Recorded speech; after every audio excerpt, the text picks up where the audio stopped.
Tonight, we are going to witness the most anticipated match in the history of professional wrestling for the heavyweight championship of the world. Are you ready? Wrestling fans, are you ready?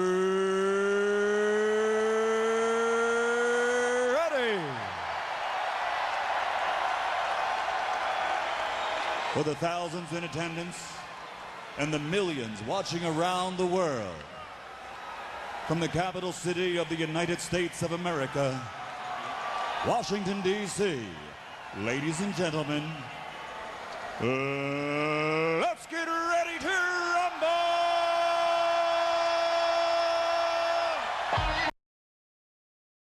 Here's a question for anyone that's here early. For some reason, I don't know, let me go on to Twitch quickly, because in my little thing where I go live, okay, in my little thing where I go live, it told me that the title was set as Madden. So as long as the title isn't set as Madden, we're okay. Apologies by me being late. If you've been watching my FIFA stuff, you'll know that my camera just randomly stopped working like 2 days ago. So I'm just a little bit late because I was setting up the new one. The lighting is going to maybe be a problem. It's right out the box, plugged it in. I tinkered with it ever so slightly. It's not going to be perfect, but I mean, it's a lot more crisp than me using the smoky inbuilt camera that I had. So bear with me. And yeah, like I said, hopefully it's long lasting. Hey, it now says Neave versus Vdaichi. Okay, well, that's good. I don't know why it said Madden before. Anyway, fellas, listen, we're a little bit late, but of course, it's always good to be on time, but also always good to be here in general. I'd rather actually be a couple minutes late than not have a stream whatsoever. So it's one of those. We're late, but we're great, aren't we? Listen, a big one tonight, of course, because Neave takes on Vdaichi for the second ever time. That WBC championship on the belt of the world on the line. DLXHN, DH93 takes on Dan F in a highly contested WBA title matchup there. And Craig R takes on Harvey is Mint as the PC division just continues to shrink and shrink and shrink. Who is going to step up and become the new PC champion of the world tonight? We've seen high reputation exits like Mr. Ruin Your Day. I Woo You Woo back has been removed from the rankings due to inactivity. Harold, of course, we know he's not going to be back for another month or so. So the division is barren. The division is crying out for a champion. Non-title fights just as spicy as well. Haywood versus Allman in a contendership bout there. Sage versus King Kong. Kobe versus Mickey J. And Double Champ Balls, the Decision King against King E161. However, we start off with our prelims tonight. And of course, the opening fight tonight. We hope he's awake this time. Chrissy fighting all the way from the Middle East, going up against the newcomer, the PC Maestro in Nani. Will he be good? Will he be remotely decent? Will he be here? As always, you know, I'm always a little bit skeptical when it's new guys coming in, but we hope that that is the case. Chrissy is live for us. Good to see that he's awake today. And we've got Google up on the other side. Bigger comeback than Dolph Ziggler versus the Authority at Survivor Series. That is smashing. I don't know why you've got Google up. Are you good, Chrissy? I don't know what's going on here. You got this multi-tier setup there. Thank you so much as well, Mikey, for the Prime as well. And again, fellas, there is going to be... Listen, I can apologize to you if maybe, like I said, the camera lighting isn't up to scratch. Like I said, we just got this new camera after my old one died. Literally, I was on the front page of Twitch on Sunday night for our, like, FIFA stuff. Oh, the FIFA guys will know. Plugged everything in. No issues on Saturday night. Plugged everything on Sunday. Camera not detected. Had to spend £130 in our friends from across the pond. That's like, what, $160, $170 for this camera. So, I mean, listen, it better be long-lasting. It better be good. The foggy room is back. What do you mean the foggy room is back? This camera should be absolutely fine. Camera looks better, I'll be real. What I should do, it should do. Don't have the VOD on mute. What do you mean the VOD? I have no idea what you're on about. I have something planned for my intro. Oh, okay. Don't have it on mute. Got it.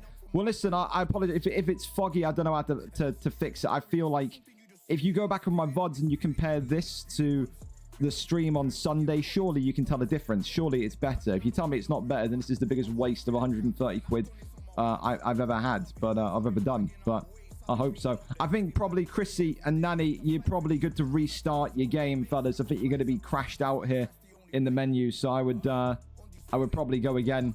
Usually when it takes this long, it means that we're not gonna load in. So I'd just say beat the chase and just reload. But yeah.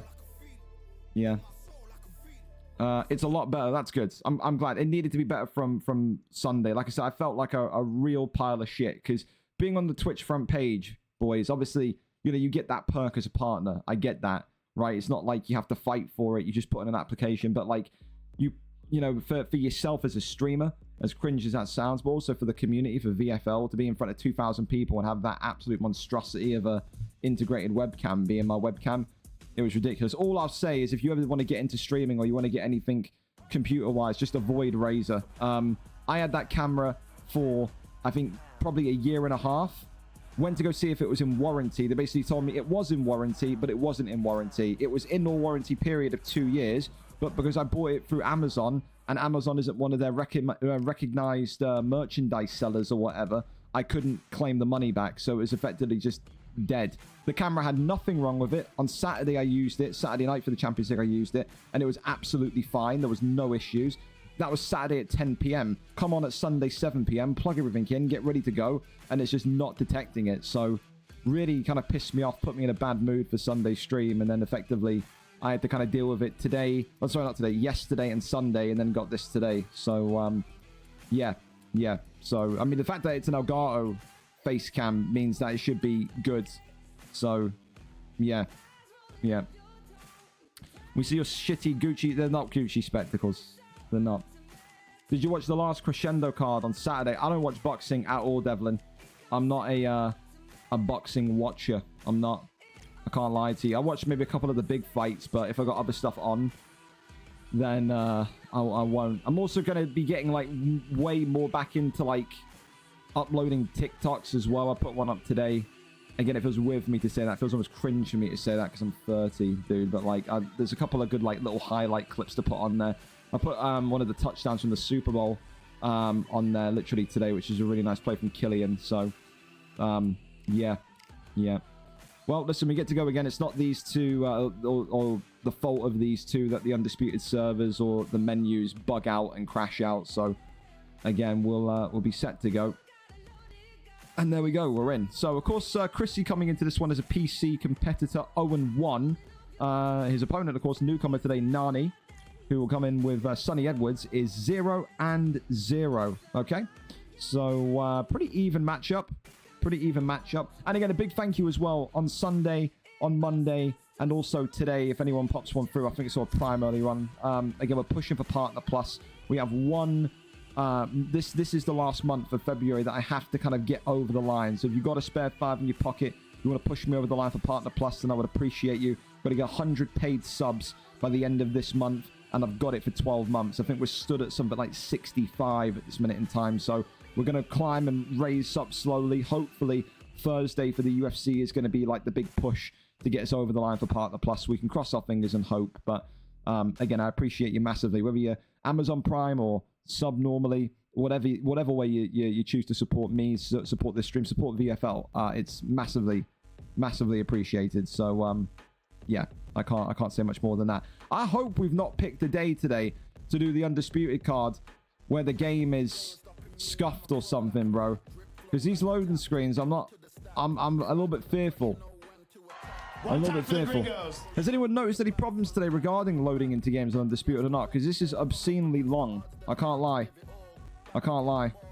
Sometimes on slower PCs it takes longer. I would say wait for now. Thank you for KBSFW for the follow as well. Slick Aim, what's up, happening, man? Said apologize. I apologize again. I'm going to try and do my best to kind of maybe, you know, peek up the camera. If you've got any suggestions, if you need it to be kind of higher light, or if it's like blurry when I do this, is my hand blurring, then tell me. Like I said, I plugged it straight in from the box. So this is one of those. Just tell me after the stream and I'll work on it for next time out. So I don't know what's going on here between these two. But yeah, I don't know if we go to the next fight and try and get these two to figure it out. I've never seen this before. They're both stuck loading in. So my hand disappears. Oh, yeah, I see it. Yeah, yeah. There's a little bit like a little bit of motion blur, isn't it? Or is that just the lighting? I don't know.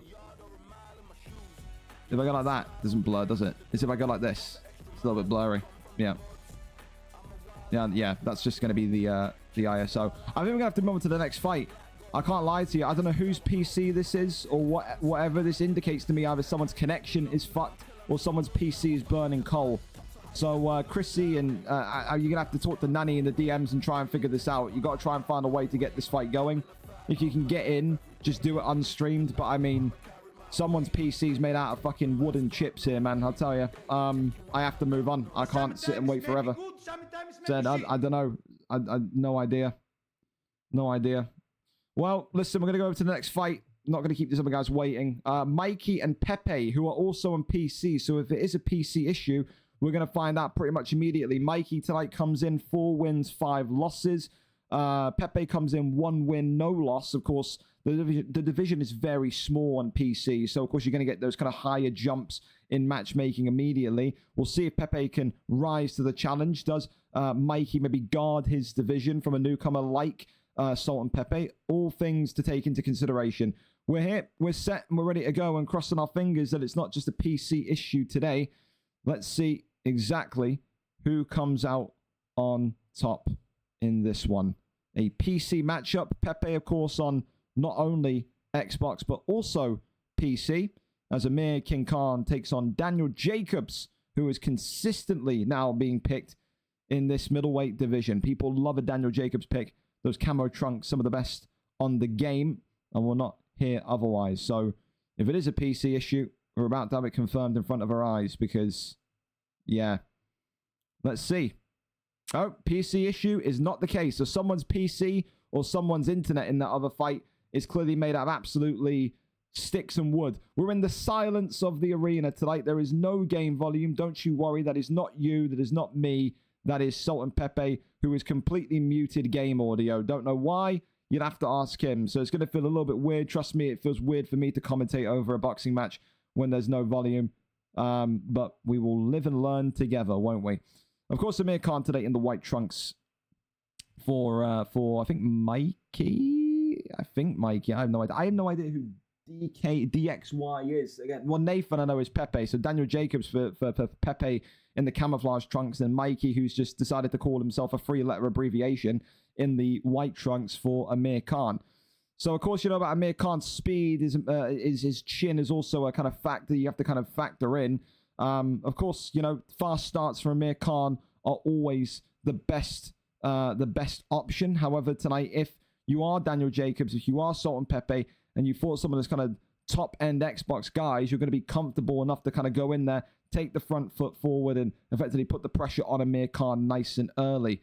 Of course, though, with that comes the danger of being counter-shotted, which we've seen Amir Khan do to quite a few fighters over the course of the history of the cards. Of course, next week, keep in mind, it will be a mega card. It's come around quick. The 20th VFL Undisputed card next week, which means that every single fighter in every single weight class will be legal. There will be no limits next week on the 20th card.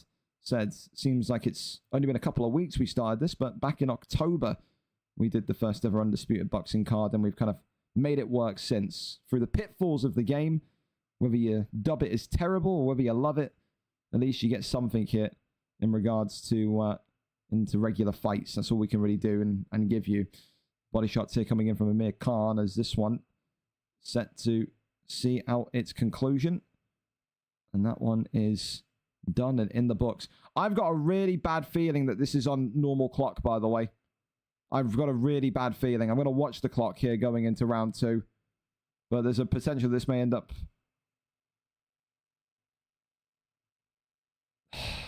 We've not put the clock on relative speed, man. God, Jesus Christ.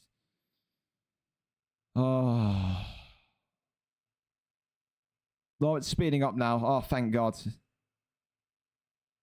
Okay. Oh, well, Amir Khan there. I hit hard. I was panicking. I thought maybe they forgot about the relative speed. But Daniel Jacobs there. Salt and Pepe gets the uppercut that drops Amir Khan. Thank God, dude. I did not need to be in a fight for 24, 30 minutes. Absolutely not. We have times to stick to. Please, Thank heavens that's not the case. Well, Amir Khan dropped down. Amir Khan, though, back up to his feet. Again, he ate a couple of lightning fast and powerful uppercuts there. But, of course, it's going to take more than one knockdown to keep Mikey down on the canvas here this evening. Mikey, of course, one of those fighters that teased retirement in the PC division just a couple of weeks ago, said he did not like the settings, did not like the fact that he couldn't kind of box to his own tune of a marching band. But I mean, the reality is the settings have to be this way in order to encourage fights to finish. Before we had these settings on, remember, we had a card with 13 decisions. And when you have 13 decisions, then the main event's happening an hour and a half late or later than what it's supposed to. People will say, well, just put less fighters on the card. Well, that's not the point. You want to be on the card to fight live, don't you? It's not about being live or on air. It's like you should want to fight live. So, you know, it's one of those. It's got to divide opinion. But the reality is, you know, we make it work. We've had a couple of Hall of Fame shouts. We've had one Hall of Fame fight in the last couple of months as well. Some great matchups as well in the squared circle. So one of those where it seems like the players are adapting. They're learning how to cope with maybe that 0.5 stamina, and no doubt they'll only kind of get better in that adaptation period. Well, end of that round, and of course it's going to be a 10-8 round to the Daniel Jacobs pick. 10-8 there. Can I also remind people as well, you are streaming tonight. I beg of you, please actually have your audio on, your volume on. Don't need your mic volume on, but like I need game sound on at least, because I mean, like I said, this right now, it's just, I imagine it's just not great to watch when you're not even at least got like the sound effects of them hitting each other. So I don't know why any of you would stream on your PC, on your Xbox and mute everything, but whatever, I suppose. Body shots there coming in from Amir Khan. It's just that right and left hand, beautiful double piece up there from Amir Khan, who now very much is getting into the action more and more against Daniel Jacobs. Works shots to the body. Left hand there flies on forward as Amir Khan goes right back to the belt line again. Right hand there comes on forward. And Amir Khan now looking to try and get that victory. Seemingly working the belt line of Daniel Jacobs, who has defensively kept himself upright. Really nice from Pepe. We know that from the Xbox side of things. He's a great counter puncher as well, as the uppercut sends Amir Khan tumbling. And that there's a huge, huge knockdown for Daniel Jacobs, who once again will be looking to maybe take this round 10 points to 8. Up at the count of 6 is Amir Khan. So far, so good though for Daniel Jacobs, who very much is loving what he's putting on the table here this evening. 54 seconds left of round 3. Potential of 8 rounds here tonight, as another devastating triple threat combination comes right through the epicenter. Tries to get that big shot. Look at those again. Huge shots there. Massive shots as Amir Khan avoids. Whoa, whoa. Really nice there from Daniel Jacobs. Salt and Pepe really looking like he's snorted a line of G Fuel off his desk before the fight tonight, because he is locked in. The timing and the hit rate of Daniel Jacobs tonight up there with probably some of Salt and Pepe's best in his career. End of the round, and that's another 10-8 round to the Daniel Jacobs pick. 29-26 as things stand, despite that strong start, that good opening round from Amir Khan. He has not been able to recover himself, as Daniel Jacobs has just effectively walked through fire and brimstone to effectively get those connected hits off. Big shots again coming forward. Works off that jab, goes back with the left and the right, and now you can see Amir Khan again just kind of trying to block up and defend himself. Big shots there again. Right hand comes on in. Tries to go low to the body. It's a triple threat of shots again. Daniel Jacobs, what can he do? Where can he find that winning hit? Oh, right hand from Amir Khan. Maybe he can't. Daniel Jacobs goes down. Timing of a saint there from Mikey. And the first fight of tonight may well have a strong grip on that Fight of the Night award, because these two in the PC division, this IVF division, are giving each other CTE beyond their years. This is a fantastic fight 4 rounds in. Right hand there comes in flush once more from Amir Khan. As you can see, Pepe trying to get those punches and bunches again, those 3-4 piece connectors, as we like to call them, being worked in. But that right hand from Amir Khan there was timed again brilliantly. He's just trying to catch Daniel Jacobs each time, as Jacobs makes that kind of incorrect, judgment to maybe go for a bit of an extended combination. Tries to work down low to the belt line here, but nothing really too troubling as of yet. The right hand comes in from Khan there. That one was absolutely spicy. Look at this, though. More damage and more ferociousness coming from Amir Khan as the right hand continues to trouble Daniel Jacobs. Sultan Pepe, for the first time in this fight, seems like he's maybe a bit more aware of the contest that is in front of him. Uppercut there whiffing, but so does the right hand of Daniel Jacobs. It was an absolute ballistic missile targeted at the dome of Amir Khan. Thankfully, though, it just waves on by, as that's going to take us into round number 5. A great fight so far between these two PC players. Halfway point of this fight now, as round 5 enters the fray. Of course, as well, with 2 knockdowns to his name already, Sultan Pepe may be feeling that it's going to start to be a little bit more finicky, a little bit more tricky for Amir Khan to kind of get back to his feet and find his base. But, of course, that head health of Daniel Jacobs is another factor that will need to be kind of realized and assessed. But tries to go back down to the midsection once again. Look at that big body shot there. Comes forward. Right hand was just swooping on in. Tries to work the body again. Amir Khan continuing to throw. But look at that, though. A great opportunity for the counter shots. Goes back down low to the body. You just see here Daniel Jacobs avoiding that one. That's a great counter shot indeed. Daniel Jacobs now sprinting towards the action. Can he drop Amir Khan here in round number 5? Yes, he can. Amir Khan's T-posing. He's down. Onto one knee he goes. He was frozen in midair. That's undisputed boxing for you, fellas. But Mikey here may struggle to beat the count. 9 count. And this one is all over. Sultan Pepe, through one of the glitchiest knockouts you'll see all night tonight, all year this year, gets it done through that Daniel Jacobs pick. Definitely a fight of the night contender. A lot of action in that fight. Takes 2 to tango. Mikey tonight was a key cog to that fight. Huge win for Sultan Pepe. Goes to 2-0 in the PC division, which he says feels like his new home. Feels like he's really enjoying it over there in the IBF division. Pepe gets it done in, what was that? What round was that, Pepe? 1, 2, 3, 4, 5. Round 6? Round 5? Round 5? I think round 5. We'll go with round 5. Yeah, round 5. Pepe gets it done. Round 5 KO. Dan Jacobs. There you go. We'll put that there. There you go. Brilliant. Right, let's go back over and see if Chrissy's matchup works, by the way, and see if that's had any success. If you missed it, we had to kind of skip by the first fight because these two couldn't load in for whatever reason. I have no idea if they're going to try again, but we'll see. He's ended the stream, it seems like, so I don't know. Maybe they're doing it offline. I don't know. The reality is someone's PC there is clearly having a stroke. There's no other way to put it. I thought maybe it would be a PC issue. It wasn't. But yeah.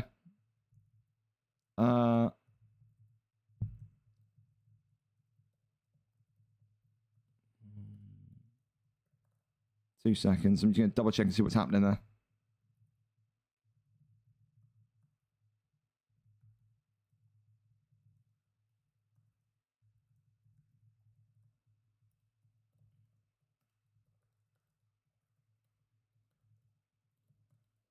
Okay. Well, we finally got it working like Big Vince of NXT. Okay, so I think we're good then, okay? All right. We're giving it a go. Take number 45 in this one. Not reading all this. I don't care, nor am I a French admin. Busy streaming. Go. Oh, what in the living hell was that?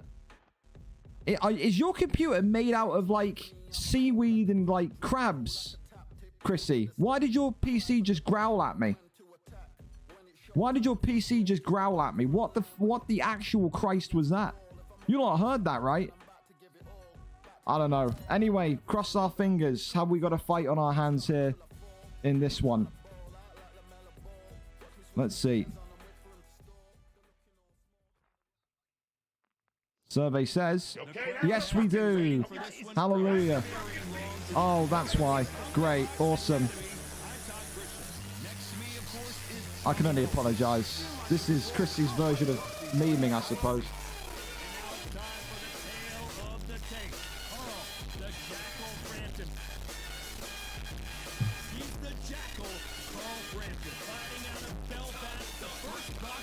Oh, God.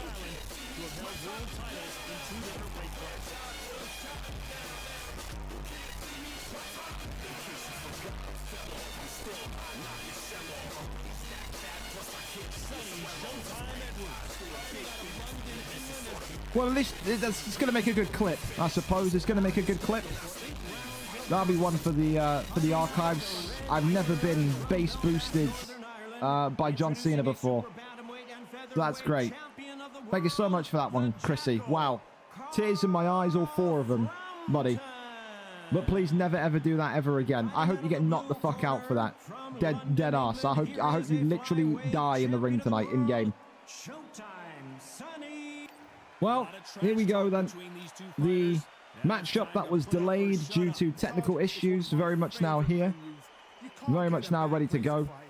Carl Frampton and Sonny Edwards, who I think is a pick for the first time ever. We've never seen a Sonny Edwards pick. I mean, I was going to say for a minute there, I was thinking, what in the frame rate is Chrissy's computer? I don't know, bro. I don't know. Just, I mean, as they're actually hitting each other, they're speeding up. So I guess that's something. But we'll deal with it. But holy frame rate, man. Carl Frampton, of course, tonight in the jet black trunks for Chrissy, whereas Sonny Edwards in the black and gold trunks on the right of your screen for the newcomer. The man just simply known as Nani, who today will look to try and get his record up and under with a 1-0 start. Of course, though, Chrissy has had many a fight in the PlayStation division. He got a big slap on the arse last week as he slept through his fight because what a goober he is. But he's back in the boxing ring tonight looking to try and extend himself to a debut win, or a starting win, should I say, in that IBF division. Tries to go there with the jab, as now the body shot there goes low. Tries to find that right-hand side of the temple of Carl Frampton. But so far, it just seems like maybe Chrissy a little bit too tentative, a little bit too timid. Again, though, it's not really the worst thing in the world. You start off a fight, you start off round 1. You don't want to be too gung-ho and put yourself in a situation where you find yourself scuppered quickly. So I can see why he's going with this, but do like what I'm seeing from Sonny Edwards so far. The man in the black and gold trunks, the debutante, just nicely bobbing and weaving in and out of the pocket, trying to give some pressure and some, you know, shots to think about to Carl Frampton, who's already sliced open on that right brow there on Chrissy. This round's still up for grabs with just 10 seconds to go. First round going to be coming to a close here, and difficult to give that anything other than a Sonny Edwards round. 10-9 to Edwards for me. Not great if you're Chrissy to see a cut appear that early. Indicates to me that the shot selection so far of Sonny Edwards is just out of this world. Really, really nice stuff, and really, really nice start so far by the new boy with the Sonny Edwards pick. So 10-9 after 1. He looks relatively unscathed. The damage, of course, on the left of your screen, you can see that the right cut there is open. We can only pray that Chrissy presses X to skip and we go into round 2. I don't know if he needs a whole 60 seconds. Maybe he's doing push-ups in his room and just getting pumped up and ready. But here we go in round number 2. And Sonny Edwards now very much going to be looking for a quick-fire start once again. Big shots there coming forward as the lefts and rights just skim on by. And again, I just like it. It's just 2 or 3 punches, withdraw, 2 or 3 punches, withdraw. And Chrissy just can't handle that at the minute. He really can't. He's struggling to kind of get himself set in a way where he can even do any damage. He just feels like he's absorbing punches, and from there, there's nothing really more he can actually do. That head health already is an absolute tatters. Look at that from Sonny Edwards. 5 or 6 piece punch combination. As Nani, the new boy, is looking for maybe a round 2 finish here. Can't close him down in this IBF division of PC. But has absolutely put down a beatdown on Carl Frampton here this evening. Big shots there coming forward again. As Frampton now looking for the big one hitter. You can see he's just trying to line up that heat-seeking right hand himself. Sonny Edwards still moving forward. Sonny Edwards still trying to find a way to maybe get that knockout secured. Right hand there was just being used, but still nothing of interest in that one. It goes back down low to the body. Absolutely nothing there, though, as Sonny Edwards goes back down low to the body. Huge shots there. Right hand comes in again. Left and right. Beautiful shots there. Fantastic. Sonny Edwards continuing still to be a real menace inside the pocket. Left hand there comes forward flush again. I'd tell you this much. I'm not seeing any signs of anything from Christie right now. He is just a human punching bag. He is being exposed and hit in so many different ways by so many different shots that swelling on the right and the cuts on the right are only getting worse and worse. And look at Sonny Edwards there. Still looks like he's fresh into the ring for the first round coming up, but you've got to change the tempo. You've got to change the way that you're fighting here if you're Christie. You cannot afford to keep being tagged and bagged like he's been done to by Sonny Edwards so far. I think you've got to fight fire with fire if you're Christie. You've taken a lot of damage. Yes, you're already down on the scorecards. Yes, you've not been knocked down, granted, but you've got to try and make the Sonny Edwards pick here think twice. Whether you do that through slow burner fighting or if you do that through kind of high octane fighting, only you know. Big shots there coming in once more from Sonny Edwards, who again is just right back into it. You can see now Carl Frampton almost mimicking the style. Christie here getting 1 or 2 shots in and then withdrawing himself at that point. As the right hook there comes in forward again. There's now that left and right from Sonny Edwards being executed brilliantly. Right hand comes in again. I tell you, he just can't stop being tagged by that right. The defense as well, Sonny Edwards, absolutely scintillating so far. He just is too hard to hit. He is a man chasing shadows right now as Carl Frampton.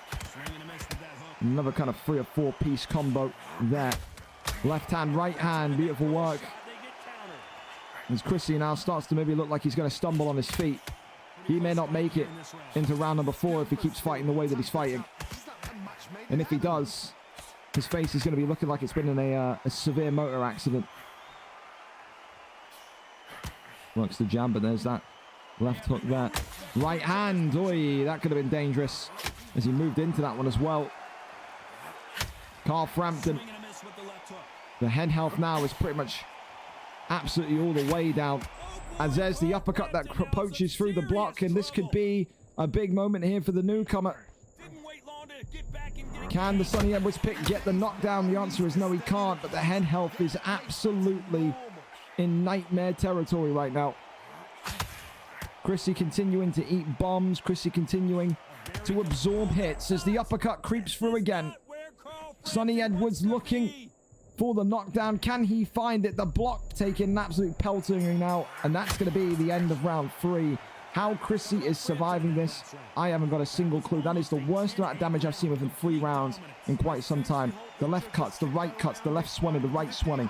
His face is going to balloon up right now if he keeps on eating that damage. But I mean, it's not a case of if, it's a case of when at this stage now for Christie. He has to find some sort of protection or find some sort of shift in his style. I kept saying it in the last round, the round before, but we're at a critical stage now. You can't take more damage. You don't want to go into rounds 4 and 5 with orange to red damage. You don't. Could end up being a doctor's stoppage as well because of the way that he keeps absorbing onto that left-hand side or right-hand side, excuse me. You see here now staying on the outside, working the big shots in again, Sonny Edwards. Oh, he eats a big hit there, does Frampton. Left hand again, right hand being worked, but Sonny Edwards can't get close enough. As the 2 minutes on the clock will feel like 2,000 years for Christie. He can't get anything going. You want to talk about performances to remember, you want to talk about debuts to remember, Sonny Edwards tonight may well be up there, one of the best PC debuts we've seen. Christie completely tagged and bagged again. The only real thing you can maybe criticize Sonny Edwards' pick on tonight is his lack of killer instinct when those stuns take place.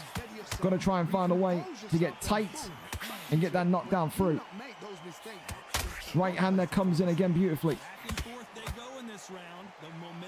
Sonny Edwards just keeping his distance, continues to protect himself.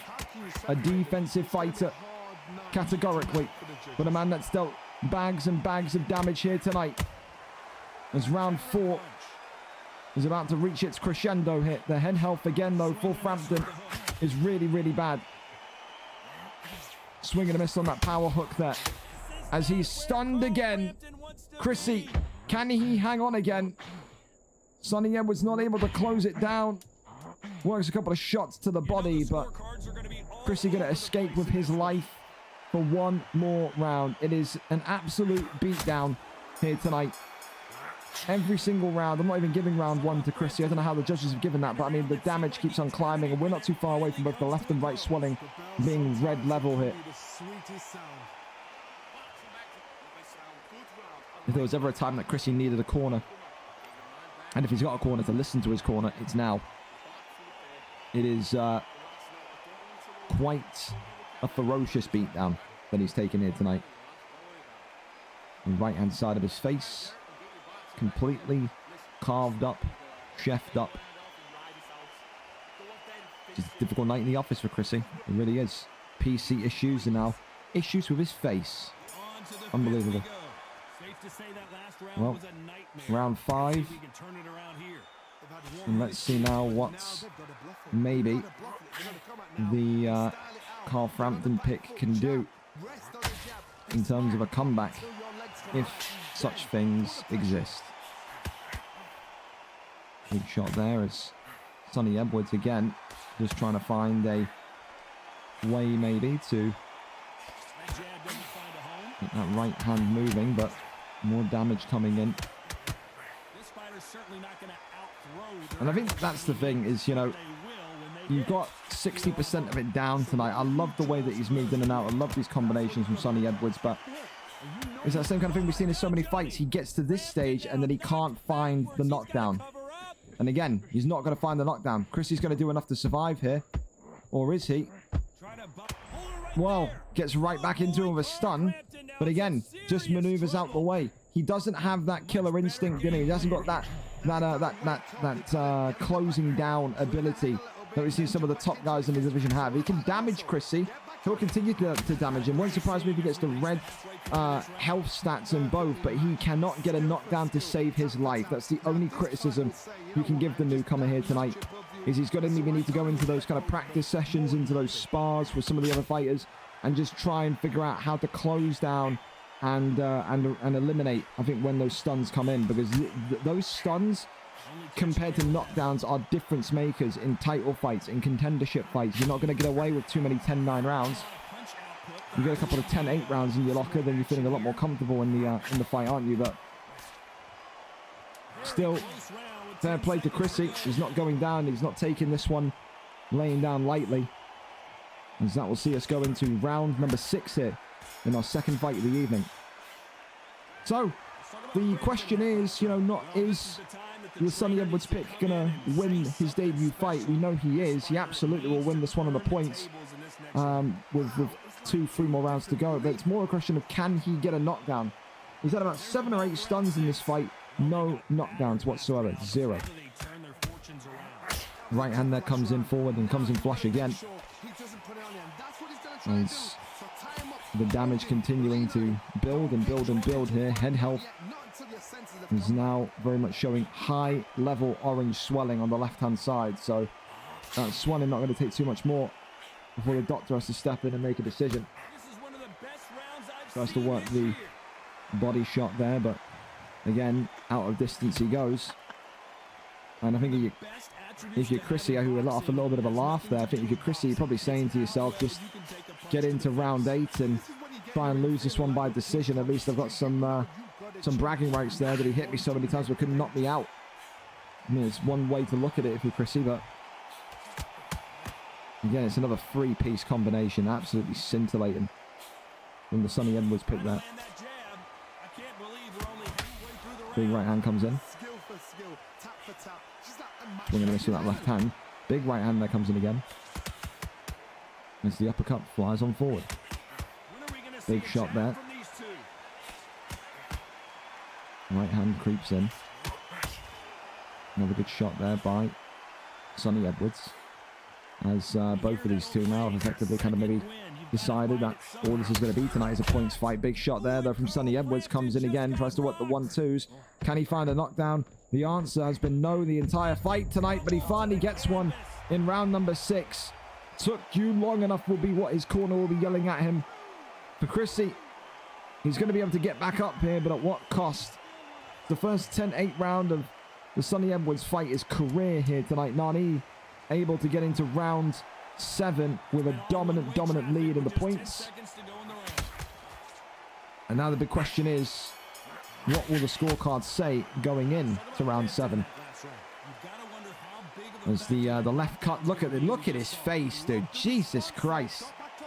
That is ghastly. The left swelling as well, all the way into the red. That little warning hazard sign as well indicates you've not got too much longer before the doctor comes in and pulls you out for your own good. And there it is. The doctor's going to come in. Is this going to be the end of the fight here? He could be in trouble. The cut, the swelling. And he's gonna let him continue to fight. You monster referee. You can't allow this. You can't see. His face looks like a balloon. How much more punishment will Sonny Edwards have to deal before this one is taken out of his hands and this fight is stopped? Chrissy looking to just keep distant. Which one of these athletes is going to be the first to go down? Works off that jab, does Chrissy, but again, not really connecting with anything. He's almost too scared to go into the pocket because of what damage awaits. Oh, wow, there you go. Just like that. Blink and you'll miss it. It is an easy, slick and fast combination, and this is a TKO tonight. He is down and out. The damage was too severe. And Chrissy loses by round 7 TKO. There is no hope and no opportunity for Chrissy to recover. That there is one hell of a debut. That is one hell of a performance. The only criticism you could give is maybe he's got to kind of focus on a little bit more on getting those knockdowns in earlier. A great performance, though. Barely a scratch on the Sonny Edwards pick tonight. He gets it done by round 7 TKO. And for Nani tonight, Nani, however you pronounce it, that's going to probably be our performance of the night so far, especially because it's a rare Sonny Edwards pick as well. So, yeah, you know, good to see new boxes, new fight is being used. I can appreciate that. Congratulations to him. A great way to set off your career. Okay, up next, then we're going to go over to the PlayStation division. It's going to be Stoic Soldier against Mr. Oni J. Stoic Soldier tonight comes in 3 wins, 3 losses, a 2-fight losing streak there. Whereas Mr. Oni J won his debut in the PlayStation division last week, 1-0 for one of the greatest former UFC PlayStation champions that VFL has ever seen. Tonight, it's a pretty simple matchup. Number 11 versus number 12 in the PlayStation division. UK takes on the United States, but the big question is, who comes out on top? Let's go over and see exactly who gets this one done. A big moment for Mr. Oni J, no doubt, who will be itching to get in there once again. Who's live for us? I'm seeing no stream link. Oni J or Stoic, who's live for us? Let me know. Thank you as well to Kieran as well for the gifted sub. Appreciate you. Gifted sub to Tickle My Bean. That is great. That is great. What were 2 judges smoking? 2 rounds to me. I don't know what 2 rounds they gave you. Not a clue. But, yeah. Do we have a link from Stoic or Mr. Oni J? Do we have a link? There we go. Thank you, Jay. Appreciate you. All right, here we go then. 3-3 against 1-0. Are you in contact with him, Oni, or do you need me to go and grab him? Is he 100% here? Tickle that bean. I will tickle my bean. Absolutely. 1 sub away from the goal. I know. Hey, listen. It's more about just getting Partner Plus this month, man. The subs are nice. Partner Plus would be even nicer. It would be. But, yeah. Do you need me to go and fetch him, Oni J, or are you good? Can you grab him? Okay. Let's see if he's actually here. Where you at? He's away on Discord, so I'm already fearing the worst. He thumbs up yesterday when I told him that he's got a fight. Okay, that's the So, seed, okay? thank you, Kieran, as well. Give this up to the Clitter Factory. That is something. Stoic Soldier is MIA. Awesome. So, Stoic Soldier, who thumbs up the card yesterday, is now nowhere to be seen.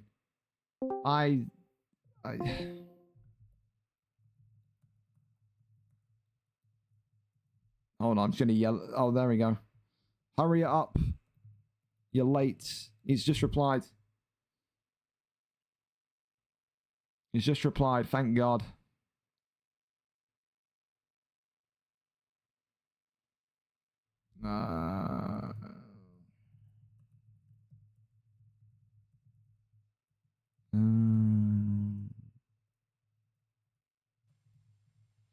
Got people messaging me during the boxing card now. Hurry up! He's sending me a message saying shit, and then a new line still question mark. Speak in English and move, Stoic Soldier. Like, what are you telling me it? Holy mother of God! Like, what does that even mean? Look at this. Like, what does this mean? Look. I need someone that can speak the language to help me understand. What does this mean? What is he trying to say to me here? I don't get it. I don't know. How do I register? Do exclamation mark Discord, brother. You'll be good. You'll be good. Exclamation mark Discord like this.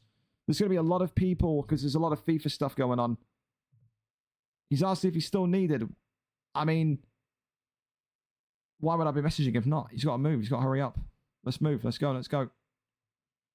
So we're waiting for him at least. But again, fellas, be on time. Be on time. Be on time. Be on time. We run every Tuesday. You got to be on time. I'll fight in this place. No, you absolutely do not want that on the PlayStation side of things. When you get into the Discord as well, again, thank you so much for the follow at 6Dom. 6Dom. I'm going to call you 6. Mr. 6. Once you get in, let me know what your Discord name is. I'll give you Undisputed tags and you can kind of join in, talk to some of the guys, XYZ. But there we go. Thank God. We're here then. We're ready. We're late, but we're great. Unless Only Jay's internet is going to completely stop working here. Okay, thank God. Oh, what a relief. I don't know. Jay, you got to fix your internet, buddy. This is your connection now. I'll tell you, if it's not one person being late, it's someone else's internet being made out of sticks and mud. I don't need this buffering shit all night either. You guys are stressing me out already. Cross our fingers and pray that this doesn't buffer throughout the entire fight. It's going to be a difficult watch. Only Jay is a highly rated fighter, man. He's so good inside the MMA cage. He is. But in this boxing ring, like I said, he's still relatively unproven. 1-0 record, yes. Some great counteractive shots, some great jab work. But again, Stoic Soldier is a whole different entity. He is. He's a whole different entity. He is. What about UFC? We've got UFC tags in there. Once you're in there, 6, go to the tag request channel. It'll be near the top, tag request. And then ask for whatever tags you want for whatever league you want to get into. If you want Undisputed tags, say that. If you want UFC tags, say that. We do sign-ups. UFC is every Thursday. Undisputed is every Tuesday. Undisputed every Tuesday, 3 p.m. until 7 p.m. Eastern. UFC every Thursday, 2 p.m. until 7 p.m. Eastern. So, yeah, we are very much a league, well, a network of many leagues. Undisputed, UFC, FIFA, EAFC is the big one that we do, that we've done for 13 years. And there's even talks of a golf league. People love that new PGA Tour 25 game. People have asked me in the masses, can we get a golf league? Can we get a golf league? So who knows? Maybe a little bit of golf coming your way as well in the upcoming weeks. Let's see. Anyway, listen, for now, let's give these two fighters the respect they deserve. Appreciate them kind of fighting through the little lateness and difficulty they had. At least we're in this fight with only a 5-minute tardiness. Johnny Nelson today in the white trunks that say Nelson for Mr. Oni J, 1-0. Lawrence Okoli, Stoic Soldier, of course, in the white and red, or the grey and red, you can maybe make an argument for Stoic Soldier, who again, I really rate Stoic Soldier. I wish we could get him on cards consistently. Even when he's losing, he puts on entertaining fights. He may not be too happy with me with this weight class selection today, I'll tell you. But I mean, he's good with the big boys. He's good with the big boys. He's good. He's more, I think, inclined to and in tune to kind of work with those kind of lighter weights. I think he loves the lightweight division, absolutely. The featherweight division, absolutely. Kind of those levels of fighters across UFC 4 or UFC 5 and also Undisputed. But, you know, you can make these heavy hitters work. You've got to have a kind of an aura about you to kind of really win fights with these heavy guys, because you've got to have to max out that kind of knowledge of power with also the limited agility that you have. You have to remain on your feet. You have to remain nimble. You have to remain a moving target. You do not want to sit still and get pieced up here by either Okoli or Johnny Nelson. I think both of these two as well are great matchups for one another. I think we often see the Johnny Nelson pick come out trumps against Okoli, and we've seen often, rather than not, the Okoli pick can get some victories against Johnny Nelson as well. People just like Johnny Nelson more because of that kind of extended reach. Well, end of round number 1. A bit of a kind of slow-paced round, but you'd expect as much from two high-end fighters. Thank you so much for the sub as well. Again, we're making a push for Partner Plus, fellas, so any subs you can give, Sup, Gringo. we'd appreciate it. Hello to you. I don't know who it was, but do a proper shout-out after us. Welcome to the fights tonight. Hope you're enjoying your night. As the body shots there continue to come on through. And again, if you're coming in as well and subbing, just know I appreciate you massively, because again, the subs are going to help me pay off this camera. You didn't hear on Sunday, my before the Champions League stream, plugged in my old camera, just wasn't detected by my computer at all. It effectively bricked overnight. Between Saturday night and Sunday morning, clearly, the camera just exploded. So I had to put £130, $160 into this new camera. It may be a little bit dark to start with. I'm going to need to mess around and fiddle with the settings probably tomorrow, but I'm just happy that I'm back in a normal camera, not in a camera that makes me look like I'm in the 1960s with how kind of foggy and smoky it was. The inbuilt camera for this laptop, not the worst, but doesn't hold a candle to a nice HD camera like this, does it? Okoli here, though, with some good shots coming in immediately. There's that left hand there, just tries to go back to the belt line, swings up round, now goes back to the belt line again. You can see that Lawrence Okoli wants those body shots tonight, the body snatcher in Stoic Soldier. Uppercut there comes forward again. There's more damage and more shots come through. Tries to go back down low to the body, but that uppercut there just whiffing. Big shot there down to the ribs. As that right hand comes in again. Got to see what maybe Okoli can produce. Tries to kind of bob and weave around the outside here. Big shots up there. It's that right hand that gives him trouble. Keeps himself leaned back though.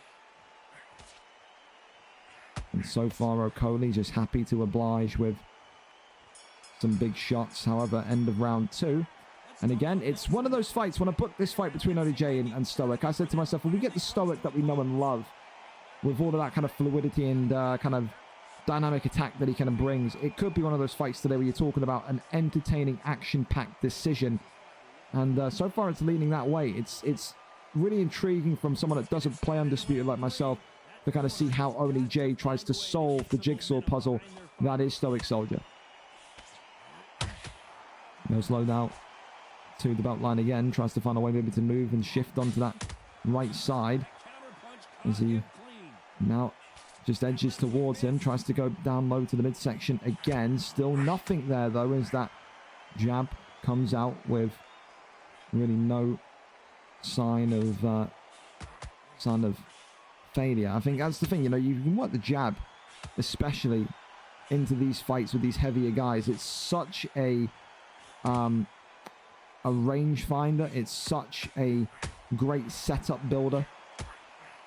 And often, rather than not, you see some of those kind of like amateur fighters, guys that may be kind of new to the game, maybe not as good at the game. They come in and just swing power shots, and you always beg them, just please implement a jab, work off the jab, and you will see results.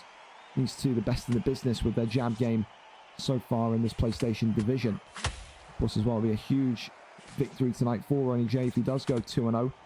It'll be yet another high-ranked opponent that he puts to the sword. Equally, though, for Stoic, if he wins tonight, ends a 2-fight losing streak, takes out one of the hype-train fighters in this division, and will again open up those top-end fights at the summit of the division. So it's a big fight for both of these two tonight, absolutely. It really is.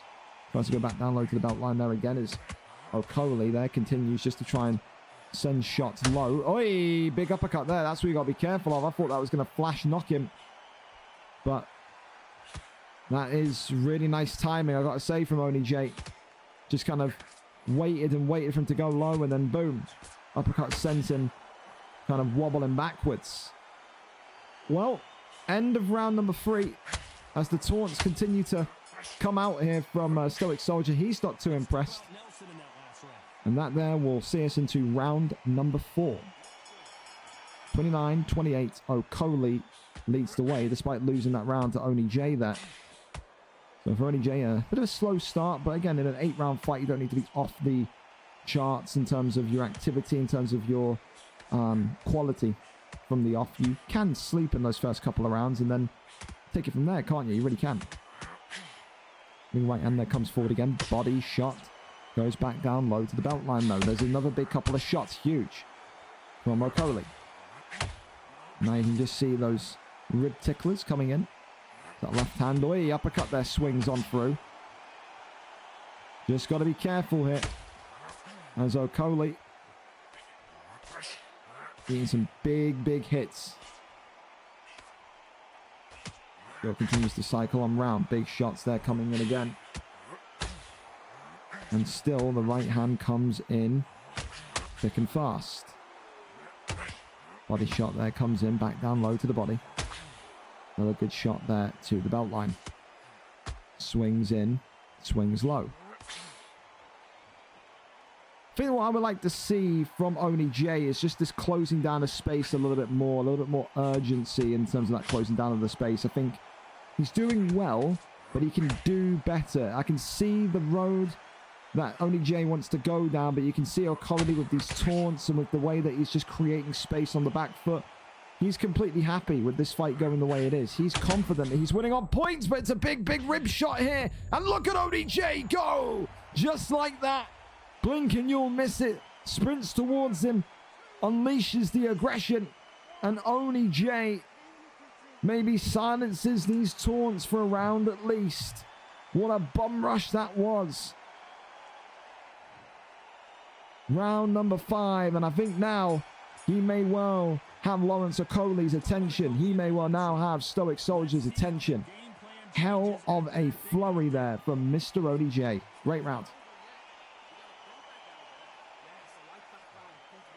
Of course, as well, we've got a whole heap of stuff for you this week in general. The VFL FIFA season may be over, but don't you worry. Why? Let me tell you why. Tomorrow night, 2 games of our new Madden season. Season 5 of the Franchise League, game week 1. We're seeing Deanie 10 and his Kansas City Chiefs against Joe Bozza and his Seattle Seahawks. And then the main event game, Dirty Dave, the Super Bowl champion, won that trophy about 2 weeks ago now with the New England Patriots against Notorious Fupp and his Chicago Bears. Then on Thursday, VFL 176. A great card with some great MMA bouts inside the cage. 5 championships on the line on Thursday night. Should be a great watch, to say the least. And then, of course, on Saturday night, 8 till late, we're calling it. It is the VFL Madden Fantasy League draft. Of course, that Fantasy League starts up on Monday with game 1. On Saturday, the competing players in there will get to find out what or who will represent their squad, will represent their team. It's going to be great as well to get more Madden content on the channel. Again, it may not draw in as many people, but I love it, dude. I don't know. I like the whole aspect of the online career mode of Madden. I do. But equally so, the boxing here tonight has its own intrigue. Talk about building teams, developing players. Well, we're seeing a developing game plan here from Mr. Oni J, who I would say in this round and the last round has really now kind of, announced himself to this fight. Seemed like it was a slow couple of rounds as he was trying to work out the game plan, trying to work out the patterns and the movement of Okolie. Now it seems very much so that he has found his rhythm, he has found his mojo. Okolie there going for those rib shots himself. Right hand there comes in. As Okolie again eats a big one down the middle. Well, there you go. The taunts here coming out from Oni J. Saying, how'd you like them apples? You taunt me, I'll taunt you right back. It's a battle of taunts. It's a battle of whose dick is bigger. That's just purely it. Purely it. Round number 6. Stoic Soldier maybe down 2 rounds in the last couple. Of course, we're not going to get an official scorecard update until round number 7. But you want to talk about this being the midway point of the prelim cards. I mean, what a fight it is. Didn't think we were going to see maybe... It's a different fight to the Pepe fight. I was saying earlier on, you know, the Pepe fight's going to be difficult to beat because of the action. Again, I've come in my kind of short time streaming Undisputed to really appreciate these kind of chess matchups more. Because they're not really matchups where one of the guys is like double champ balls and he's just walking away because he's got no intention of fighting. But it is. These two are maybe low output, low volume strikers, but they are trying to get the fight done. They are trying to deduce a way. Find a way to effectively kind of cross through the other side as a winner. So, you know, it is one of those. It is one of those. And I think most definitely it's one tonight where you look at this and you say, this could be anyone's fight to take. It really could. It really could. Okoli here. Goes to that left hand. Swing and a miss on that one, though. There's now the body shots coming in again.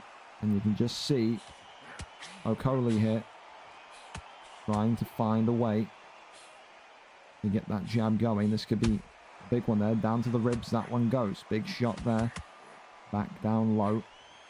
As Okoli now continuing again to just try and find something through the center. This is a big opportunity here for Lawrence Okoli to just kind of see this one through into round 7, see what those scorecards are saying, and then maybe deduct a plan from there.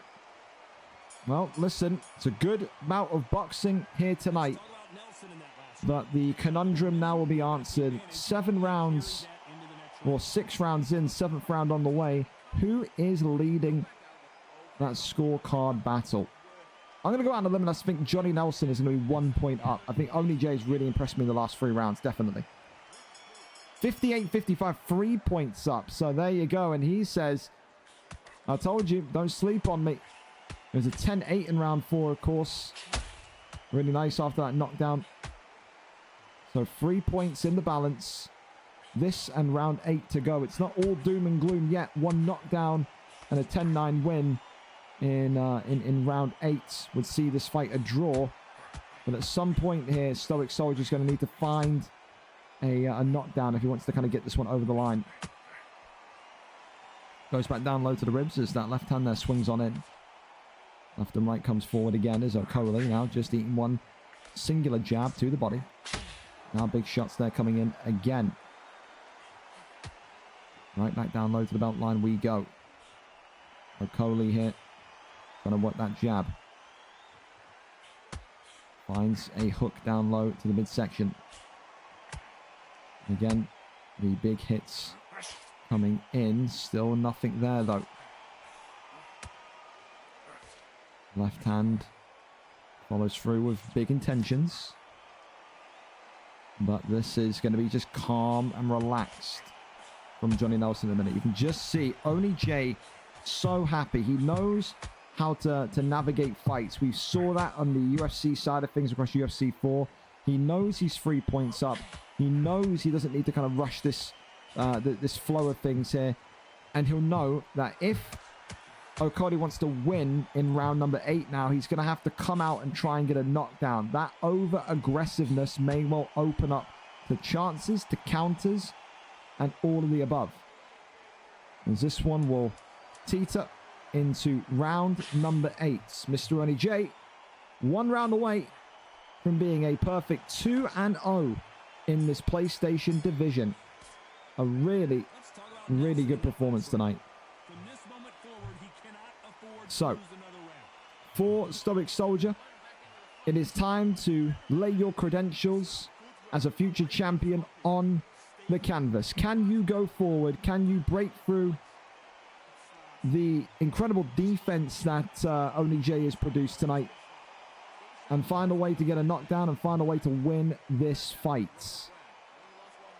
For Oni J, he knows defense is his #1 friend. He doesn't need to panic too much whatsoever about potentially throwing this one away. If he stays out the way, avoids the danger, avoids the damage, he will walk away as a winner here this evening. The Stoic Soldier, let's see what he can do here. 8th and final round. Potentially our first decision of the night, as we expected maybe to be.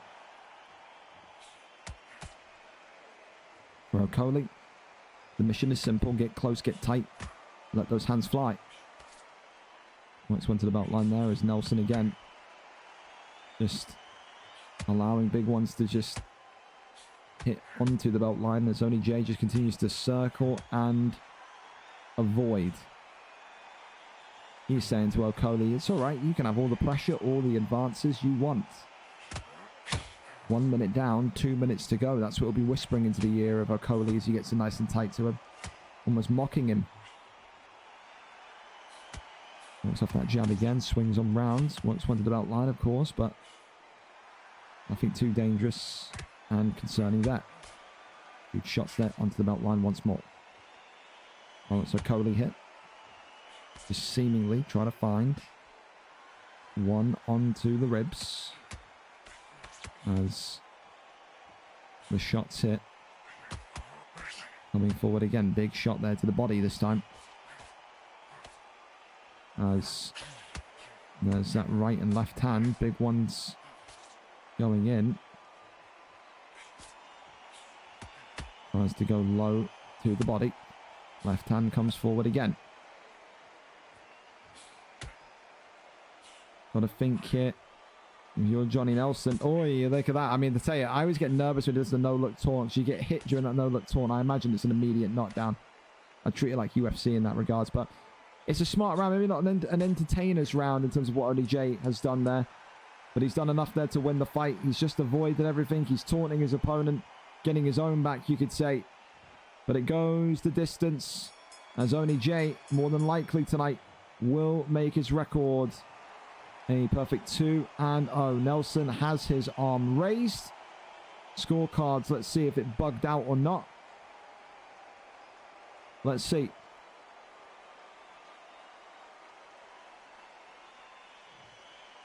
There you go. Well, it wouldn't matter anyway. Even if we gave it 10-9 to Stoic Soldier, that would still be 75 to 76 on both cards. So only Jay tonight walks away victorious. One judge had it a draw, so just goes to show you how tight it can be. Mr. Only Jay, though, gets it done by decision. So far, so good for you blue corner fighters tonight. It's a good omen if you're on the blue side. Up next, though, Pound for Pound Baller comes in against Slick Aim. This is going to be a great fight, no doubt. Pound for Pound Baller, of course, is 1-0. Slick Aim is 1-0 tonight in this WBC division. Someone's O has to go. Two of the most fearful prospects in the business tonight will take each other on. In that heavyweight division, always fun, always heavy hitting. But the question is, who tonight walks away with another W on their record? Who tonight walks away one step closer towards, of course, the ultimate prize of potentially that WBC title shot? Let's go over and see if we've got the link. So now I've got Neave telling me, can't do tonight. My mum's been taken ill at hospital. So what am I supposed to do with that? The main event going to be cancelled? What am I supposed to do with that exactly? How are you telling me your mum's been taken to hospital, yet you're on Discord at 8:59? What are we talking about here? I don't know. We'll figure it out later on. I don't know. Whatever, dude. Jesus Christ. K1, thank you so much as well for the sub. Appreciate you. Let's go over Slick Aim. Are you live for me, buddy? I think you are. You say you are. Are we in? Are we lobbied? Are we set? Yes, we are. Fantastic, fellas. Going to be a privilege to watch you two fight. I don't think about the privilege of seeing Pound for Pound Baller fight. I think his first fight was, of course, unstreamed, wasn't it? I'll double check that, but yeah, one unstreamed against THC Goodfella. Effectively, Pound for Pound Baller beat him up so bad, Goodfella no-showed his next fight and basically retired. So this guy has got some heavy hands on him. Both of these two 1-0. Both of these two looking tonight to try and find a way to outdo the other. The only question is, of course, what way does it go? We are there. We are set. And we are prepared for this big one. Maybe it'll be an interim title fight tonight, which, I don't know. I don't know. Telling me this at 9 o'clock at night, I don't know. Typical stuff on a fight night. God help me. I thought, what I thought, a new camera, one nice evening of no issues, man. Never my life. Never a simple night in a organizer's shoes, is it?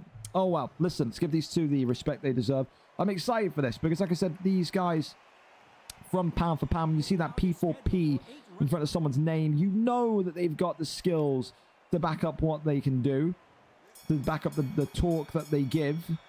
So I'm excited to see it tonight. A little bit of barrel respect there from both sides of things. Slick aim tonight coming in with Riddick Bowe in the white and red. Whereas it's a James Douglas pick tonight for pound for pound baller in those jet white trunks.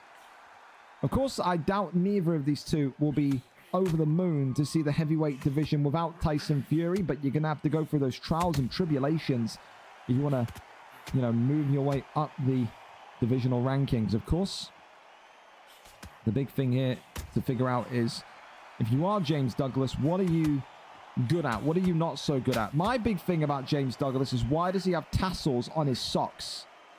I mean, that is some ultimate... I can't take my eyes off them. Look at those things.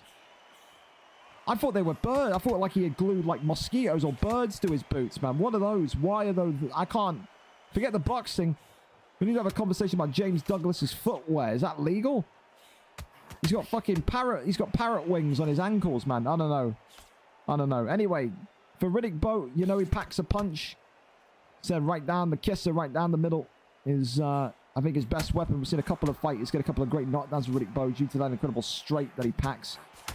But of course, in this heavyweight division, every fighter packs a punch, don't they? Unless they're on, oh no, hormone blockers, man. I mean, they should do. These are big motherfuckers, man. They are. They're like 6 foot plus, 250 pound plus types of people that you bumped into them on the street. You're offering your wallet and phone. You're just saying, you know what? Have it. Christmas present for you. Don't want to get in the way of these two. Of course, with Slick Aim, had that debut last week as well. Looked phenomenal, but I think, you know, you want to always kind of test these kind of new upcoming fighters with various weight classes. You know, you give someone a matchup in middleweight, it's not too difficult to look good. I feel like middleweight is like the dream weight for people. I think it's got a lot of great fighters in there with speed and power. But you find out a lot more about the boxing IQ when you put someone in heavyweight or you put someone in bantamweight. Because heavyweight, you've got to, like I said, you know, circumnavigate that lack of speed with the extra power. Same for bantamweight. You kind of have to circumnavigate that lack of power with extra speed. So you have to kind of see what way these fighters change up their usual game plan in order to try and formulate a path to victory. Because I think in Undisputed, even though the game isn't perfect, it's still a fight game. And at the end of the day, you can't fight the same style, the same way against different opponents every single week. I think that's just murder in terms of your chances of winning, coming out on top. So, it's one of them, you know, it's one of them. Body shot there comes low, but for Riddick Bowe, he still very much likes his chances in the firefight here between himself and James Douglas. Tries to go back down low to the belt line, but swings and misses up there, but right hand comes forward. As that little jab comes off clutch. Let's see here as well, another shot to the body. Body shot there comes in, comes through. Right hand there is brilliant. Tries to go down low. Uppercut there is also creeping on through. Lefts and rights coming in again. Of course, as well, this fight here tonight, an opportunity to maybe get on that main card next week. But again, doesn't really matter if you do or don't. A reminder, like I said, next week is a mega card. Means that all fighters at all levels of the card are legal. You don't even need to be on the main card to use your favorite fighter. So one of those. Sign up next week. VFL Undisputed 20. Be a great night of fights. Certainly will. Of course, as well, I think if we've got any UFC guys in, I think the BMF will be making a comeback next week. I think it's going to be 3 days in a row of potential fight stuff. Then again, I may do the BMF on next Friday. I think it depends. Well, listen, good round there. Again, I would say for both of these two, it's the same kind of fight as what we just saw from the Oni J performance. You know, two top-end guys, two top-level guys. Now I've got heaps and heaps of respect for one another's fight styles. Just trying to solve the jigsaw, solve the puzzle of how to kind of get through and crack the other's defenses. And again, it wouldn't shock me tonight if this fight ends up going the distance because of how well matched they are. You're seeing IQ from both of these that is so rich beyond maybe their years of experience in terms of fight games, but Undisputed only being out for a couple of months, they just look like they've been playing this for years and years and years. Can't wait to see what some of you look like when Fight Night ends up getting a new game. I mean, all respect to Undisputed, they tried, you know, but I think it makes everyone appreciate a little bit more, no matter how much mud is slung at EA Sports, man. I think watching these Undisputed fights, it's made me itch for a Fight Night game. I don't know about you, but and again, I think it'd be incredible to see what some of these guys could do in the Fight Night ring.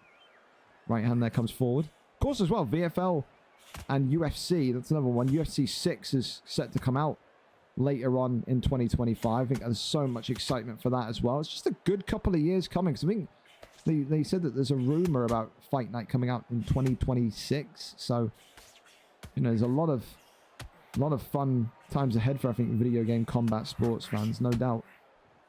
Body shot there comes in again, as that left and right hand continues to find roads here. Just working those body shots once more. Right hand comes in, tries to swing one down low to the body. But again, the action here all pretty much belonging to, I would say, James Douglas ever so slightly towards the end of this round. But some big shots there from Riddick Bowe as his stamina was dropping and dropping and dropping. I was concerned maybe he was getting hit by something big there. End of round 3. And we get that first scorecard update. The left swelling, though, on Riddick Bowe is starting to build. It's not the end of the world, but it's a bit of a chunk inside of the first 3 rounds. I think you would agree with me. Well, here, though, it's all 3 rounds so far to James Douglas. And as we said before, when you see that P4P in front of someone's name, you know they mean business.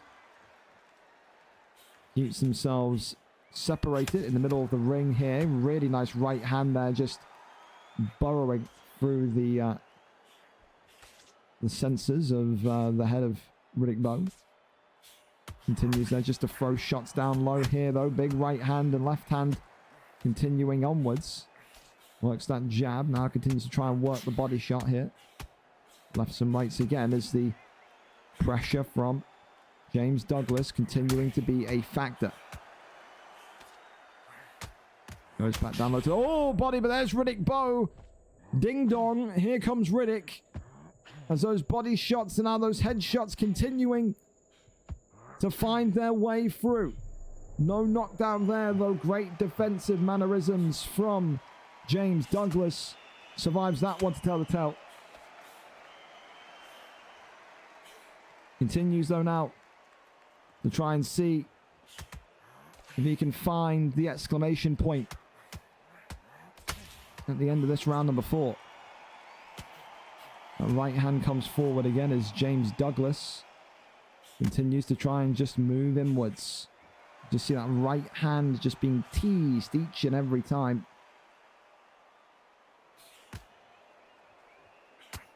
There's that right hand again. Leans backwards. Nothing there, though. Goes back in. That right hand is good. Wants to go back down low. Leans backwards.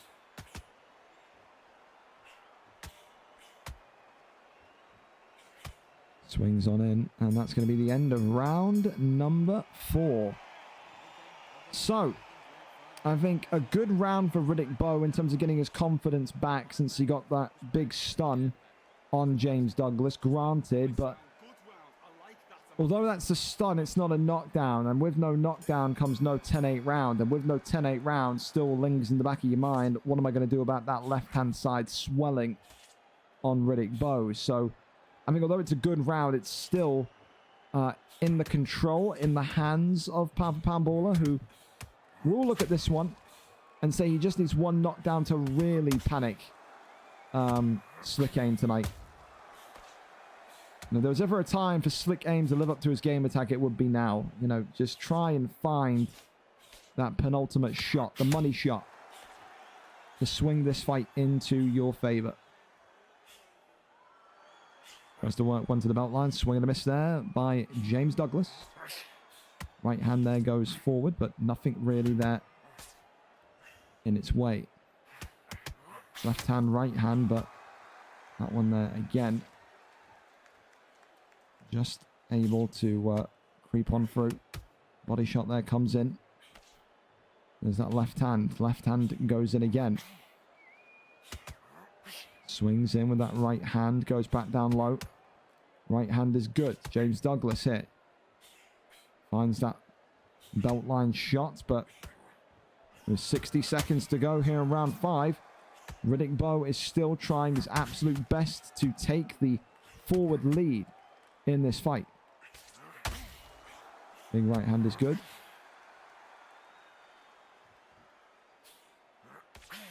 Swing and a miss on that one. Goes back down low to the body. And this hit going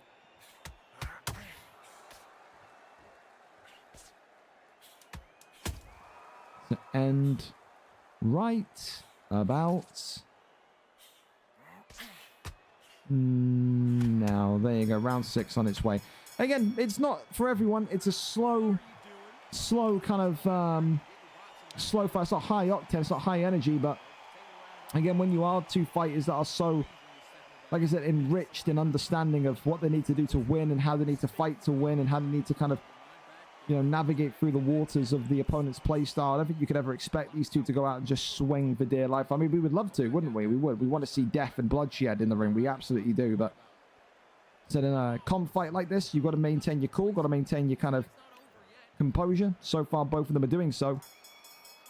And of course, the scorecard update going to come at the end of round 6, beginning of round 7. I just really don't know in my mind right now if I can confidently say that I think Slick Aim is leading the cards. I think he's absolutely not. I think maybe you give him a round. So I think, for me, if you're asking me, leading into round 6, it's probably 4-1 to James Douglas.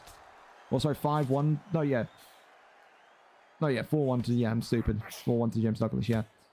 I would definitely think so. Couldn't do math there for a minute. I was having a stroke. Unbelievable. People would only be so lucky. Don't worry. Of course, with these two fighters as well, because of their maybe lack of agility, their lack of grandiose movement, they're not really going to be in a position of saying to themselves, well, we need to kind of push the boat out here and swing. You do that, you lose stamina. Even if on 0.5 stamina, you lose stamina so quickly. You won't be able to kind of really get anything off. Swing and a miss with that right hand, though, as well. James Douglas continuing to just try and find a way through here. Works off those little taps, those little jabs again. That right hand comes in brilliantly. Swing and a miss upstairs there, though. As again, these two just trying to find a way to get themselves through the other end.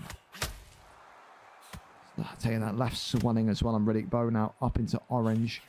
Really seeing one doctor's stoppage tonight, or one TKO victory, should I say, tonight. Are we going to see that swelling go all the way up and then a penultimate knockdown, which he will not be given the opportunity to answer? Wouldn't surprise us too much as this one crosses over into round number 7. So far, so good. But what do those scorecards say going into the final 2 rounds? It has been a blue corner night consistently tonight. Every single fight so far on the live card won by the man on the blue corner, in the blue corner. Right now, that will not change. 59-55. I said I had him up kind of 4-1, and in the end, that was the case. And of course, round 6 going to James Douglas. So 6-1 on the scorecards, or 5-1, so I say, on the scorecards here so far, with 7 on the way for the Riddick Bowe selection. Now you got to find something in you to kind of make up the huge ground of 4 points in this round and the next round, or else you are effectively sleepwalking into that that disappointing realm of another loss in your career. Body shot that continues to fly on through. Swing and a miss upstairs. Left hand there is good, but for Riddick Bowe has to find a way to be a little bit more aggressive. You got to see him be, I mean, at some point, I get it. You don't want to kind of put yourself in a really bad position, but at some point, Riddick Bowe, slick aim, is going to need to make that kind of conscious decision to say, fuck it. Hands up, in we go. You know, the 1,000 march type death march boxing style of I'm going in, and I'm either coming out with a skull, or I'm going in and going out with my head plastered on the canvas. You can't, I think, fight timid anymore, knowing the difference in scorecards. Maybe you disagree with me, hardcore boxing fans out there, but you're going into round number 8 now. I think potentially 3 points, definitely 4 points, maybe even 5 points down. I mean, you've got to do something grandiose. You've got to do something big, something special in round number 4, or round number 8, shall I say. And this one will go to the 8th and final round, as these two are still at a stalemate. That left swelling on Riddick Bowe is absolutely off the charts. How much more can he realistically take? Round number 8 on its way. Big right hand there creeps in. Works off the jab, goes down low to the body. There's this one again, just being kind of maneuvered in. Right hand there, swings in beautifully. There's another one down low, and then up top is really nice. This is the kind of aggressiveness we talked about that we wanted to see from Slick Aim here in round 8. Pushing the boat out, being a little bit more flamboyant in his aggressiveness, and that is the way that you win these rounds, and this is the way that you kind of try and push for a knockout. For James Douglas, same kind of situation that only Jay found himself in the last fight. You're up by so many in round 8. You don't need to do anything other than walk backwards, protect yourself, and sail on into the post-fight credits with another victory and your arm raised. So can't really blame him. It's been a very strategic fight. Some will say slow, I say strategic. And it's a fight tonight in which pound for pound baller makes his stream debut, wins on his stream debut, and extends that prospectful record to 2-0. For Slick Aim, it's not the end of the world. Yes, 1-1. But there are so many fights in this division that I can't wait to see him take part in. There's so many great matchups for him. And he's shown tonight against pound for pound baller that he can handle himself in there. We've seen some guys go in there against the pound for pound guys and be absolutely smoked. Oh, wow. I'll tell you what, I did not expect that to happen right at the end. It was the body shot. It was a flash body shot that apparently knocks down Riddick Bowe. And that's going to be a 10-8 round to more than likely seal the deal. Tonight, Slick Aim does get the first professional loss on his record. But it was a good fight nevertheless. Great boxing, gentlemen. And a great contest tonight. But ultimately, a great win there from the James Douglas pick. Pound for pound baller gets it done on decision. Another fight. And now we have our first red corner victor today. So there you go. It wasn't a blue corner victory. It was the red corner victory tonight for pound for pound baller, the first one there this evening. Up next, we go over to Joe Naldinho and Ash AXN. Apologies to you two about the 10-minute delay. It was a little bit of a slow start to the card tonight. 3 wins, 2 losses for Joe. Ash, of course, comes back in. 3 wins, 1 loss. Number 8 versus number 9 in this WBA division. The middleweight division breaks for impact as 2 fighters on the cusp of a top 5 entry have the opportunity to seal the deal tonight. We are there. We are set. And we are ready to go. Ash against Joe. Joe against Ash. Nigel Benn against Daniel Jacobs. A great fight once again in this one. Can't wait to see who comes out on top. Absolutely, absolutely. Is Neave out? What's happening? Been out. Yeah, he's more than likely going to be pulling out. So, yeah, I'll need to look into that. Said his mum's in hospital. Again, I'll refuse to comment until I know more on the details, because over the years, I've had so many people tell me so many different things that have been true, that haven't been true. I don't really want to comment, but we'll have to make a call on the fly. I don't know if it'll be an interim. I don't know if it'll just be postponed, that fight, to next week. I don't know.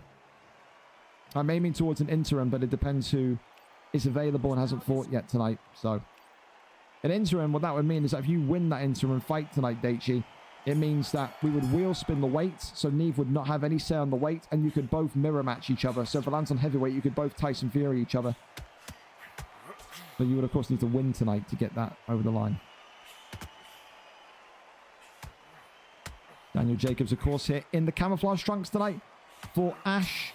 Joe Nardino in the black with Nigel Benn. He told me, slipped a note under my door and told me, listen here, Four Eyes, you ever give me welterweight ever again, I will break those glasses of yours. I will. I'll do it. I'll smash them to pieces.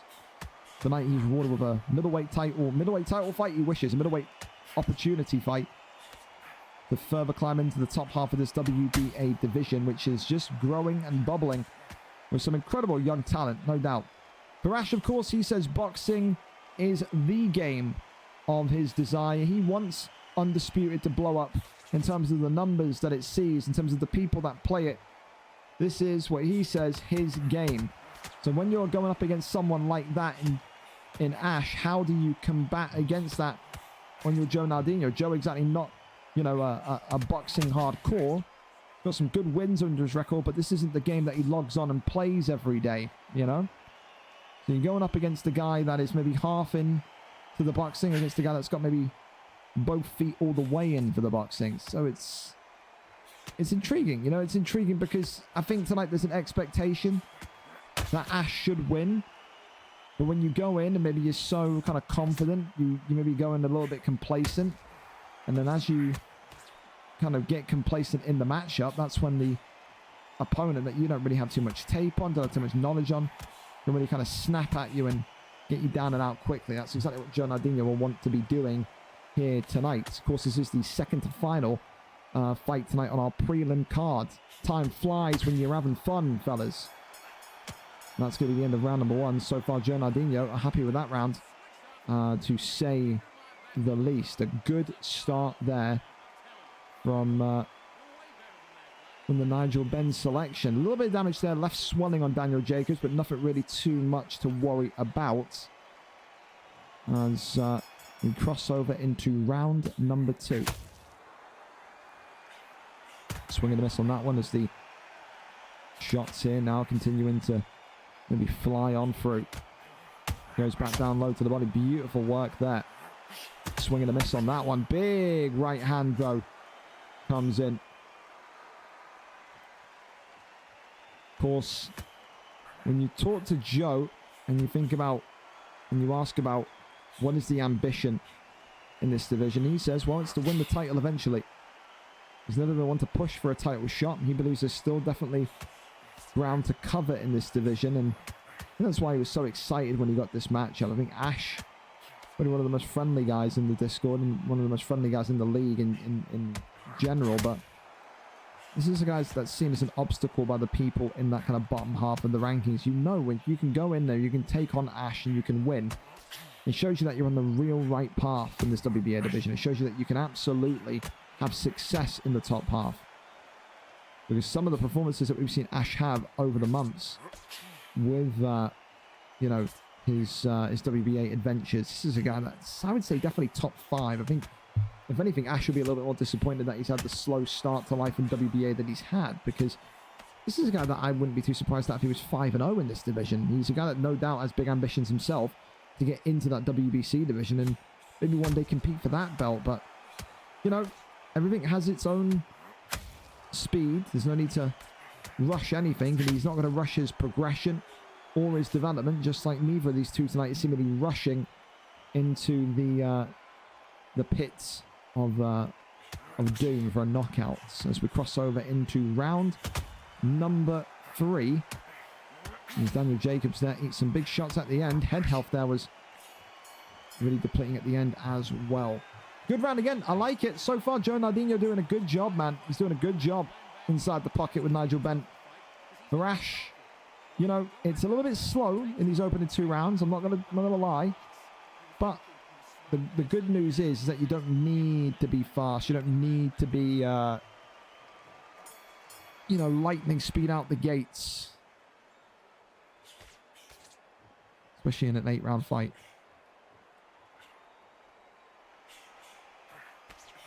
Ronaldinho there with that right hand. Left hand now comes in from Nigel Benn. As big right hand there comes in. Goes forward again, works down low to the body. Left and right.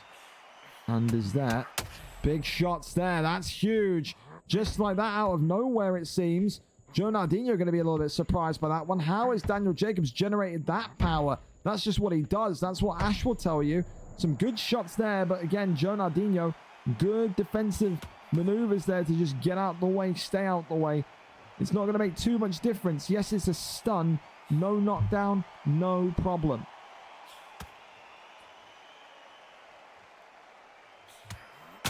Big shots there, back down low to the body. Tries to find that right hand. Oi! Snapshot there from Joe. Right hand comes in. Big shot there again. Oh, and they're down low to the body. And Zoe, Joe counter shot again as Joe's lining up for those heavy power shots.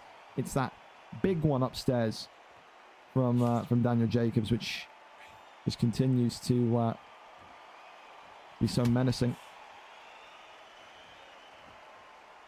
Joe, I think, a little bit kind of caught off guard by all that damage, so he's effectively just trying to ease this round out into round number 4.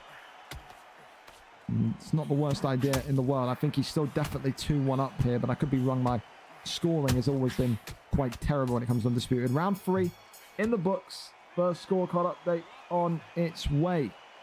The left cut damage there on Daniel Jacobs is building. It's not anything too concerning yet. Joe at least has a target to go for. Will that stun give Ash the confidence he needs? Scorecard update. Daniel Jacobs, 3 rounds up to 0. I am shocked at that. I thought at least Joe had won 2 rounds, but there you go. Never trust the guy with the microphone and the glasses to give you any sort of accurate read into fights. I am hopeless with this scoring shit. I really am. So listen, one judge has it 3 rounds to nothing for Ash. Ash, of course, going to be saying to himself, that gives me the indication that I'm doing the right things here. So, as of right now, no need to change too much of anything. So that left hand there comes forward and swings on in. Goes back down low to the body. Right hand is brilliant as well.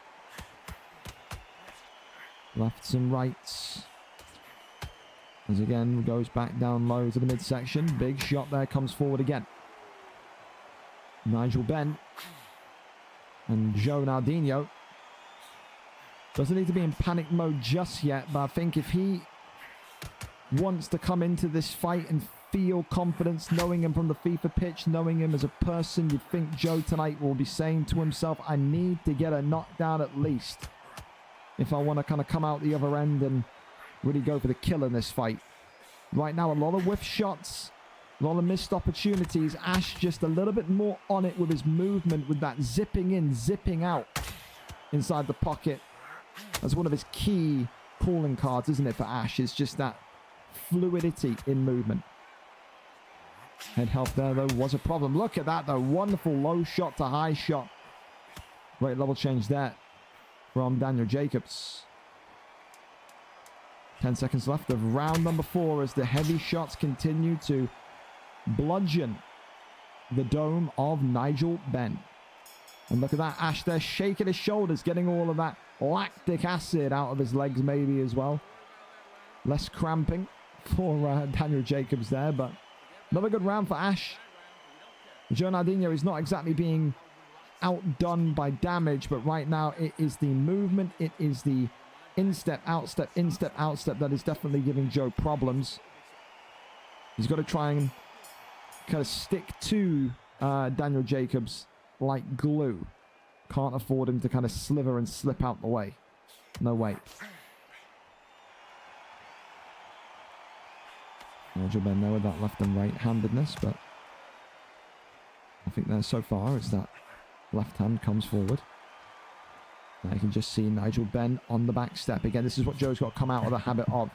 So in round 5, he has to go forward a bit more. It's got to be a little more confident in that instep, and there you go. That's more like it. Joe Nardinho with a big, big stun hit.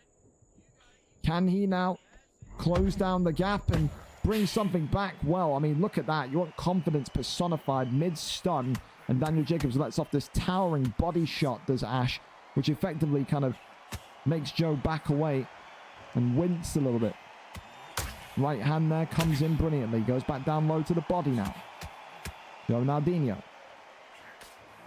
throws one to that exposed head of Daniel Jacobs, and in the end just keeping himself distant, backing away. Right hand there brilliantly comes in, swings upstairs. Still absolutely nothing in that one. Right hand, look at this now, a big one. Big shots here, lefts and rights. Nigel Benn, Joe Nardinho looking for an absolute heavy set of damage. Right hand again, brilliant stuff. Goes back down low to the body.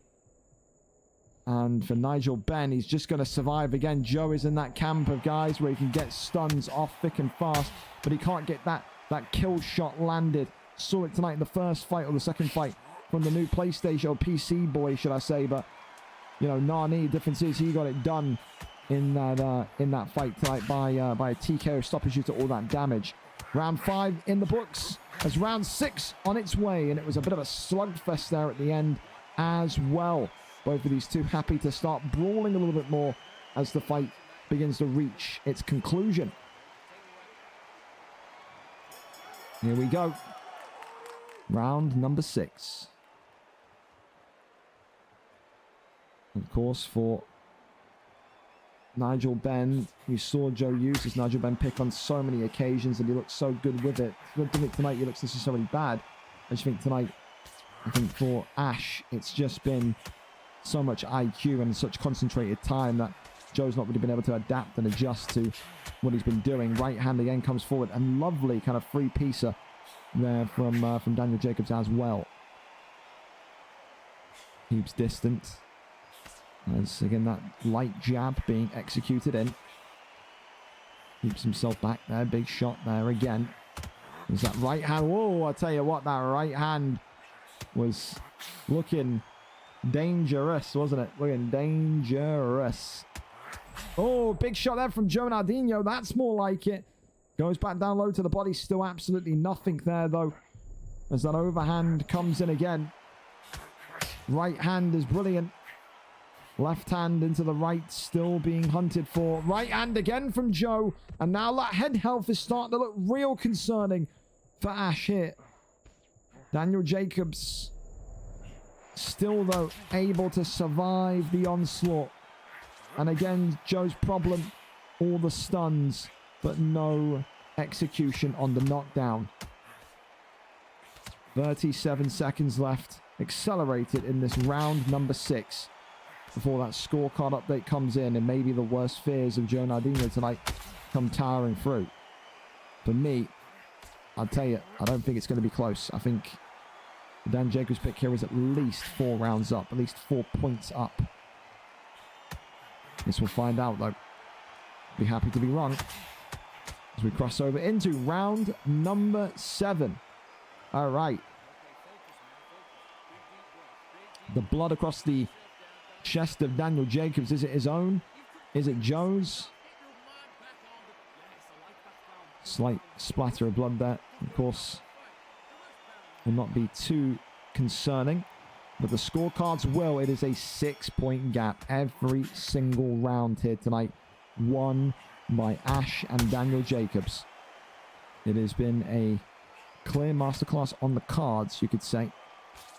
Joe now on that judge's scorecard would need to find a 6-point swing, wouldn't he? Really going to be difficult across the next 2 rounds. Of course, it would make it 3 fights in a row that goes the distance. Decision Mania, is it back? Maybe. Maybe. Oh, a big right hand there. Well, listen, this could be the way to start things off. You can go and get the knockdown. Body shots there coming forward. But Daniel Jacobs, again, just happy to accept the sponge there. And in the end, there's no real danger and no real concern from Ash's side or Ash's corner about his inability to win this round, or let alone survive this round, should I say.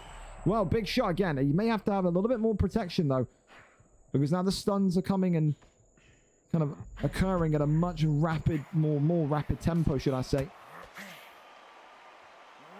Right hand there is brilliant from Joe, and that head health from Daniel Jacobs is absolutely in trouble land. Oh, right hand there, though, from Daniel Jacobs. Sends that one forward. And Joe Nardino could be in trouble here with potential knockdown looming. Yes, he is. And he will say to Joe Nardino, that's how you do it.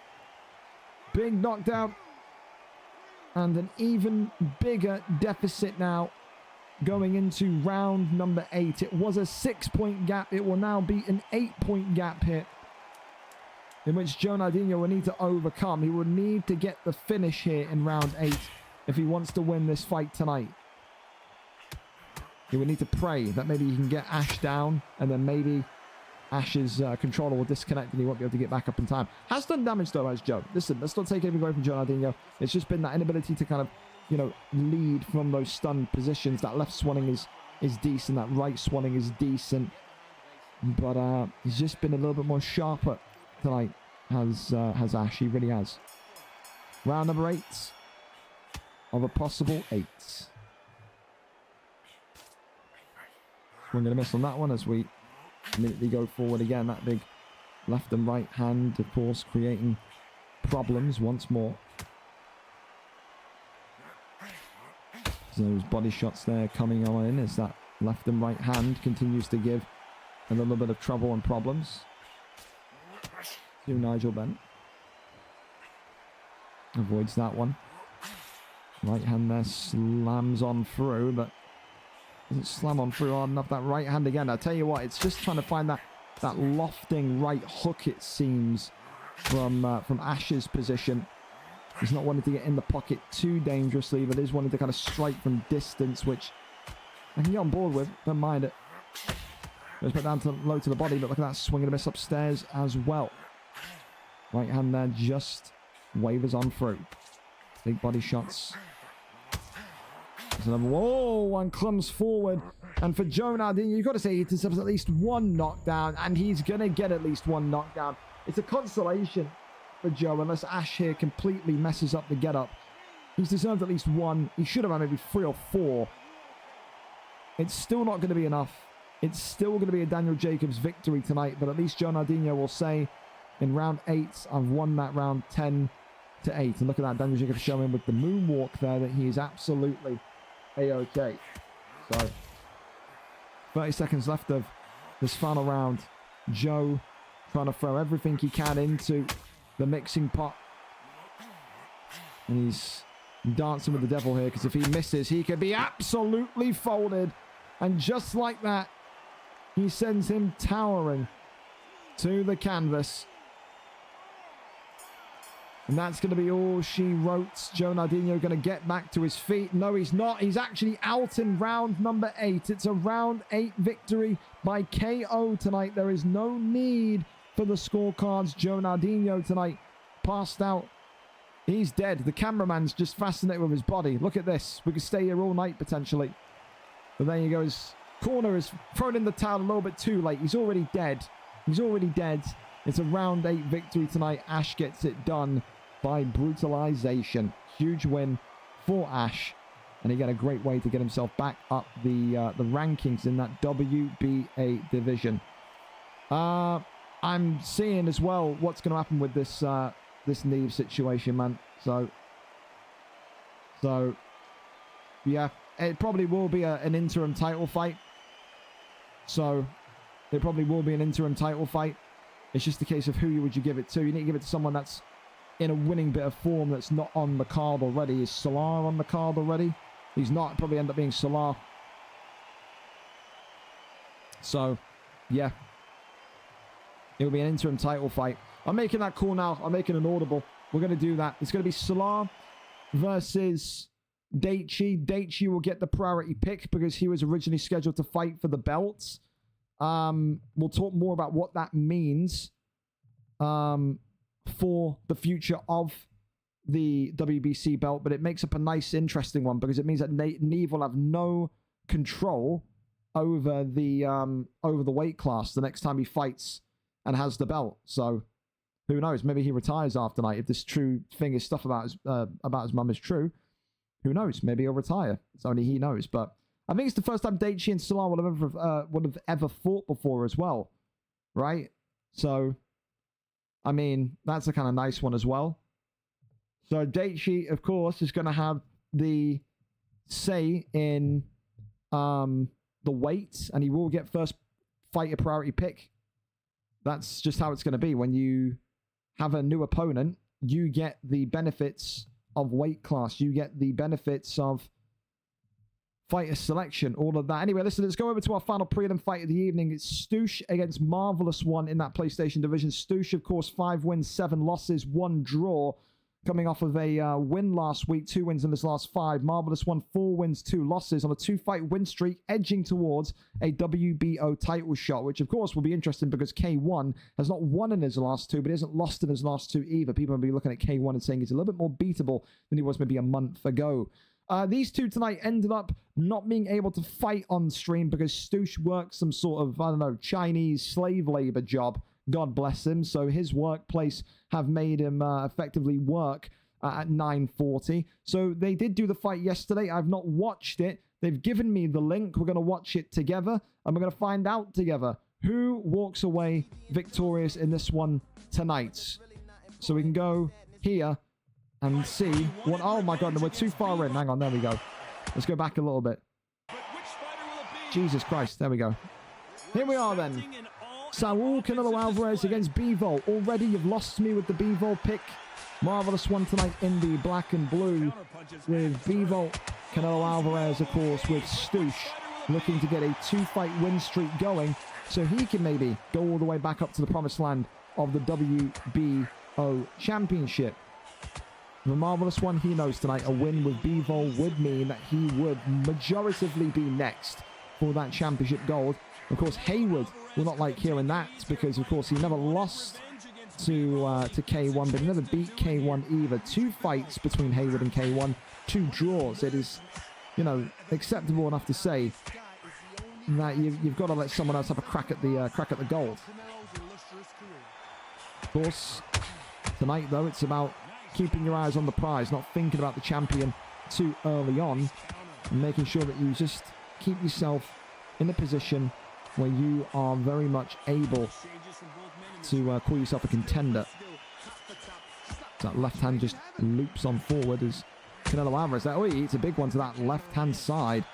So far, got to say, with Marvelous One, what we've always seen from him is he is a nightmare inside the pocket. I think he's so intertwined with head movement and fluidity that, again, he's one of those kind of real dangerous pressure boxers, but he's also a great counter artist as well. Let's look at that. Talk about counter shots. Mamma mia, that one's a big one. To the ribs, to the jaw, level change of top tier fashion. And already you've got your first knockdown of this fight. And you've got your first 10-8 round of this fight. The Bivol pick through Marvelous One. The man known as Ghazi is looking like a real danger tonight. He's looking like a man that knows that a title fight is on the line here. Great round from Bivol, 10-8 to the Marvelous One. Round number 2 up and underway. Good news for Stoosh, of course, as that's an 8-round fight. So, yes, you've been knocked down, and I mean, it depends who you ask, but you want to take the knockdown, I think, early on. You would rather be knocked down in round 1 they're knocked down in, you know, round 7 or 8 when the fight pretty much could lean on that.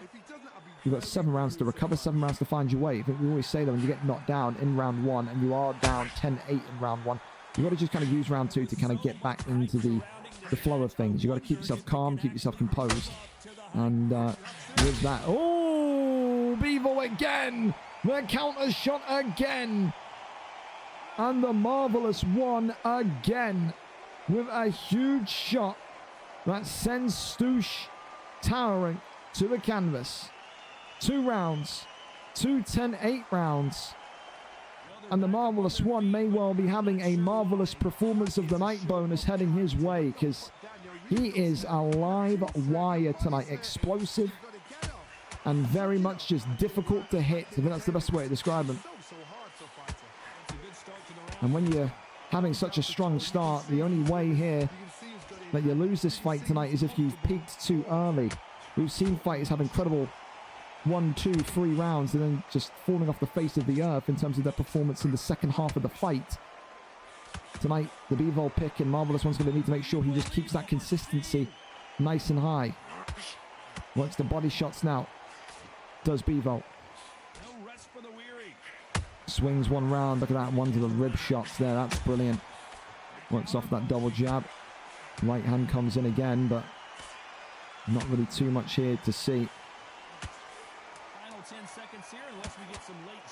Big shot there again as Canelo Alvarez having to find a way through the mist, but a really, really difficult 2 rounds for Stoosh so far. The Canelo Alvarez pick 10-8 each round down. He's already 4 points off, and we're only going into round 3. Talk about gaps, distances to overcome.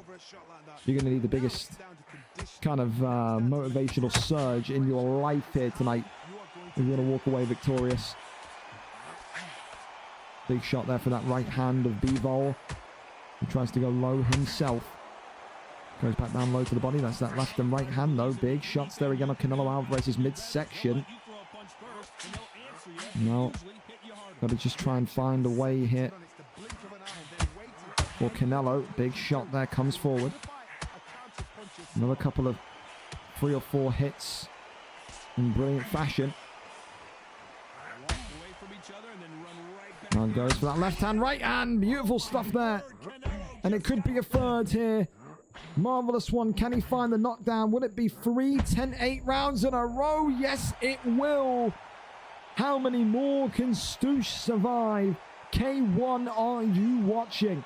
That will be the message from Marvelous One tonight. He is announcing himself as the next guy up for the belt, the next guy up for the throne. It is 3 10-8 rounds in a row.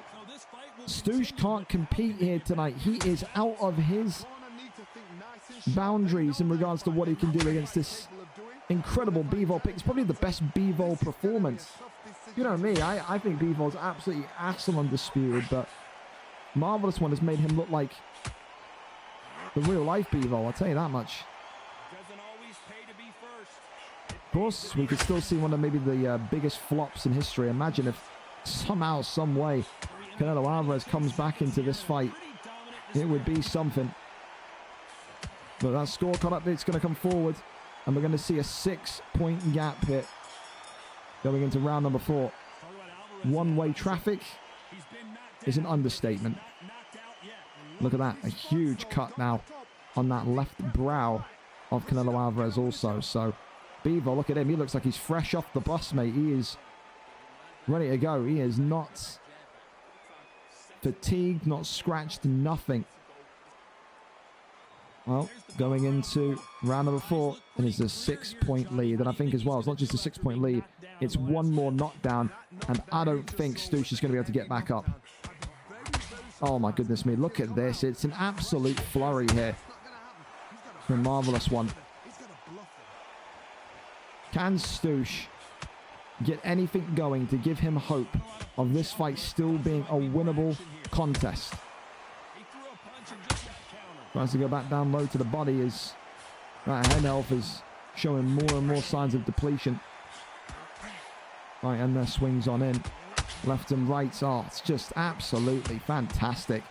from the Bivol pick here tonight. I didn't think the performance bonus was going to change hands because of the earlier heroics from the new boy on PC, but hey, there's no harm in taking a second place tonight, Nani, because Bivol here is looking for his 4th 10-8 round in a row.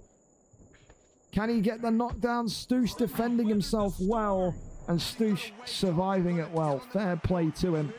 The defense there finally coming out and shining. Big uppercut there. Maybe he was loading, maybe he was pending. Another one there goes down low to the body. There's that huge right and left hand again. Goes back down low to the midsection once more. You see Stoosh now just looking to carve open the midsection of Bivol, but that right hand is the ever blessing weapon of Dimitri Bivol. Round 4 coming to its conclusion, and Dimitri Bivol still, regardless of not being able to get that stun followed through, is going to be happy with his handiwork here tonight. Well, round 5 on its way, and that will probably set up a 7-point lead. I think that's a Bivol round again, and it becomes an even more impossible task when you're 7 points down. But I guess granted, he's got 4 rounds to do work in. But Lord knows how many more he's going to survive here. For Bivol, the big question is, has he slowed down perhaps? Has he expended all of that energy, all of that fight IQ, all of that flair into the first 3 rounds, and now he's got nothing really left in him? That's the big question. Back down low to the body is Bivol again. Goes for that uppercut, still nothing there. Goes down low. There's that little poke to the body. Another one then down to the midsection. Oh, that's a good one from Stoosh there. And you just see Stoosh is trying to work those body shots. That is, he's given up with any headshots. He knows his only real hope in this one tonight is to go down low and to attack that belt line of Bivol. Right hand continues to just take the top off of Canelo Alvarez though. Big shots there. Huge shots there. As that right hand comes in, this could be it here. Dimitri Bivol, could this be the one? Uppercuts. And this one sends him towering. 4 knockdowns in 5 rounds. Is he gonna find the way back to his feet? Looks like he'll be A-OK. A 7 count or a 6 count, either or, but Stoosh refuses to go quietly. Stoosh downed again. Stoosh 10-8 down again. And this points differential is now going to start to look like a cricket score rather than a manageable score. As this one crosses over into round number 6.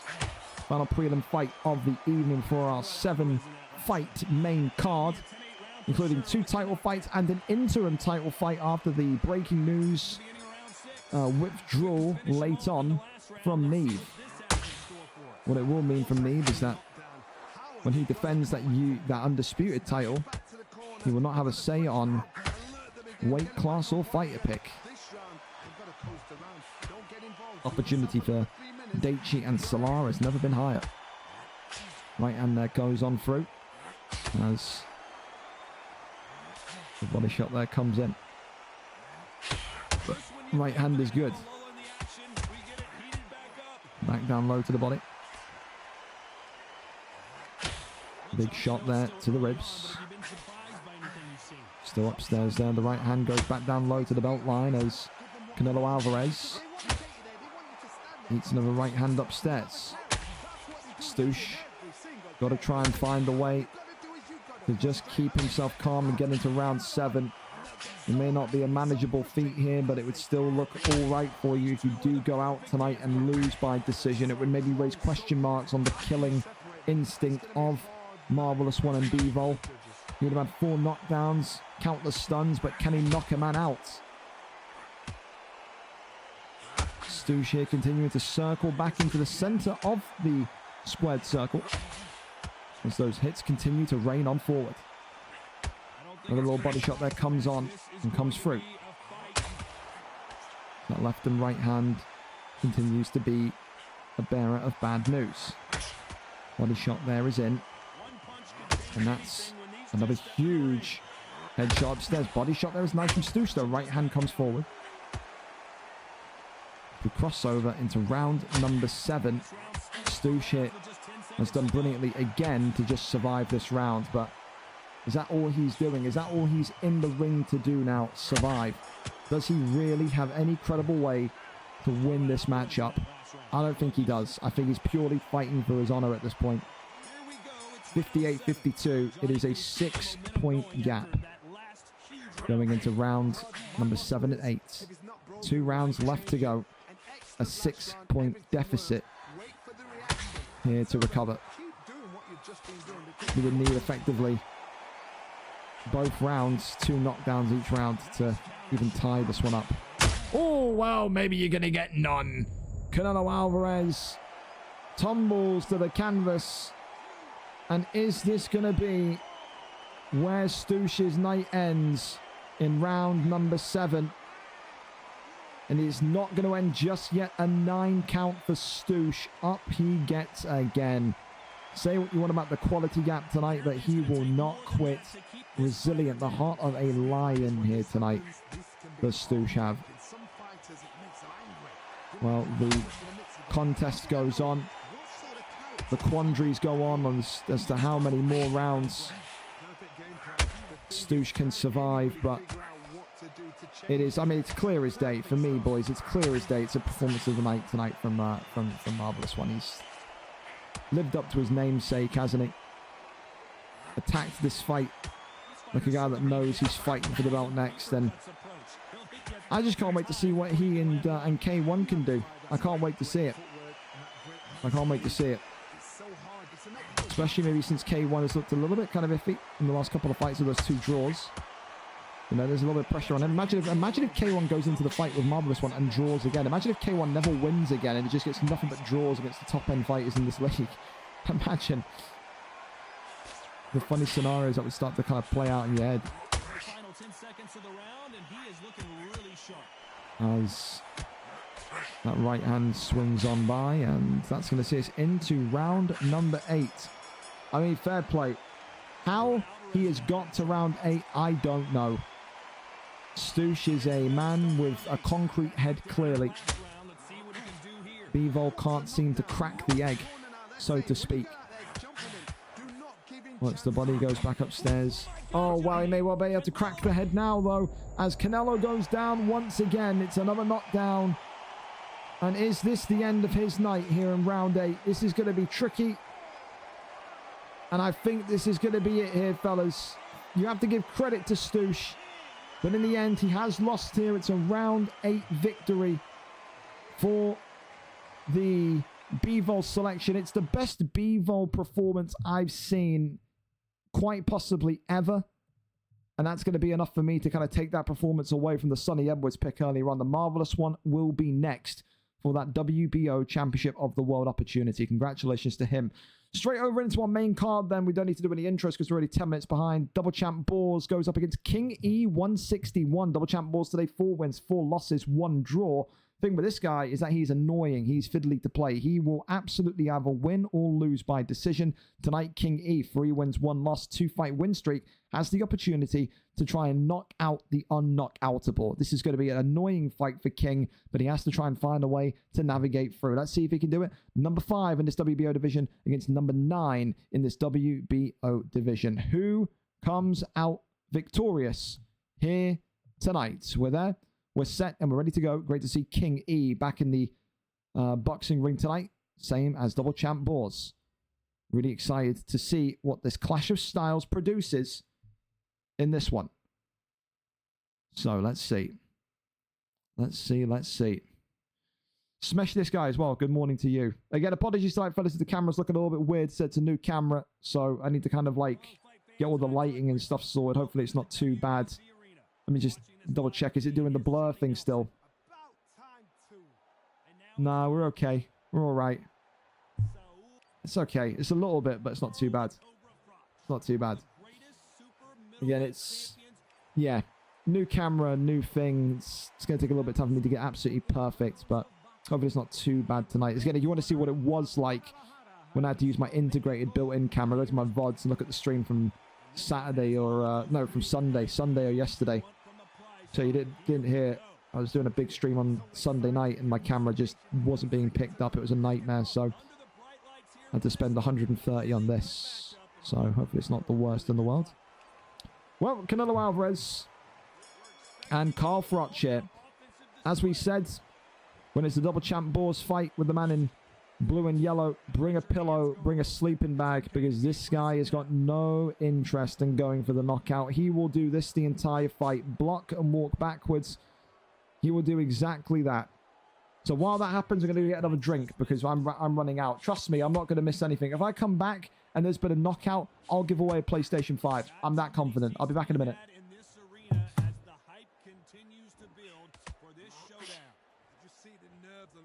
Stepping into the ring, Tom, it can tell you so much about a fighter. And then look in the opposite corner. You've got one fighter that is in heaven. This is where they want to be.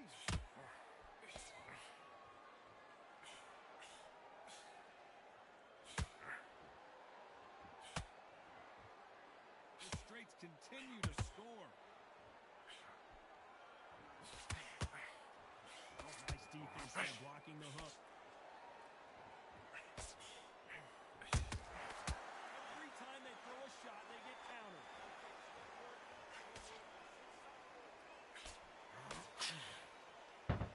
Got action? I hope we do. Oh. Said it's a double champ boars fight, boys. It's one of those, you call it a toilet break fight. You call it a grab a snack fight, grab a beverage fight. You got no, you could go, literally, boys, we got title fights on. If you need a shit or anything, you need like a big poop, this is the fight to do it in. Right, go now. Trust me. Go now. There is a 0% chance that this fight ends in a knockout. Zero. No offense to King E, it's just not going to happen. Double Champ Boars has made a career on being unknockoutable. It's just what he does. Well, we'll strap in and we'll settle in. I'll watch this so you don't have to. It's one of those fights tonight, fellas. I can't lie to you. Well, end of round one approaching. I doubt there's been any knockdowns. So, 10-9. But to who, Chris Kamara, eh? I need to get a haircut too, man. Getting fucking hair in my mouth and nose. And a shave.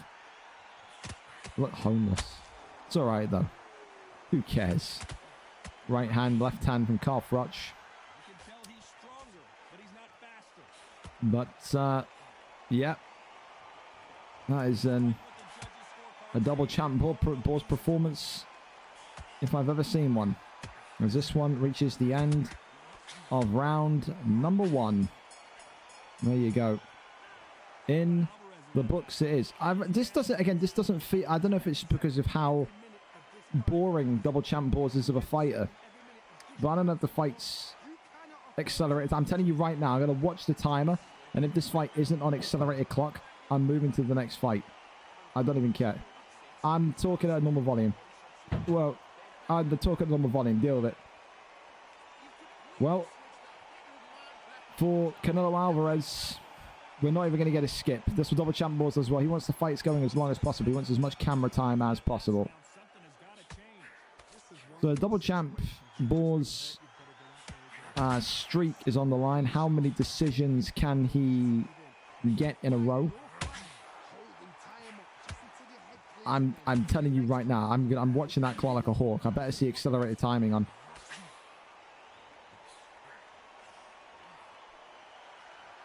It's not accelerated time, is it? It isn't. That doesn't look like accelerated to me, does it? Am I tripping here, boys? I'm not watching 36 minutes or whatever it is on one-time speed. I'll let these two play it out and move on to the next one. I'm not doing this. If he set up the lobby, he knows what he's doing as well. Does that look like accelerated time to you? That seems like normal. 6, 5, 4, 3. That's normal time, dude. Stop it. I'm not doing this for the entire night. That's normal time, innit? It's not. Next fight, good. We'll come back to that. I'm sorry, Double Champ Wars, but did you know if this was Double Champ Wars' lobby? Because I guarantee you it was, wasn't it? I guarantee you it was. Because if he set this up, then he knows what he's done. It is, yeah. Then he's a clown. Then I'm not watching his fights. He's done that on purpose. Kobe against Mickey J next. Keep playing it, by the way, King E. It counts. It's on your record. But he's done that on purpose. He's not going to delay us, man. I'm sorry. No. Kobe up next then. 3 wins, no losses, and 1 draw in this matchup tonight. Takes on, of course, Mickey J, 1997. Mickey J, of course, a perfect 2 wins, no losses on his record. Tonight, someone's O has to go, unless we've got another draw in the cards. Of course, it's number 11 versus number 12 in this WBC division, but it's more than an 11th v 12th matchup. It's definitely a matchup between 2 hot prospects that, again, could rise up the ranks and take their form tonight and maybe challenge maybe the likes of a vDaichi, a Sxlar, whoever loses that main event tonight. Nap is on a bit of a downward streak. Whoever wins here tonight could call out Nap, perhaps. I mean, some good fights there to kind of sink your teeth into. But who gets the job done? We go over and up to it. Kobe tonight. Is he streaming? Is he not streaming? I have no idea. Whoever wants to stream, though, toss the link. Let's get going.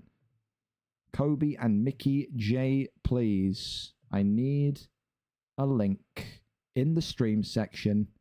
Link. Link. It is because he's red corner, yeah. Again, that's just what he does, man. He's a troll, but we're not doing all of that. I'm telling you, we're not doing all of that. You can't put it on normal fight clock and then just do that because people have got work and school tomorrow and all that. Mickey, someone, whether it's, who is it? Who's streaming, Mickey or Kobe? I need something here, fellas. I need something here.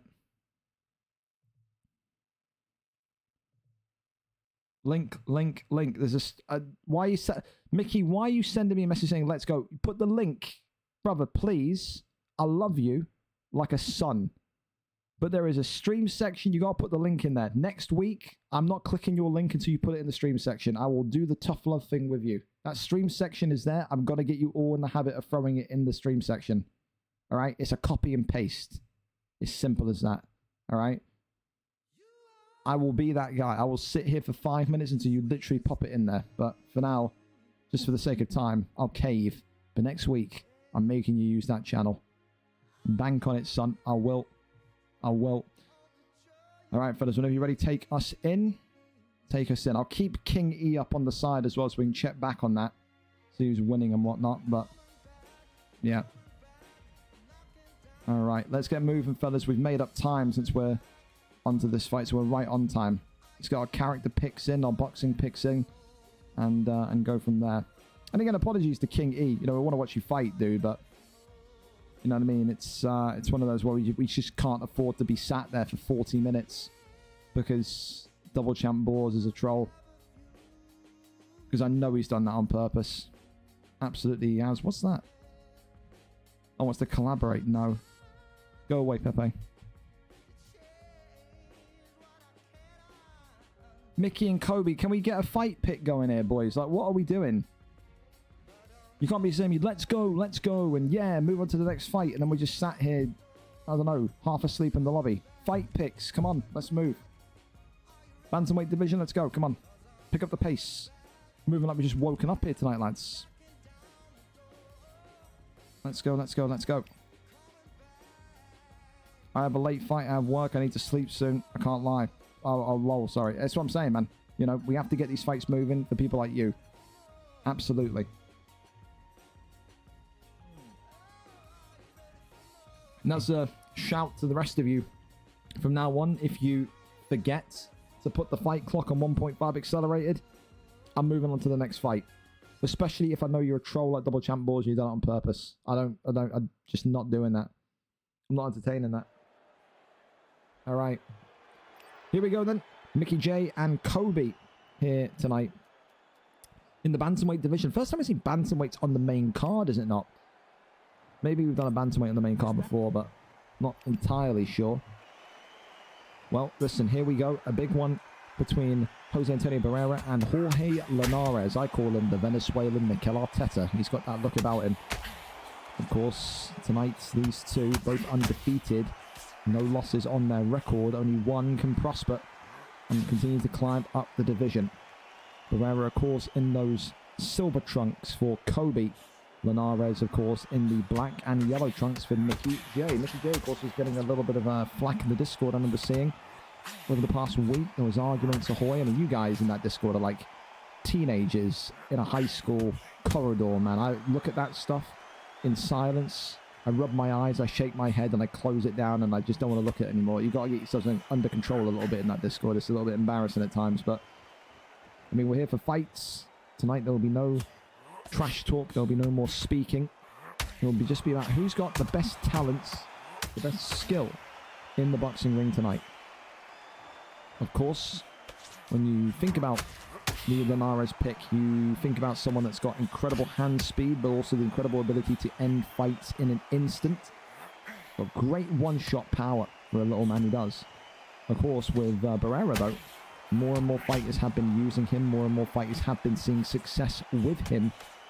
I think he was a DLC fighter, was he not? I had a couple of fighters even actually buy him just purely to get him unlocked for their fight. So commitment to the cause, commitment to winning the record, I suppose. But one of those tonight where it wouldn't surprise me again. You talk about two fighters going the distance and having a decision victory either way.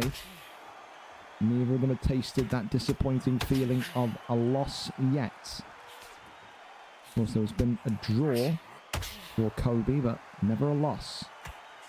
Will that maybe change tonight? Mickey J, of course, who was on an upward trajectory, may not want to feel that pain either. End of round one. There's that one there in the books. What's happening in the King E fights? That one is still only in, what, round 4? Yeah, we're going to probably catch up to them. I'm not even going to lie. Well, right hand there immediately starts things off. Swing and a miss on that one as the Barrera pick continues to go back down low to the body. The shots, there it is. There's another couple of big ones there. Beautiful level change again. Really nice for Barrera. That's a swing upwards into the midsection. Has to work the jab. Of course, as well, we've got any Americans in here tonight on the card. Do hit me up after the card. I will need your assistance with something. Won't be urgent. Won't be like, I need you tonight, but make yourselves known. Could use a hand. Definitely could. Something exciting starting tomorrow, I believe. Well, continuing just to try and find that jab. Here's Barrera. Big shot there. Nothing really else to come through, though. Right hand comes in brilliantly. Tries to work the body. Barrera here. Oh my goodness me, a big shot. Right hand from Kobe. And there's the uppercut and there's the knockdown. Well, well, well, Mickey J tastes the canvas for the first time tonight. Well, well, well. Maybe this fight wasn't going to be as easy as he thought it was.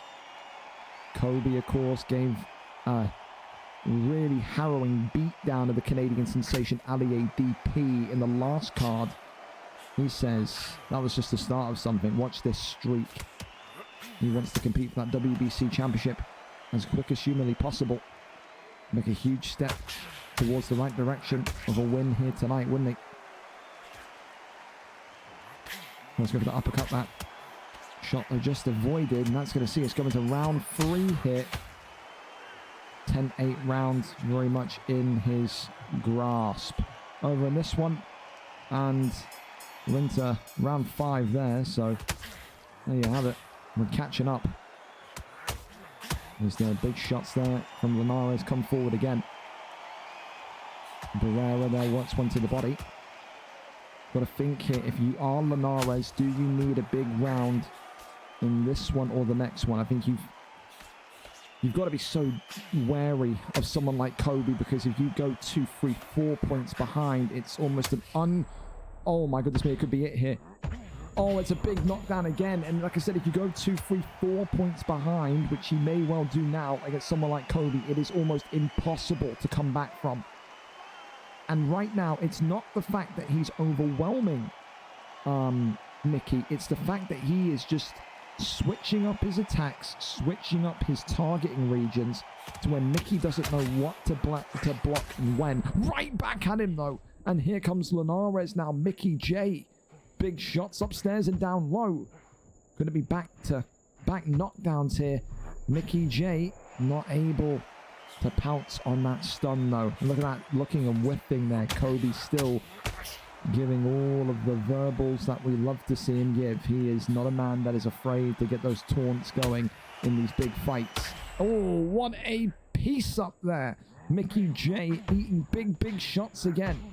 Body shots, uppercut sends him face planting, and he boogies on the grave of Linares as well. What a show he is putting on here tonight. This could be it right here, fellas. Wow, he's up at a 9 count. Mickey J nearly out in the early rounds. How many more can he handle? Can he survive? Well, I tell you this much, Kobe tonight really, once again, asserting himself as one of the top contenders in that WBC division. Scorecards, of course, going to be coming on the way, and in this fight, this is still ongoing. 55 seconds after that one, 30-24 after a 10-7 round. Wow. One-way traffic. Right hand. Well. Mickey J says, don't count me out just yet, Four Eyes. I've got something for him. And it's Venezuelan heat-seeking ballistic missiles by way of Linares that puts him into a driving seat for a potential 10-8 round here. Wow. Keep your eyes on this then. It was a large gap of points. It was a 10-7, a 10-8, and a 10-9 round. But look at this now from Linares. Another big one coming his way. And this could be one of the fights of the night. Maybe even... right back to stabbing blow there. This is the thing, though. I think Linares has to absolutely find a way to capitalize on those counters and those stuns. Mickey J, though, since seeing that 10-7 round, has seemingly activated. He has woken up. Has he woken up too little too late, though? It feels like he knows one more knockdown, and that could be his night over and done for. Kobe having to kind of weather the storm. It's a big counter. Goes back down low to the body, and he drops him. Uppercut there as well. Bloody hell, his head bobbling back and forth. And this could be it now for Mickey, and he says, no, it isn't. Up at 6, easy peasy. But it is knockdowns galore here, not just from one side, but from both sides. As round 4 speeds towards its conclusion. Another uppercut there, swings on by. Right hand there is just avoided. I'll tell you what, we made the best decision in human history to move on from double champ Boars to this one. And again, for King E, I owe you another fight on a main card at some point against someone that isn't a complete troll. But so far, what a fight. I think this is going to take fight in the night for me as well. This is a real good fight. Although there's a huge gap in points, there's huge question marks as to whether or not Barrera Kobe can hang on to this. Mickey J walking towards the fire again. He is fearless in that regard. Body shots there.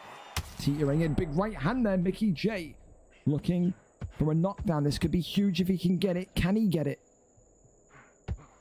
Oh, Kobe hanging on in. No, he's dropped there right at the end of the sequence. One to the body. And now Mickey J will be saying to himself, I'm not far away from being back level on the points.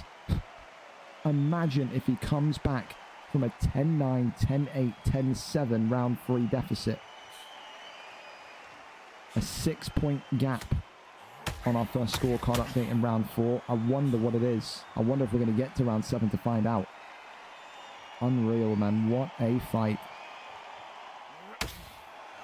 Big shots coming in there as the jab being worked again.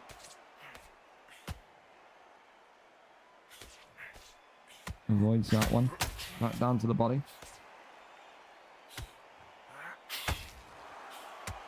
Lightning fast here from these two bantamweights. And again, now the body shots coming in from Barrera. All signs point to a body knockout potentially. One upstairs to the dome. Barrera continuing to cycle on round. Big shot there comes in. Next one to the belt line. Big right hand comes forward again. Avoids that one and goes back to the ribs. Still works off the jab. Right hand clips him. Linares again. Oh, does he go down? Is he up? Oh, wow. I think he just survived from going down. I thought for sure he was gone. Round number 6. And he's boogie and he's gyrating. He can appreciate a good fight when he sees one, can Kobe. You've got to get bantamweights on the fight card more often, man. The little dudes can hit. These two fucking guard gnomes, man. They can fight. Swings that left hand forward. Still nothing there, though. Barrera. What can he do in terms of getting back into a positive position hit? He's been under the kosh for a little bit of time now. Swings underneath, body shots good. Heavy one there to the ribs as well. Maneuvers and circles back round. Another big one there comes in. Huge one to the ribs. There's that right hand, teeters on through. Body shots. Still alive.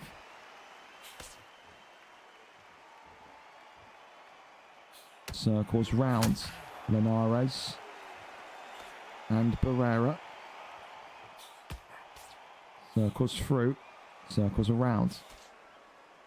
Probably, between these two, the most calm round of the entire fight, which is ironic to say here in round number 6, but neither of them wanting to make the move just yet. Goes back down low to the midsection. There's that one there. More shots coming forward. Goes back down low. Blocks decently well as well. Right hand swings in. This is going to be the end of round 6, and I'm absolutely mystified by what these scorecards are going to say here. Going into round number 7. Over in this fight between King E, have we overtaken them? Nope, we're about to catch them. Round 7 in that one. As this one is 58-52 Barrera. Wow, I did not think Barrera was still going to have a 6-point lead. I thought Linares had come back into the fight swimmingly. Only one round won. Incredible. Well, still got to believe in you, Mickey J. I'll be down in the dumps about it. Big shots there coming in is Barrera. Continuing just to try and find that kind of stick and move presence. There it is from Linares, though. Counter shot of dreams. And Kobe now going to be faced with this first bit of a challenge and getting back to his feet. It's a 7 count, though. Mickey J not done quite yet.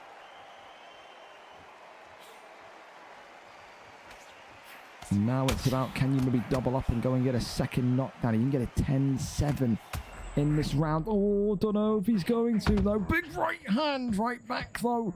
All these two are absolutely swinging. Uppercut there was thrown in. One time for the Gringos. What a fight this has been, man. What a fight. Don't you dare crash. Don't you dare crash. Oh, no, man. Oh, no. Oh, thank God. Mickey J's internet may be made out of clay and mud. Look at that. That's Mickey J's internet right there. Complete shit show. Just squint your eyes. You'll see through the pixels what's going on.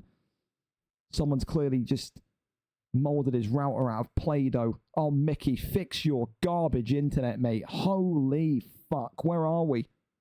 In the streets of Nairobi? Where are we?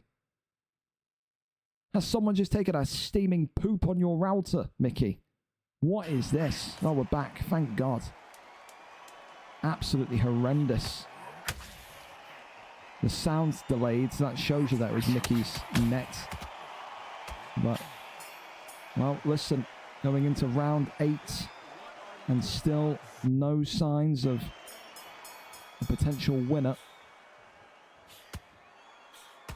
I hope we don't get that lag spike from Mickey J again, or else we're going to have to really, really try and guess who wins this round 8. It could come down to maybe who has the best round 8 out of these two. Right hand now comes in brilliantly fast, and again, Barrera launches one in as... Whoa! It's going to be a doctor's check on what? He looks absolutely fat. Oh, I'm like, okay, right. He's got a machete wound on the eyebrow there. That was quite a cut, to say the least. But Mickey J going to be allowed to continue. But that is a huge axe wound on the left brow of Jorge Linares. Goes back down low to the body. It's categorically, no doubts, no arguments. I want fight to the death. This was the fight of the night. 1 billion%. It's been absolutely world class. Bodies there just being brutalized. Oh, it's big. Barrera clipped. As now he's dropped him. Wow, Linares with a potential 10-8 round. Could that swing the fight? I wonder.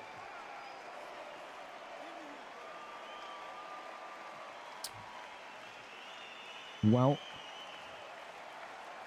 we're going to see in 25 seconds. This one goes the distance tonight. But we want to talk about entertaining decisions, fellas. There is no higher of an example than this. Winner or loser tonight. Oh my goodness me. This has been one hell of a fight. And now it may not even go to decision. Mickey J trying to save himself from a knockout. Will he be able to beat the count? Yes, he can. He won't win tonight, Mickey J, but he's won the hearts of many, because that there was one of the greatest fights of this card. Maybe one of the greatest fights of all time. No complaints from me tonight. It is a Barrera win, and Kobe gets it done here on decision. Congratulations to him. He is getting closer and closer for one of those penultimate title shots. No one can argue that whatsoever. What happened in the King E fight? There you go. It was a decision in the end for King E. No surprise there. All Double Champ Balls cares about is winning or losing by decision. But I'm telling you clearly, Double Champ Balls, I'm not going to play these meme games with you. Like, you can fight like a complete terrorist, that's fine, but don't put the fight clock on purpose on normal time, because I will just not watch your fights. People have got work, they got school, all the above. You use 1.5 relative time, or we just don't watch you. It's that simple. Thanks as well to Paris MC25 as well. I appreciate that. TKO win. Was it? Was it not a decision? Am I stupid? Let me come back. Hang on. I thought it was a decision. Oh, a TKO in round 8. Well, there you go. We didn't even get that correct then. Good for you. I'm happy for you, because then it just makes the whole meme thing you tried to do even worse. So, good up, man. Good on you. Said, I didn't ask for much. Just the correct fight settings. That's it. That's it. Well, listen, up next then, fellas, we go over to our next non-title fight. And, of course, it's EF Sage against King Kong. What a fight this is going to be. Sage, of course, tonight. 8 wins, 1 loss, 2 draws.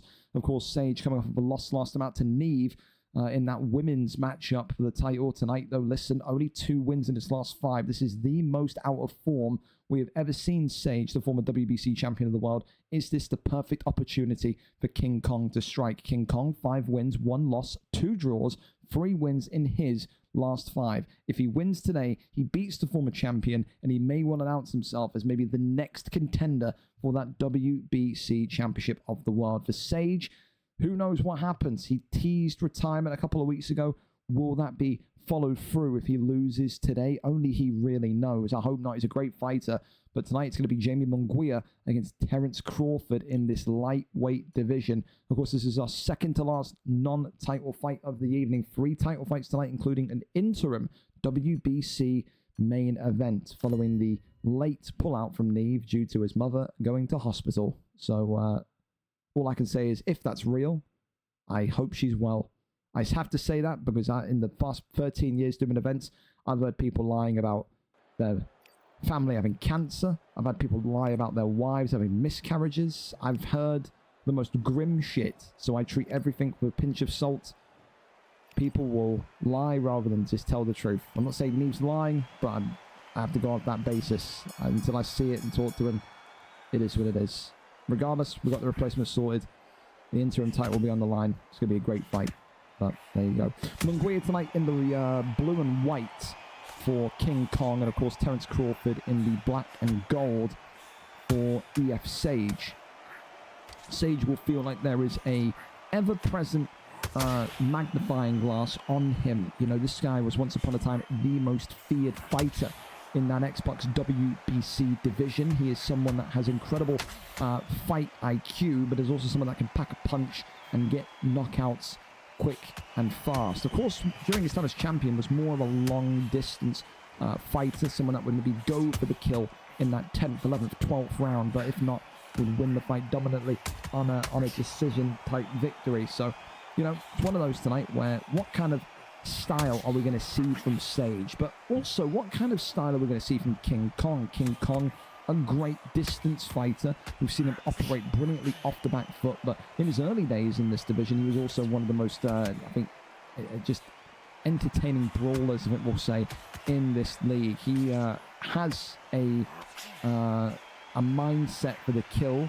When he gets you stunned, he very rarely lets you off the hook. You've got to be perfect in situations and in fights when you are conceding damage to him to not let that build quickly. And I think as well, it's a great pick with this Munguia pick. He's tall, he's physical, he towers over Terence Crawford.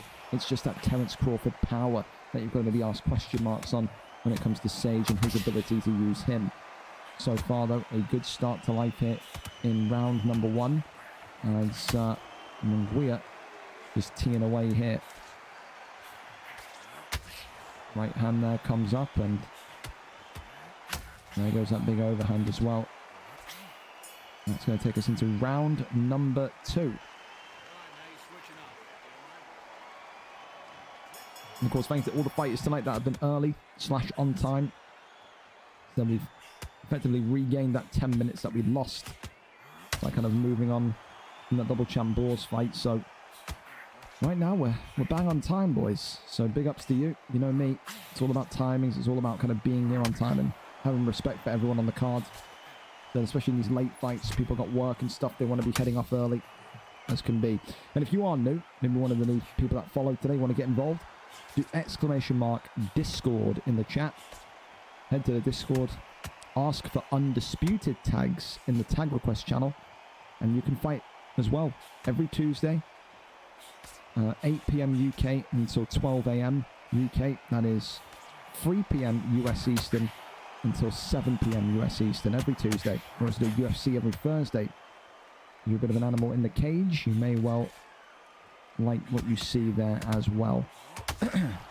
Of course, so far, Terence Crawford just working shots to the midsection of Munguia as he goes low to high. Crawford just continues to keep himself in a position of zen.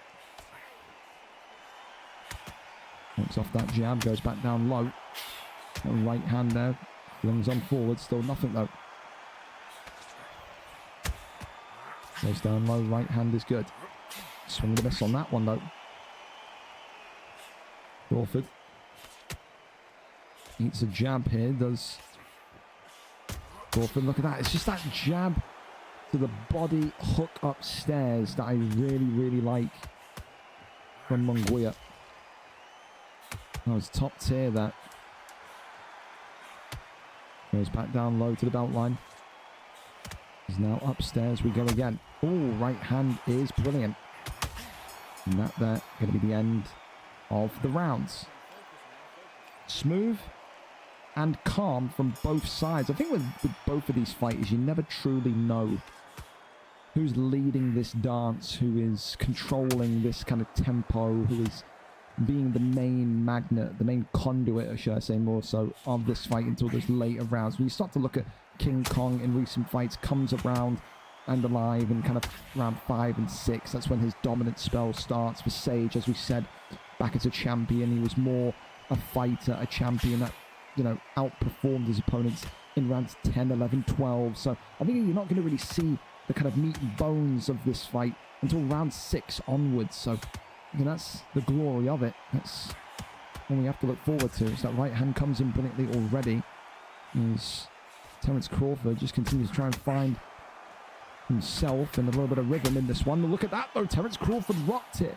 Sage, for the first time in this fight, stunned, pushes him backwards. And of course, we always knew that this division of the WBC on Xbox was getting better and bigger. It was getting more and more refined and revamped. And with that, you've got guys like King Kong who are now trying to break through and get their opportunity at the gold. Continues though to just fend off the giant Munguia with that jab. Terence Crawford continuing just to try and circle out and around. Big shots there coming in through the belt line. First to go down low. Sage though not able yet to find a stun of his own. Left swelling though of Munguia. You see that in the corner of your eye when that popped up. It is in yellow. So he's not out of the wars just yet. Big body shots there coming in. And that's going to be the end of round 3. Great rounds from the Munguia pick. But as the fight goes on, will that left swelling continue to be a problem? 29-28 so far to King Kong. 1 point up against the former WBC champion of the world. Of course, as well, 3 title fights tonight are set to be 12 rounds each. So strap in for a long final 3. If you love your boxing, there's no better place to be to end your Tuesday night. Goes down low to the body. As that right hand continues to come forward. Goes towards the belt line, works the jab. Right hand comes in, brilliant stuff there again. As Munguia now goes low to high, high to low. Crawford popping and weaving here. Avoids that one. Great head movement as well. It's the one thing I love from Sage as well. It's just his versatility and maneuverability. He just consistently avoid damage. Does that at such a pro level. Again, look at that. Just avoids that one. Maybe you could blame the net code of the game, but got to give props when you see them. This one here is going to teeter on and into round number 5. Can Crawford really get one more bite of the cherry before we see that happen, though? As this fight is now starting to enter those later rounds in which both of these two come alive. Big right hand was attempted up top, but this one here still very much open for business. As this one creeps over and into round number 5. And it's an IQ-rich fight. It is. It's, again, 2 top fighters who very much have their own style and strategy and game plan, and they are trying to break through each other. They're trying to solve the Rubik's Cube that is one another. It is the stun and damage on Crawford compared to that left-hand side swelling on Munguia. Head health is now dropping for King Kong's Munguia. That left swelling is only going to rise. And there's that right hand. Crawford's power. Right hand now comes through onto that left-hand side of Munguia, which is damaged. Can Sage get the kill shot? No, he can't. Good defensive maneuverability by the Munguia pick here. Keeps him low with that body shot. Right hand there comes up. Works off the jab. Still here. Believing that he can find a way. As that jab comes in again. Back down low to the body. Right hand is good. Not just good, it's excellent. Continues though just to try and find something. Try and find anything. Ooh, good lefts and rights again. Back down low to the belt line. Still keeping himself at ease. Walks the body. There's that left and right hand. Body shot comes in. You just see here as that belt line continues to be peppered. These two not going to be too out of sorts as this fight winds down and heads into round number 6. Still anybody's to go and take, but that left swelling of Munguia has me concerned. King Kong started off this fight so well, but Sage now, just like he did when he was champion, is finding a way. He is knocking on the door, and the door's hinges are about to come off here. That swelling and that head health is a real concern. For Munguia, I think he's got to use, King Kong's got to use that reach of Munguia a little bit better. Got to try and stand the outside here. You've got to avoid those. Oh, what the? That out of nowhere, by the way. A flash knock. Maybe he's got the flash off, but a flash knockout, a flash knockdown, excuse me. I mean, that is insanity. I mean, if you're Sage, you're furious with that. Well, a flash knockdown. That was completely against the run of play. And Munguia now has an opportunity to just sit back and take a 10-8 round and see what those scorecards say going into the 7th. Right hand there comes in forward brilliantly. Goes back down low as King Kong continues to try and get himself moving upwards.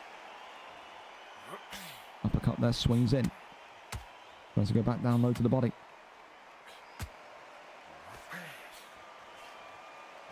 Got to think here if you're Terence Crawford, you just need to get out of this one alive. You do not need another knockdown, and you do not need a 10-7 deficit in round 6. I think Sage has got to fight with his head here rather than his emotion. Because I do worry he's going to get 10-7 there if he keeps on going into the pocket of Munguia. 2 rounds left of this very tense, tight, ropey affair between Sage's Terence Crawford and King Kong's Jamie Munguia.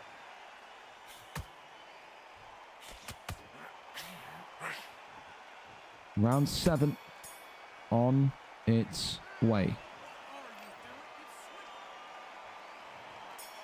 58-55 Munguia. So that 10-8 round has boosted his lead from 1 to 3. And now for Crawford, for Sage, the race is on. You realistically need a knockdown and a solid round on top to kind of get yourself back into the winning position here. This division has only gotten better. This division has only improved, and with that, fighters like Sage have to go through their own mini evolutions if they want to remain at the top of the jungle, on top of the food chain. Tonight, Munguia King Kong may well announce himself to that WBC contenders pool, and he may well live up to his name. He says that he's to be a king of the jungle. Well, I'm King Kong, and I'm coming for gold. As Sage here is stunned, and this could be maybe a 3-point turning into a 5-point lead. Not able, or is he, to capitalize? Big shots coming in again. Sage shoving him backwards. Penned up though against the ropes. Crawford just out. Again, escapes with his life intact. Oh, it's that down low to up high. Level change combination. And still, the questions will remain. Oh, big shots there. Sage is down, and Sage may be out.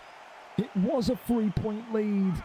It's now a 5-point lead, and King Kong may well have credible contendership status.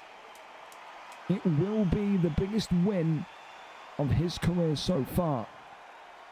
He goes into round 8, and he is up 5 points.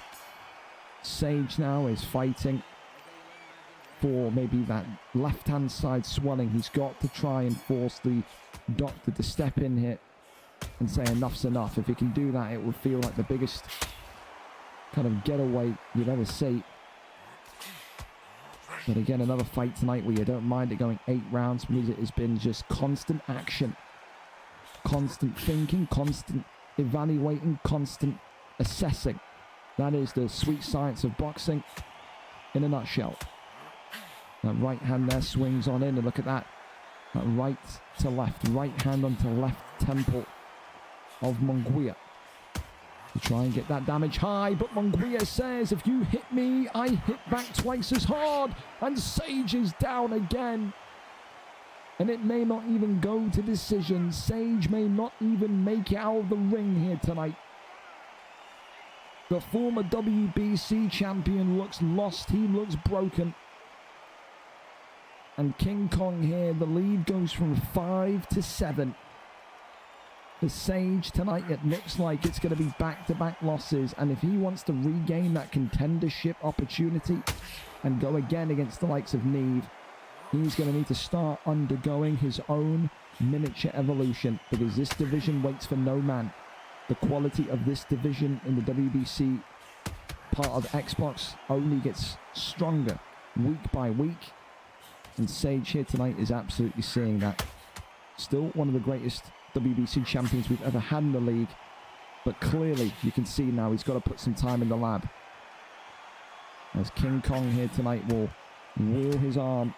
He knows how big of a victory this is. He knows what his trajectory is. And he wants a knockdown. And he may get a knockout. Sage, is he going to be beaten by decision, or is he going to be carried out on a stretcher?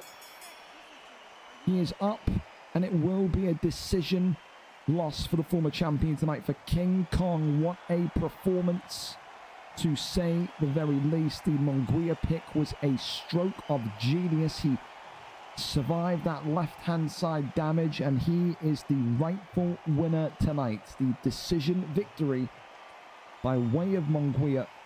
And that there was something special. I think him and Marvelous One are so neck and neck for performance, but I think I've got to give it to... I mean, how many? He had 2 or 3 10-8 rounds in a row. I think King Kong, if you're listening to this, a fantastic performance. If I can give out 2 performances of the night bonuses, I would. It was so good. I've got to keep it on Marvelous One. I hope you understand. Up next, we'll go over to our final non-title fight of the evening, and it's Haywood against Alman in this PlayStation division, this WBO divisional matchup. Haywood, of course, 6 wins, 3 losses, and 2 draws, undefeated in his last 5. He has had a 2-draw streak against K1. He has not beat the champion, but didn't lose to the champion either. Tonight, though, he has to accept that it's time to rebuild, and he's got to get a win on his record. We can't just keep doing K1 and Haywood until they beat each other. Tonight, Alman, 4 wins, 1 losses, and he personally pointed and picked out Haywood from a crowd and said, give me him. That is the perfect fight to announce myself as a WBO contender. Tonight, it is number 1 against number 3, 6-3 against 4-1, an undefeated streak of 5, including 3 wins against 4 wins in his last 5. Can Alman make it a 3-fight win streak? Can Haywood break that streak of draws? Or do we see yet another draw tonight on the record of Haywood? Let's go over and see exactly what the picks are set to be here tonight. We're there, we're set, and we are ready to go, as this one is braced for impact. Alman, of course, a pleasure to always see him on the card. It's going to be Sugar Ray Robinson against Terence Crawford. Double Champ Boars DM'd me.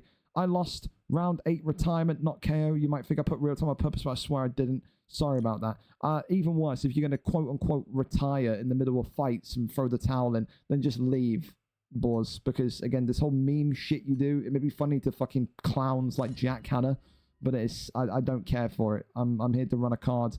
I'm not here to kind of deal with your nonsense, man. I'm not here to babysit. So you want to throw a towel in, retire because you're losing the fight, then respectfully get the fuck out and just stay out is what I can tell you. But do whatever you want, man.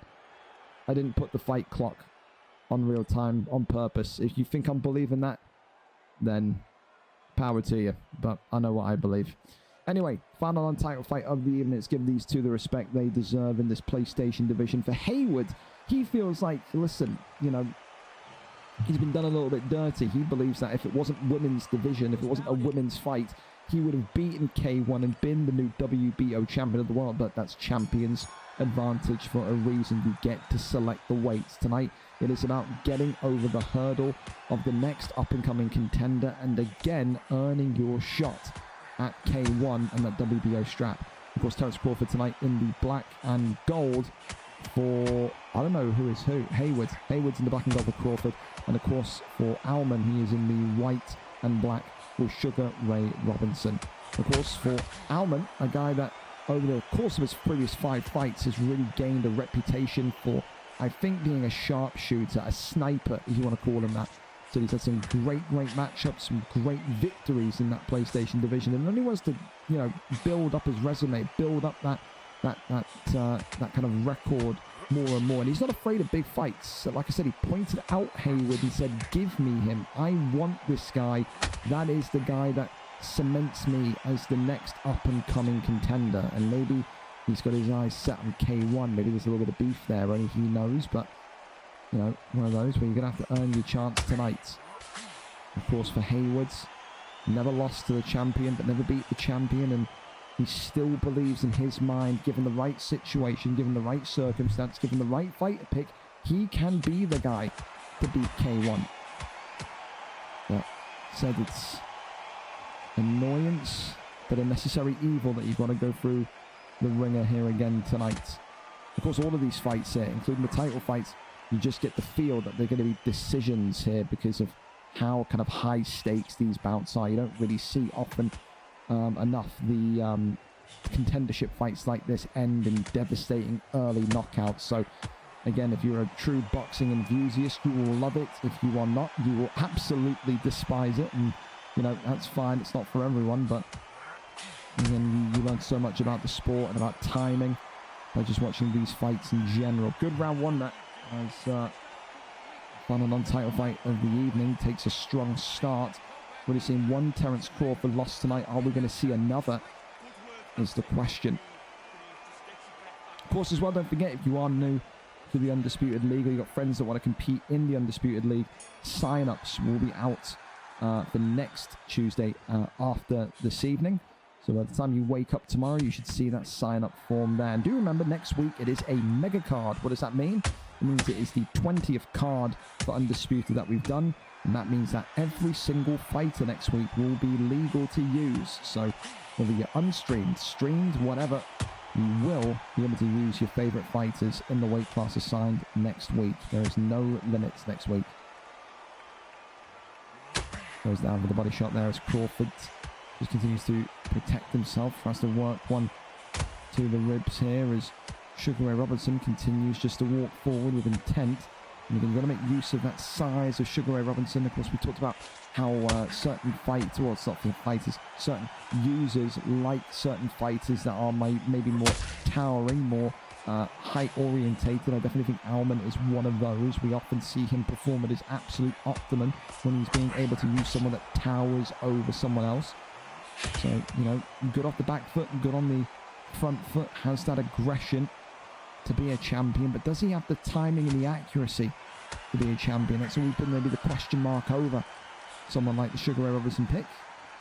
And he would, of course, just keep him on the outside, continuing just to protect himself and firm himself up here. Big right hand comes in, but equally right back comes a huge one from the Sugar Ray Robinson pick. Goes back low to the body. Big right hand comes forward again. He's up there. Peters on through. Right down low. Right hand is good. More one to the midsection. As that one goes down low to the body as well. That's going to be the end of round number 2. Well, with that, you've got to say, it's a very, very strong start for, I would say, Sugar Ray Robinson. I like the way that Alman has approached these opening 2 rounds, but I also understand that, again, similarly to what we said about Sage and similarly to what we said about King Kong, Hayward does like to come alive in those later rounds. Just like my voice likes to die in these later rounds and later fights. Goes towards that right side as the shot to the ribs continues to come on forward. Got to think here as well for Haywood. Make more use of that snappiness of Terence Crawford tonight. Just, you have to find a moment where you can catch someone like Sugar Ray Robinson. So tall, so towering, yes, but you've got to assess, does he move out and shift out to the right? Is he just immediately backing away? If he's adding direction to his retreat, you can time a hook, you can get a big hit. If he's just walking straight backwards, you've got to stick to him. You've got to work that forward pressure. Right now, you're allowing him to get off the back foot, work off that lightning fast jab that Sugar Ray Robinson has, and with that, the fight only goes one way. But that right hand there comes in, but still handling business as it stands. Body shot there comes in again as the danger beginning to brew again. Beautiful shots there. Goes back down low to the body. Another huge one to the midsection as Crawford now eats a couple more big shots to the belt line. Lefts and rights once more. Huge from Robinson. We're about to find out who leads on the cards. I think it's 3-0 to Sugar Ray. In before it's 3-0 to Haywood. I mean, I hope so. I like Haywood as a fighter, but I don't know. I just like what Robinson's doing right now.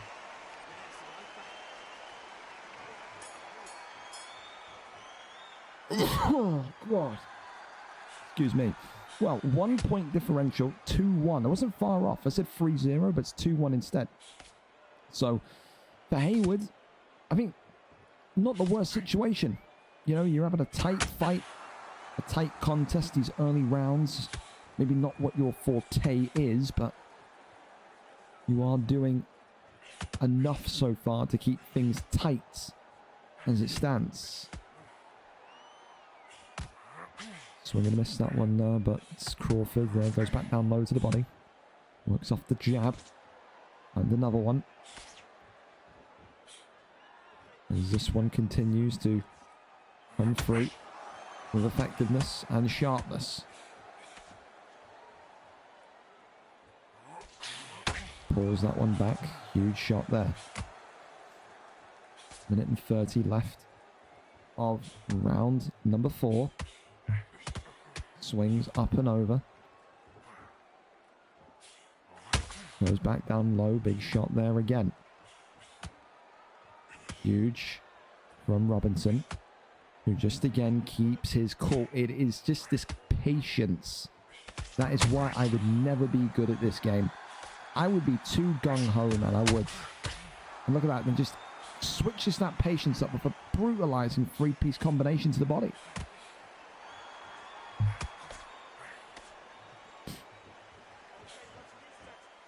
.26 seconds left of round number 4. And right now for Crawford, aka Haywood, he is maybe going to start to ask himself, should I be alternating the way that I'm addressing this fight right now? Halfway in to the fight, 4 rounds down, 4 rounds to go. I think he's lost that round, which still only puts him 2 points behind, but this is this kind of really kind of knife edge point.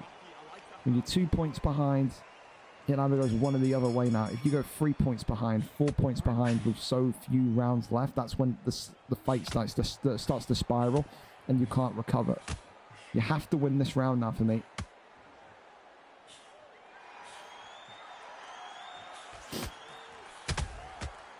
Goes back down low to the midsection again. That left and right continues to funnel on through.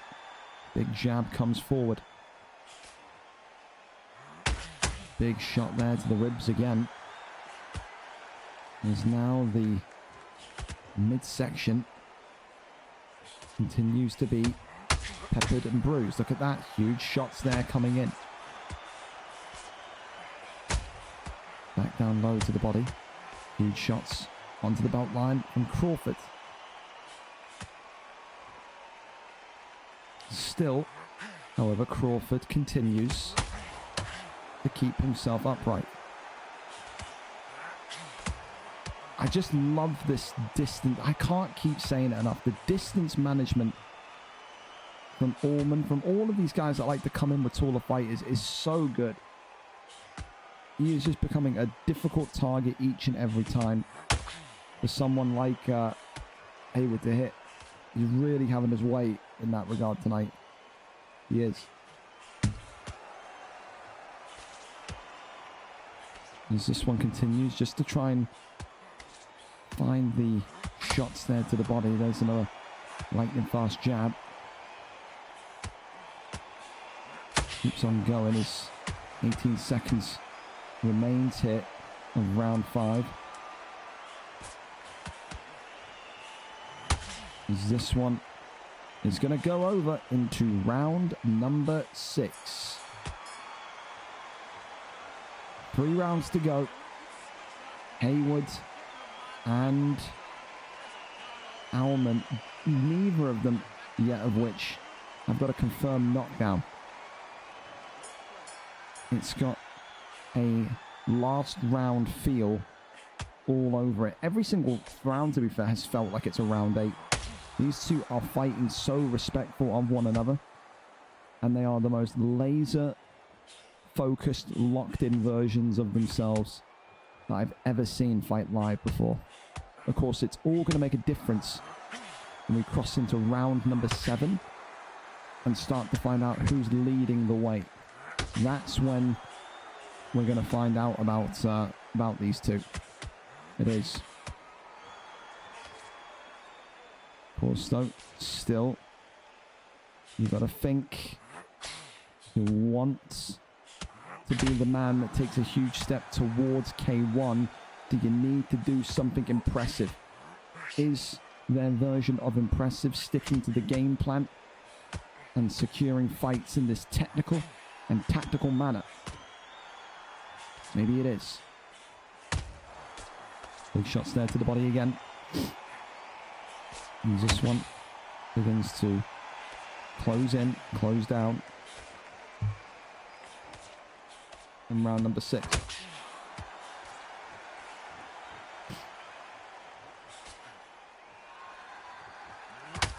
Big right hand there comes in. That left hand continues to snap in. Left hand again is good. Big shot there is good again.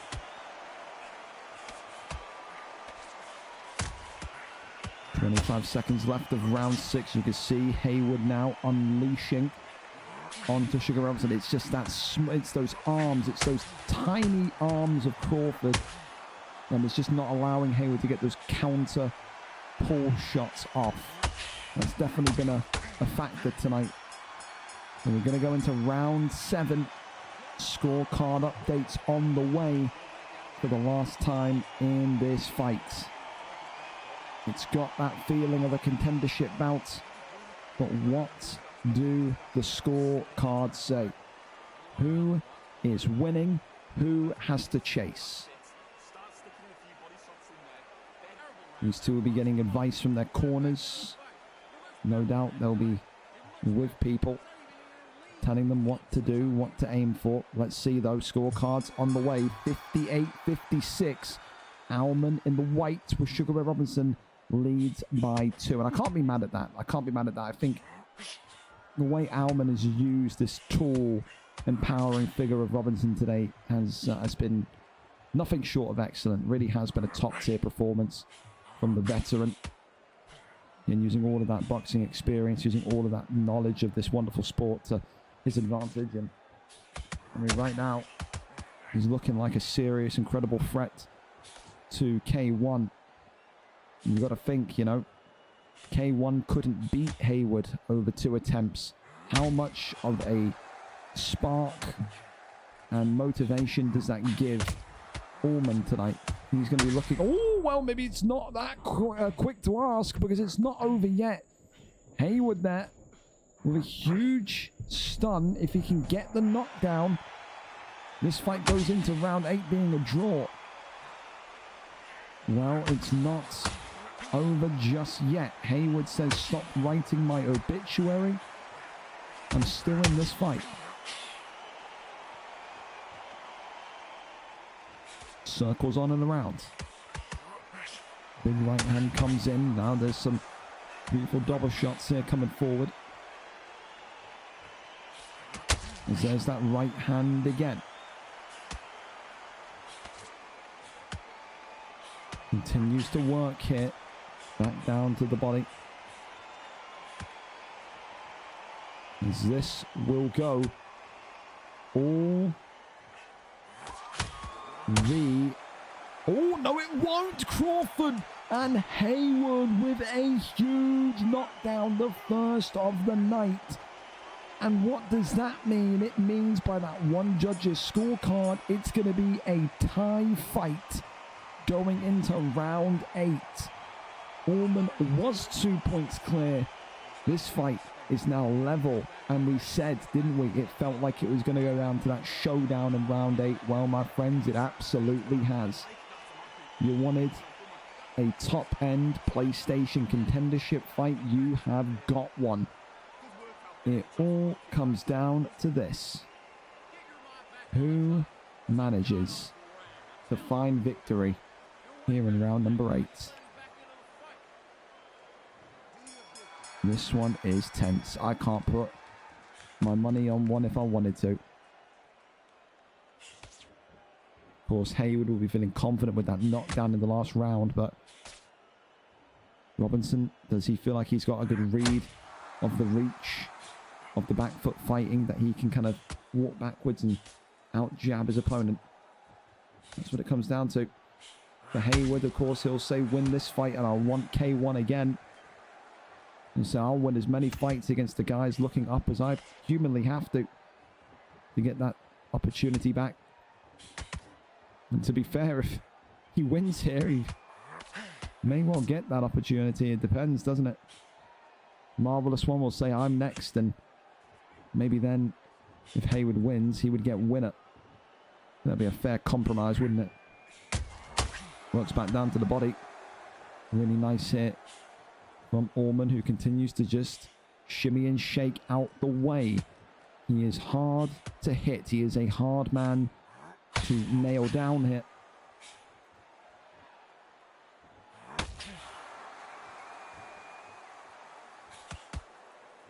"60 accelerated seconds left of our final non-title fight of the evening."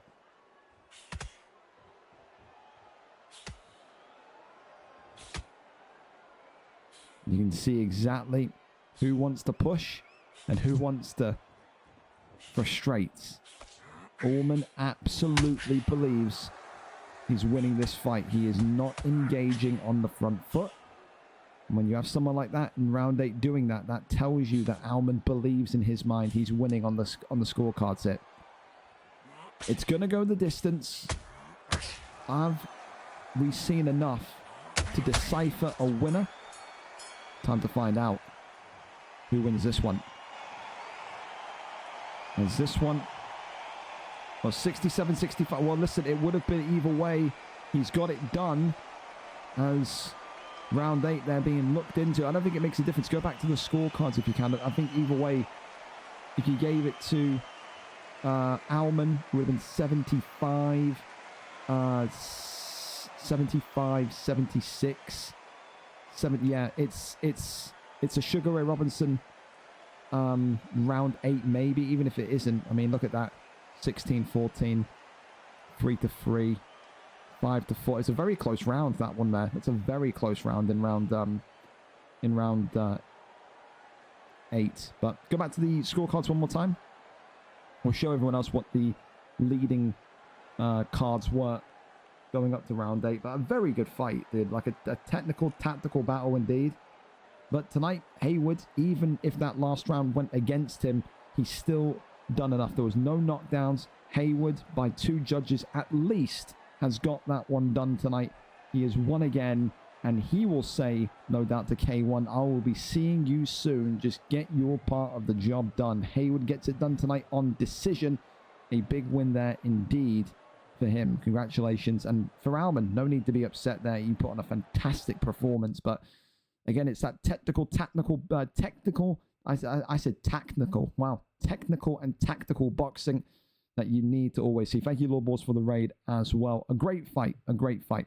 Our title fights, though, fellas, are now live. We're going to go ping the Discord, and we're going to sail right into this. So let's see exactly what the picks are set to be. We're going to go ping this Discord quickly as well. Undisputed Boxing title fights are now live.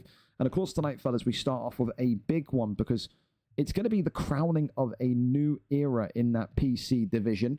Of course, there is no Harold, of course, for another month. And it's going to be tonight Craig R. and Harvey is Mint, who fend off against one another to try and become the new PC champion of the world, the new IBF champion of the world. Of course, tonight, Harvey comes in a 1-0 record. Craig R. comes in a 5-6 record, but on a 2-fight winning streak. Harvey's debut was impressive, to say the least, but Craig R. has been a veteran in this division for some time. The PC division is the smallest division of its size. Of course, Xbox and PlayStation, miles bigger in comparison. Just look at this and look at this to the left. But there has to be a champion tonight in this PC division. Who comes out as the new IBF champion of the world? Is it finally time that Craig R. holds gold and finds a way to get gold? We're there, we're set, and we are ready to go in this one here tonight. If Harvey goes live, he's not live yet, so we will wait for him. Of course, we will. We will. And for EF Sage, he says he will be taking a month off. Sage, are you telling me to remove you from the rankings? I can, but you need to use the VADA pool and officially retire. So he hinted at retirement a couple of weeks ago. It seems now that EF Sage absolutely will retire. So there you go. I think Steam's just gone down. We'll rotate the fights. We'll come back. You keep trying. We'll go to the next title fight just to keep things going if Steam's gone down. We'll go to DH93 and Dan F. If they're happy to go, we can go with you two first and then double back round to our good friends on PC. Is that good? Is that good? Hopefully that's good. We'll see. We'll tag them. We'll see if they're down to go. DH93 and Dan F. Dan F. Want to go early? Question mark. Hopefully they say yes. Hopefully they do. Couldn't have timed the situation anyways. I think Steam do their updates. I think it makes sense. They do updates every Tuesday at this hour, so I'm not completely shocked by it. I can't lie. I can't lie. So it's one of those. DH93 saying he is happy to go early, and Dan F is on Undisputed. So I imagine that's going to be A-OK. So as soon as we get a link, we can go. We can go. But again, if someone's in contact with Dan F, tell them, end the spar, stop it. It's time to fight. It's not your fault. It's not your fault at all. You're not in control of Steam. If you were the chairman of Steam, I'd be asking you for a shitload of money. But you're not. So don't you worry. You're absolutely fine. Don't worry. But, yeah. Dan lobbying up now? Brilliant. Brilliant, brilliant, brilliant. Bro, listen, aren't we all with the energy prices? Aren't we all? He's lobbied up? Okay, fantastic. Who's streaming? Dan? Oh, sorry, DH, will it be you? If so, I'll head to your stream. We can go from there, and then we'll cross our fingers and hope that Steam comes up by the time this fight is done and dusted, eh? So, yeah. We'll sit tight and we'll wait.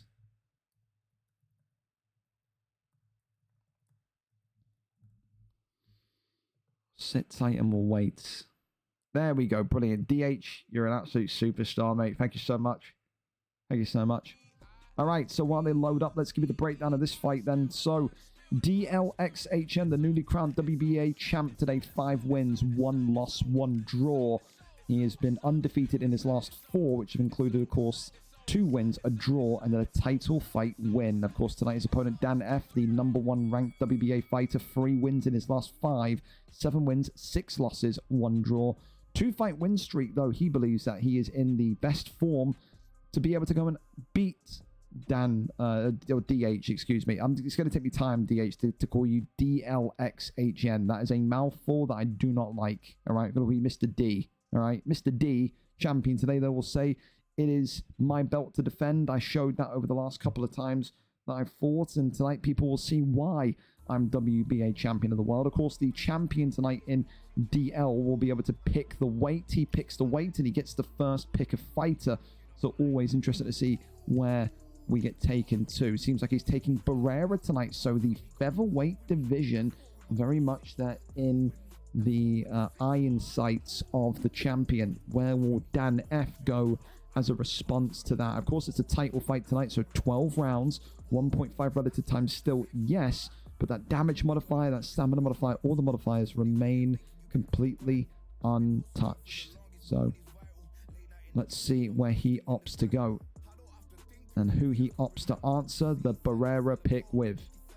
Of course, as well, tonight's main event has changed. It will now be an interim title fight, with Neave pulling out an hour ago due to his mother being in hospital. It will mean that an interim belt is required. So tonight it will be vDaichi against Sxlar in that main event, with vDaichi having the selection of weight class and first fighter pick. Julio Cesar Chavez is the selection for Dan F this evening. Of course, Dan F was a once upon a time contender in that WBC division. Then new fighters came in. The division got scary. The division got tough. Saw him slip down the rankings, and now eventually he finds himself in this WBA division.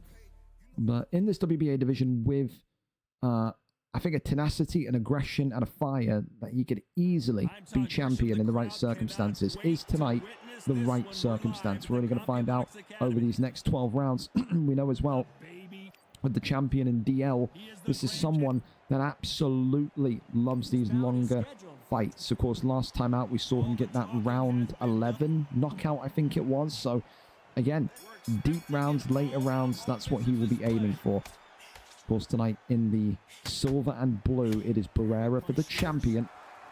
Coming out in that teal and white that says Chavez on the belt line, it is the challenger, Dan F.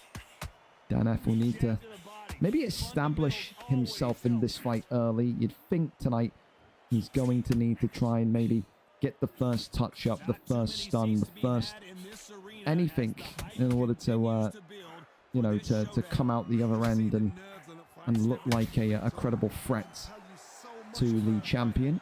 Of course, when you talk about DL and you talk about the fact that he's not lost in 4, you know, even though there's a draw in that, it raises the motivation and raises the morale and makes you believe that you've got this air of invincibility about you. And when you come into a fight confident like that, it always helps you, especially when you're looking to defend the gold strap, no doubt. Of course, with Dan F, he has had moments of madness, to say the least, in recent fights.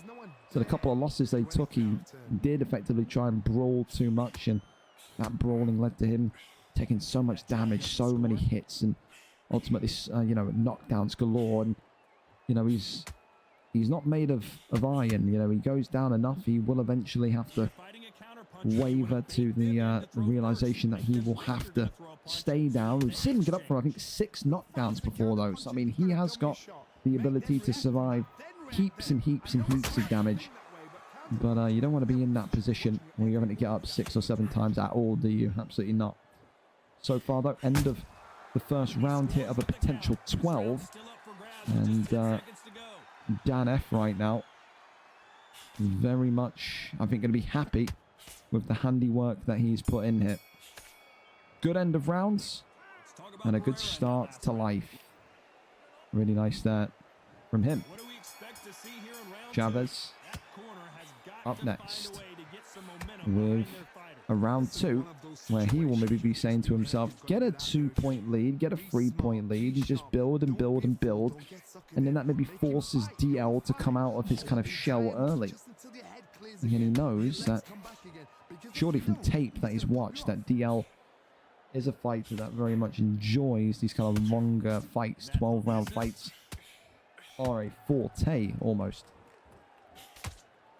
Of course, here goes for that left hand again. That right hand to the body there of Chavez is also very much a dangerous one.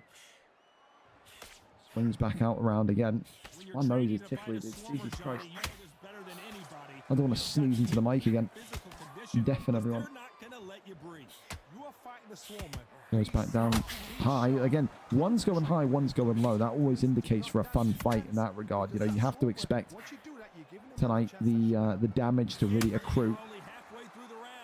And especially with these kind of base core sliders, you know, the body shots, the damage to the midsection, that stamina bleed is very much going to be a factor when you say, okay, longevity-wise, may not see the fruits of my labor early on going to the body, but I will see it come round 7 and 8. Again, they just separate and rotate back round into the center of the ring. Goes back down low. Of course, as well, no doubt DL and Dan will probably be happy when they got to switch slots with that PC title fight. Means that they get off earlier, head to bed earlier. So, again, appreciate those two being ready to go early. Saves too much of a delay. As this one goes into round number 3. So far, it's a typical run-of-the-mill DL, DH93, whatever, Mr. D title fight. You know, he's slow, calm, not rushing, and not overly bothered by the speed of the fight. Because that jab there just makes him retreat ever so slightly. Challenger through Julio Cesar Chavez, continuing to work his strikes. As well, I don't know if Lawrence is still in it, but Lawrence, again, you have to let me know how good or bad the camera looks. It literally took it right out of the box, plugged it in. Thankfully, it's the one that you told me to get, by the way, the Mark II. So, yeah, there was a big sigh of relief when I plugged it in, and it detected immediately, confirmed that it was the camera from Razer, obviously. But, yeah, I don't know if this is, like, blurry when I do this. Yeah, I've got to kind of mess around with the settings a little bit. Chavez, though, with a big shot there. Forget my camera for a minute. The big uppercut comes in. DL, can he survive this? Body shots galore, but Chavez not able to get him knocked down to the canvas. Good so far from the challenger. That's going to give you a huge boost of morale. You can stun the champion. You can give him problems early. As that right hand there swings in again. Peels all the way around. Uppercut there, goes back down low to the body. Another one there comes in. Continues as those hooks and jabs come on in. Works off the jab, goes back down low again. Huge shots again. Right hand comes in brilliantly. Right hand again. I tell you what, one hell of a fight we're seeing here. Really great opening kind of quarter to this fight. Oh, dude, I'm going to scream. Undisputed, don't do this! I fucking hate this shit game, man. Oh my god, we're not going to be done until like 2 o'clock in the morning because of this shit, bro. I hate this fucking game. Oh my god. We're not going to be done until 2 o'clock in the morning. Oh, I'm going to fucking cry, man. Oh my god. Fucking Jesus. Oh. Blue screen. What do you mean blue screen? You blue screened. What? Did you disconnect? What happened? Was whoever? Well, Barrera, the champion, is here. So what happened, Dan? What happened? Because you said blue screen for fuck's sake. So did your fucking console crash? What happened?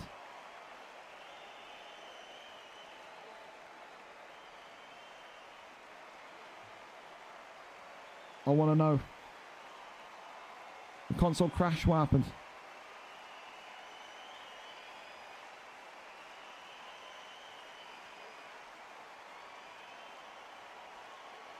Oh, God.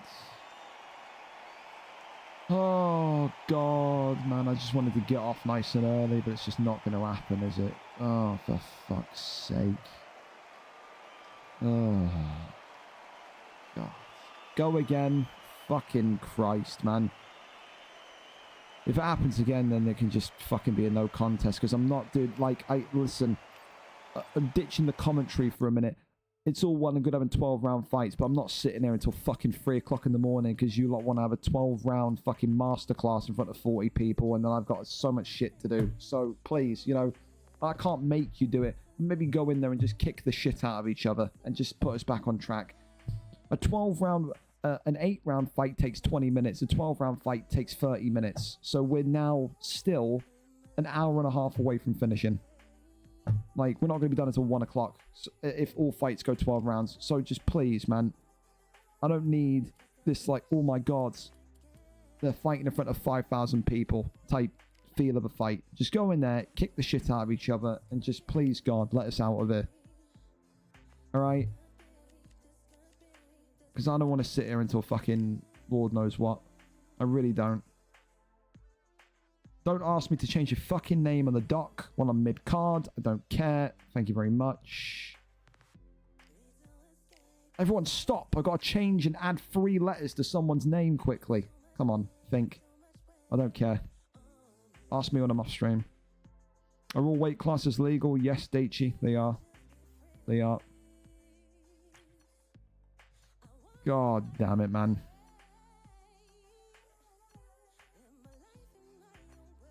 We can do 2 times reddit. There's no point. There's nothing wrong with the settings. It's just when the game is complete dog wank because they've got the budget of a fucking Nando's order to make this game, that shit's gonna crash.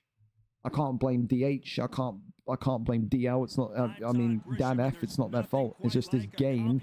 And again, it's a big thing because there's people in here watching this that are FIFA players that are like, oh my God, imagine when 2K make the game. 2K servers suck cock, right? So when 2K eventually make a football game and you see how much cock it sucks, then you understand. This game right here with the issues in it and the way that it handles in-game should make people fucking claw at their front door for a fight night game. Fuck me. AAA game released on consoles and PC and it can't even handle a fucking loading screen. Sort it out, man. Well, we're here for another hour and a half. We may as well learn to love it, boys. Grab a pillow, grab a blankie. We're here for part 2. Can't lie to you, if it does it again, it's a no contest. So, because I love you, a lot I do that love the boxing stuff, but I do not get paid enough to sit here until 2, 3, 4, 5 o'clock in the morning redoing fights. There's no way. If I had the scorecard of the first 4 rounds, we could have just done 8 rounds and glued it on. But we don't, so we can't, so it's the whole 12 again. Well, Dan F, of course, in the teal, whereas Barrera in the silver and blue for the champion. Good news is as well that hearing from our PC fight, the IBF division, is that they're very much in lobbied up and Steam is up again, so at least we're going to see that. Just feel sorry for Daichi and Sxlar, who are going to be a little bit late tonight now, as that big right hand comes in and knocks down Dan F. So Dan F is down for the first time here already. As this one is going to hit a 5 count, and Dan F now going to be trying kind of keep things a little bit more kiboshed. Well, they're back up, Johnny, but now what do they do to get back into Well, the good news is, take a knockdown early. 1 round in, you've got 11 rounds to correct it. As these two will peter on into round number 2. We can pray for an early knockdown, an early knockout. We can. I hope the ring explodes and we have no winner. That's what I hope happens. Well, the knockdown will be a huge benefit and boost to Barrera, no doubts, but he will not get carried away. He knows that there is still so much of this fight left to go. And he will know also that with Barrera in his possession, And what we saw earlier on with that kind of razor sharpness of the strike. And this is still very much a fight which could be winnable, but also a fight that he could throw away, because Julio Cesar Chavez, number all of speed and kind of danger in his own right also. Body shot there comes in as Barrera continues just to walk on backwards. Chavez, left hand, right hand comes in brilliantly. Goes back down low to the belt line, of course, when they were last tangled up, and the shots continue to fire on through. Work off that jab.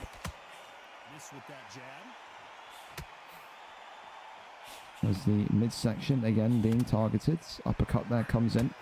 Left hand into the right hand. Slick and fast there from Chavez. Left swelling is ever so slightly increased there for Barrera, so indicates that Chavez is doing the right thing so far. And this one here, just going to take us into round 2, nice and early. So there you go, 2 rounds down, 10 to go. And that first scorecard update going to be coming at the end of round 3, so not too long to wait there. Good start for Barrera, good recovery from Chavez. Round 3 up and on its way. Body shots is of course the way that we saw DL fight in the first way round, but again, you know, maybe the fight plan changes with now knowing how his opponent operates. Maybe the fight plan doesn't change, you know. One of those tonight you have to try and maybe kind of mix things up, especially since you're giving your opponent 4 rounds of insight into how you're going to fight and compete. And there goes for that right hand as Chavez needs to work off that jab.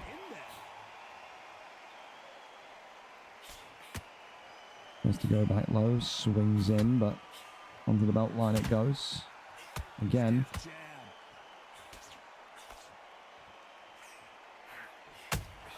As there goes the jab, up high, down low. Big uppercut that was being waited on. As now the left and right continue forward. Right hand is good. Slight jab continuing to find a home as Chavez continues now just to welly off the big strikes.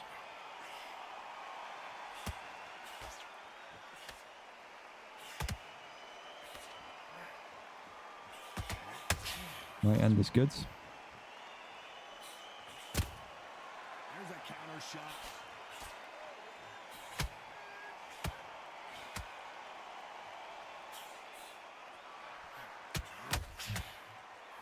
You know the scorecards are going to be all over the place in this one. Oh, right hand is very good. No interest in chasing it though. Wow, okay.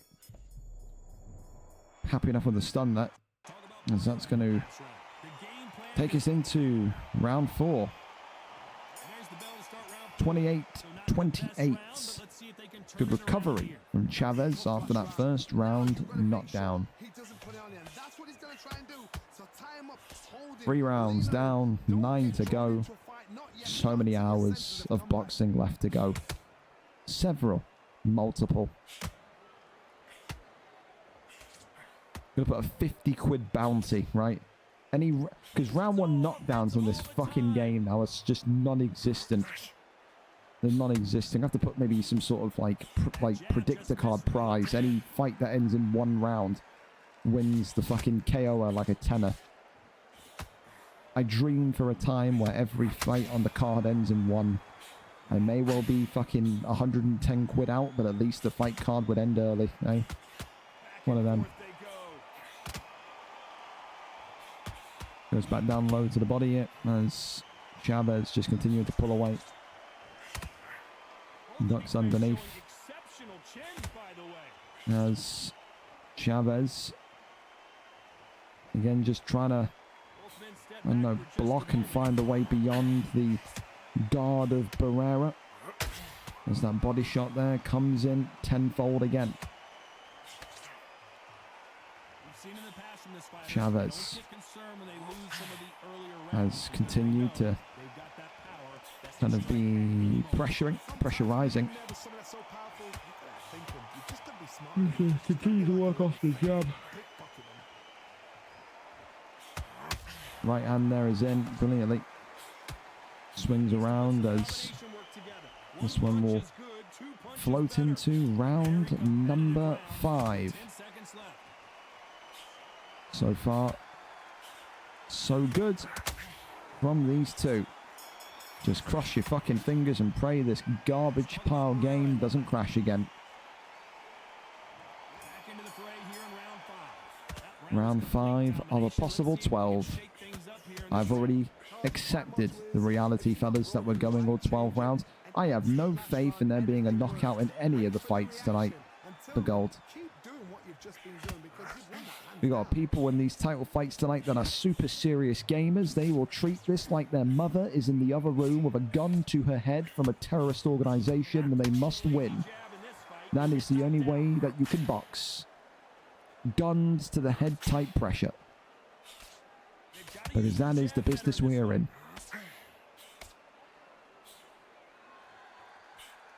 Swings on around. Whiffing.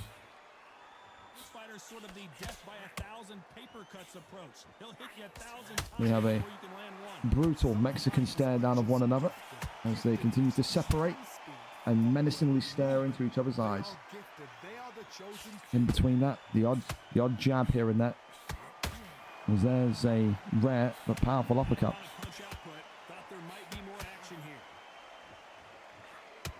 Lefts and rights here as these two continue to circle one and around.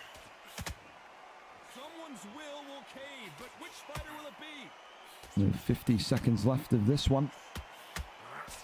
And Dan F continuing to just keep to the game plan of withdraw and fight off the back foot. Right hand there comes in brilliantly.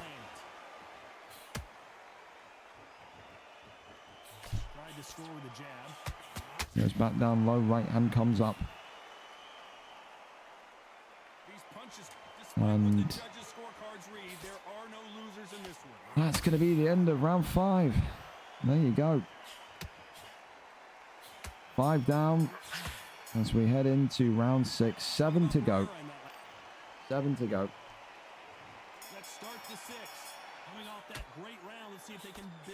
Well, let's see if we can maybe see a knockdown in a title fight.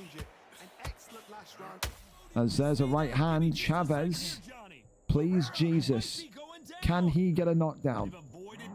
No. No, he can't. Good defensive maneuvers there from Barrera to completely just withdraw and keep himself upright. Works off the jabs as, again, Chavez swinging up and over and goes under as well. Really nice. Continues just to try and work the body shots. Continues just to try and work the distance.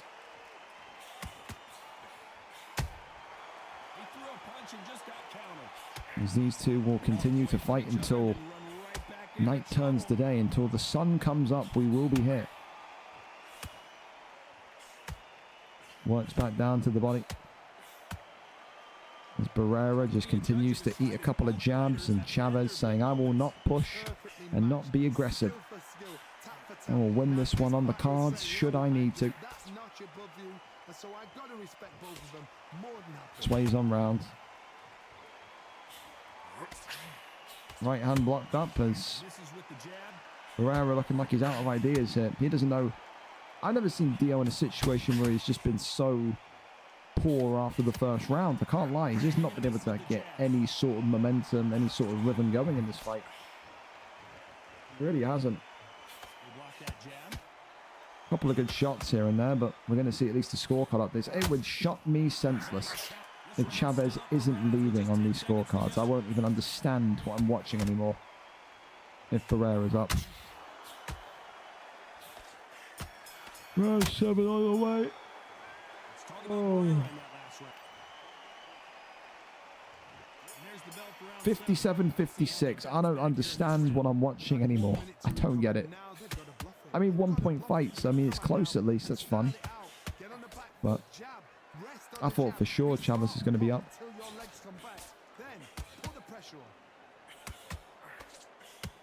Well, the right hand there served best cold as Well, you know, with featherweights, the hands are going to be Chavez just continues to keep himself in a position of dominance, you could say. Although down on the cards, you feel like he's won those last couple of rounds. You know, I mean, he has done well since that round 3 or round 4 score right there.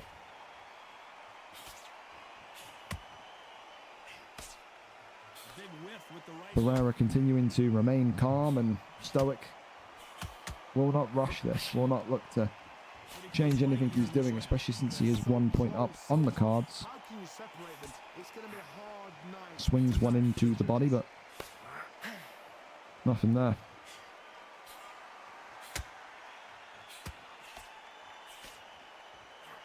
That uppercut misses. Down low to the body again. Well, Johnny, has anything surprised you here as we enter the final frames of this bout? You know what? Sometimes when I go to the ring, you fight like that. That one just whiffs. Avoided. Because you think, what the hell am I going to do now?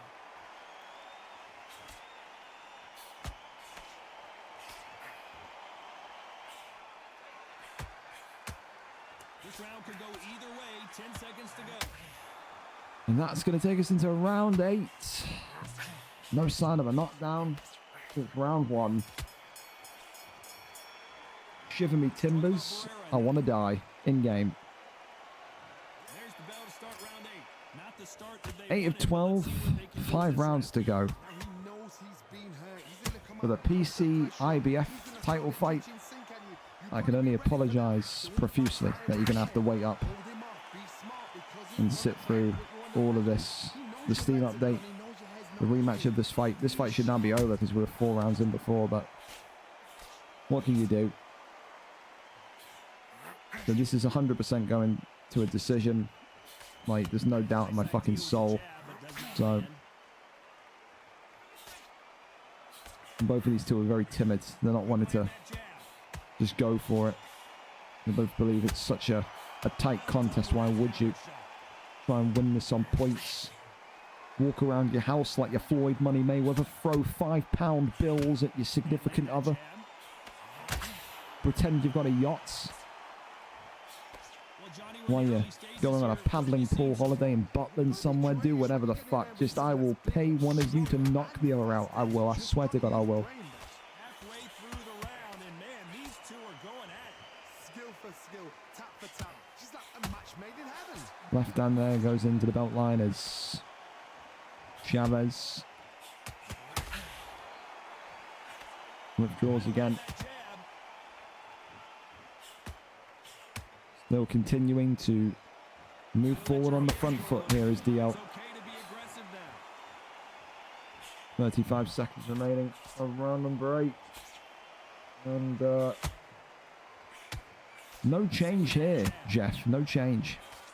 As these two will continue to work the jab and work the hooks. Of course, the stamina, of course, on Barrera starting to maybe withdraw to a degree of maybe concern, but as we said, you know, both of these two, they like their long-distance fights. They come alive in this kind of final third of the fight. Round 9 now on its way. You've got 4 rounds to try and knock someone's head off or knock someone's body into a winded state and then get the knockdown that way. Be smart, be sharp. Don't be a fool, don't get suckered in. Make him fight. Body shot. Like I told him, a guy in one of the Madden leagues I play in, not VFL, but Madden league that I play in, I'd be ready to play him at 1:30 in the morning. It's going to be a tight stretch. It's going to be a tight stretch. Works off the jab hit. What's your assessment so far? As Certain fighters that can depend on just their the power alone. heart-pumping action of this matchup continues. It's done. That's where the confidence comes from. Swings down low to the body is, again, one up top. Jab misses. Nothing really to see that.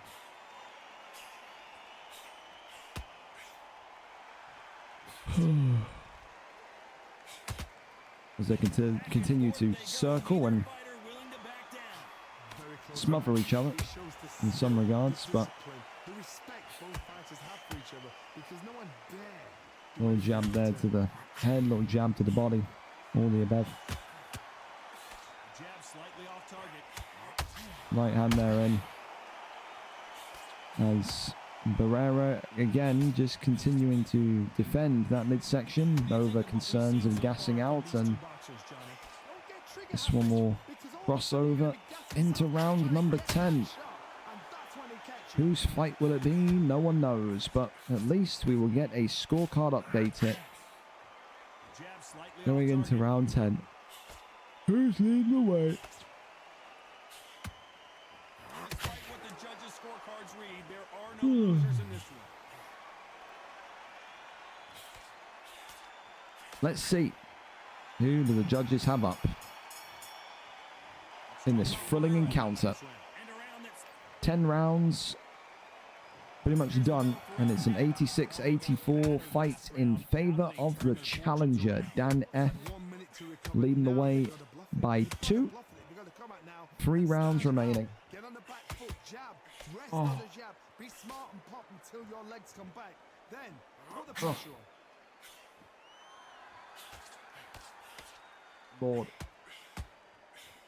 Lord above.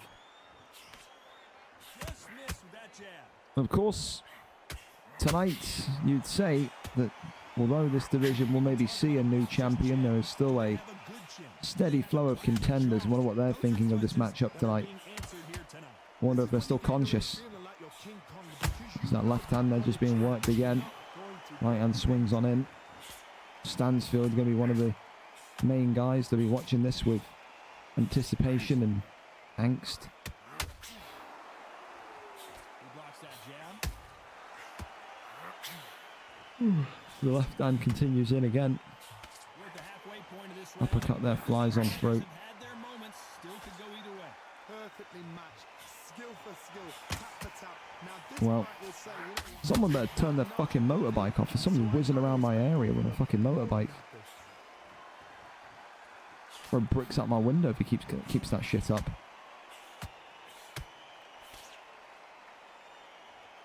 No rest for the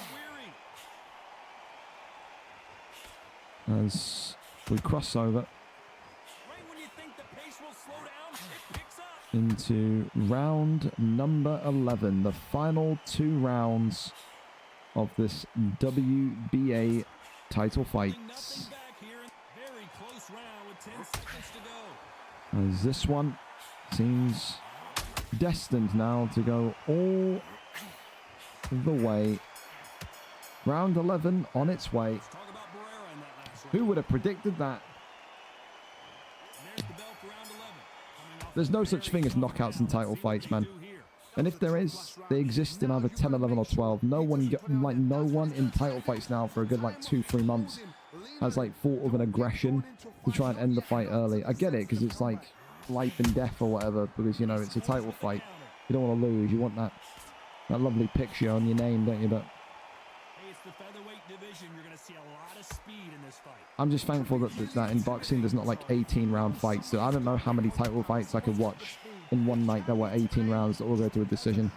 You gotta think we're effectively set for 36 rounds straight of boxing in these final 3 fights. Right hand there comes in, When are we going to see a jab from these two? but it's the question now not about how many rounds, but how many points for DL. Of course, DL knows you can't really refer to yourself as a champion until you successfully defend the belt. Is he going to successfully defend the belt tonight? Dana feels like he's been in control for large portions of this fight. I don't know what points I would give, but I would definitely, in my scorecards, be giving There's a counter shot. Dan F the nod. But again, a knockdown in the final round may change everything. We're going to see a scorecard update, I imagine, in round 12 as well. So, you know, let's see. Let's see. Nice counter shot. Ducks underneath that one.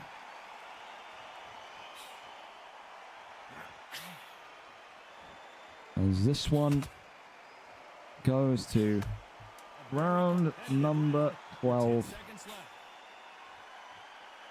One more round and then we're back over to the PC division. Let's see. I'm interested to see what the scorecards say. I am.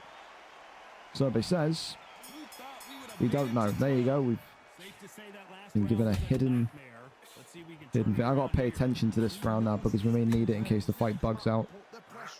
Unless it only happens in 8-round fights, then thank fucking Lord. But of course, champion in the blue and the silver and blue, very much out of gas. You can see that bottom left of your screen, probably like 25% stamina left. There's not really much left that you can do. He's effectively having to kind of box off with the jab. Of course, we saw 4 rounds of this earlier on in the game crasher, and it's like round 16 of this fight. There's one knockdown still holds the cards to this matchup. One knockdown, a 2-point differential could be enough to seal the victory here tonight. Dan F, I think, will be probably in his mind already fist pumping. I think he knows he's probably going to walk away with that WBA title tonight, but the DL, you know, he's going to be saying to himself, how much did that crash earlier on disrupt my rhythm? Didn't it kind of break up my momentum? And of course, what it does mean as well is that Dan F is now going to probably have to await the matchup against Stansfield. That would be a great fight in that WBA division.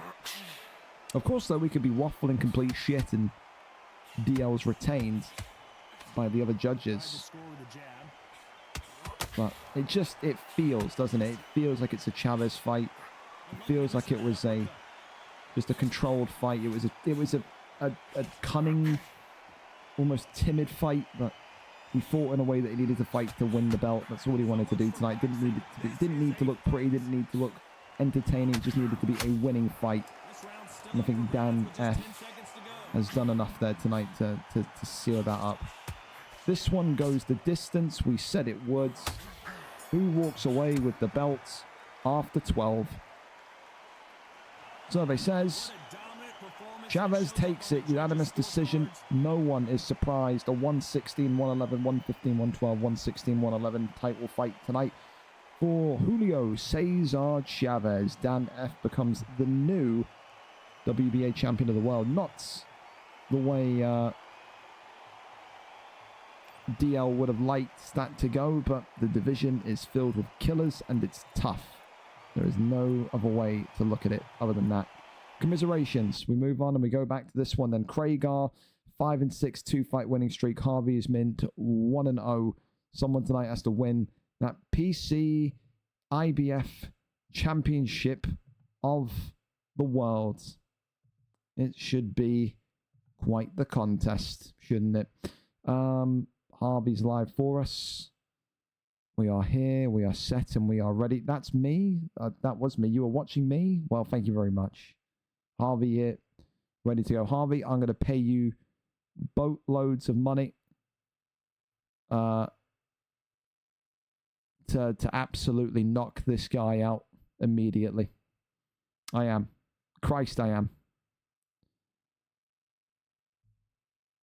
Christ, I am.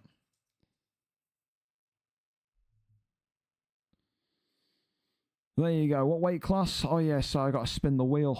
Christ almighty. Shows you how much attention I'm paying, eh? There we go.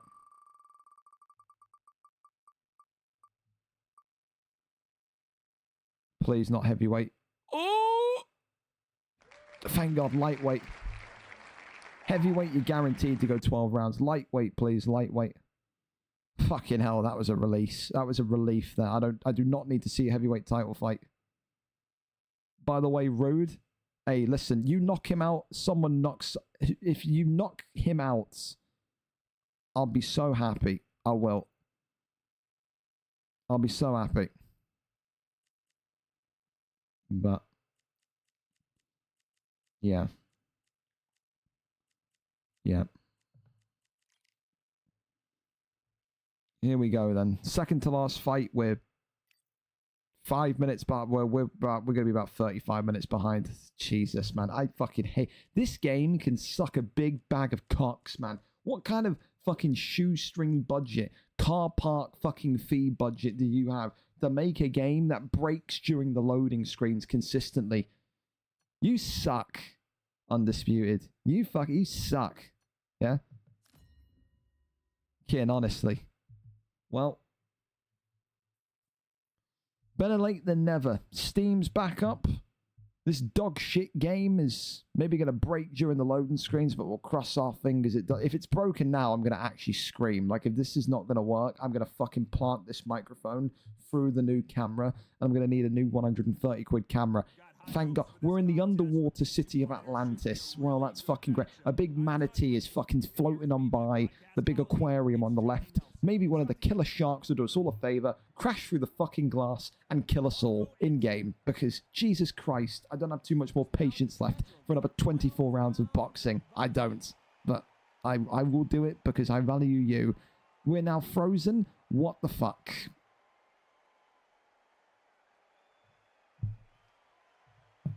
Dude, I'm running out of fucking patience. I am running out of patience. I'm running so out of patience here. I am. Oh my god. Oh my god. This fucking game. There were people in the Discord, by the way, looking at you, Ash, and I think Mickey J, who literally said that, like, this game is, like, your main game. Like, you load up every day when you come home from work and school, and you just come on and play this. How are you alive? How have you not fucking done something to yourself yet? How is this your main game? Dude, this sucks, bro. This is actually, like, woeful. This is actually the like, in terms of, like, not servers, but, like, loading, processing times, whatever you want to call it, the worst shit I've ever seen. Like, straight up. Granted, okay, listen, gonna get some flack for this from Boxing Ultras as well. The sport itself is fucking terrible because of how slow it is. But then add on the fact that the game breaks at a loading screen, breaks on an introduction. Just takes the fucking biscuit, yeah? It does.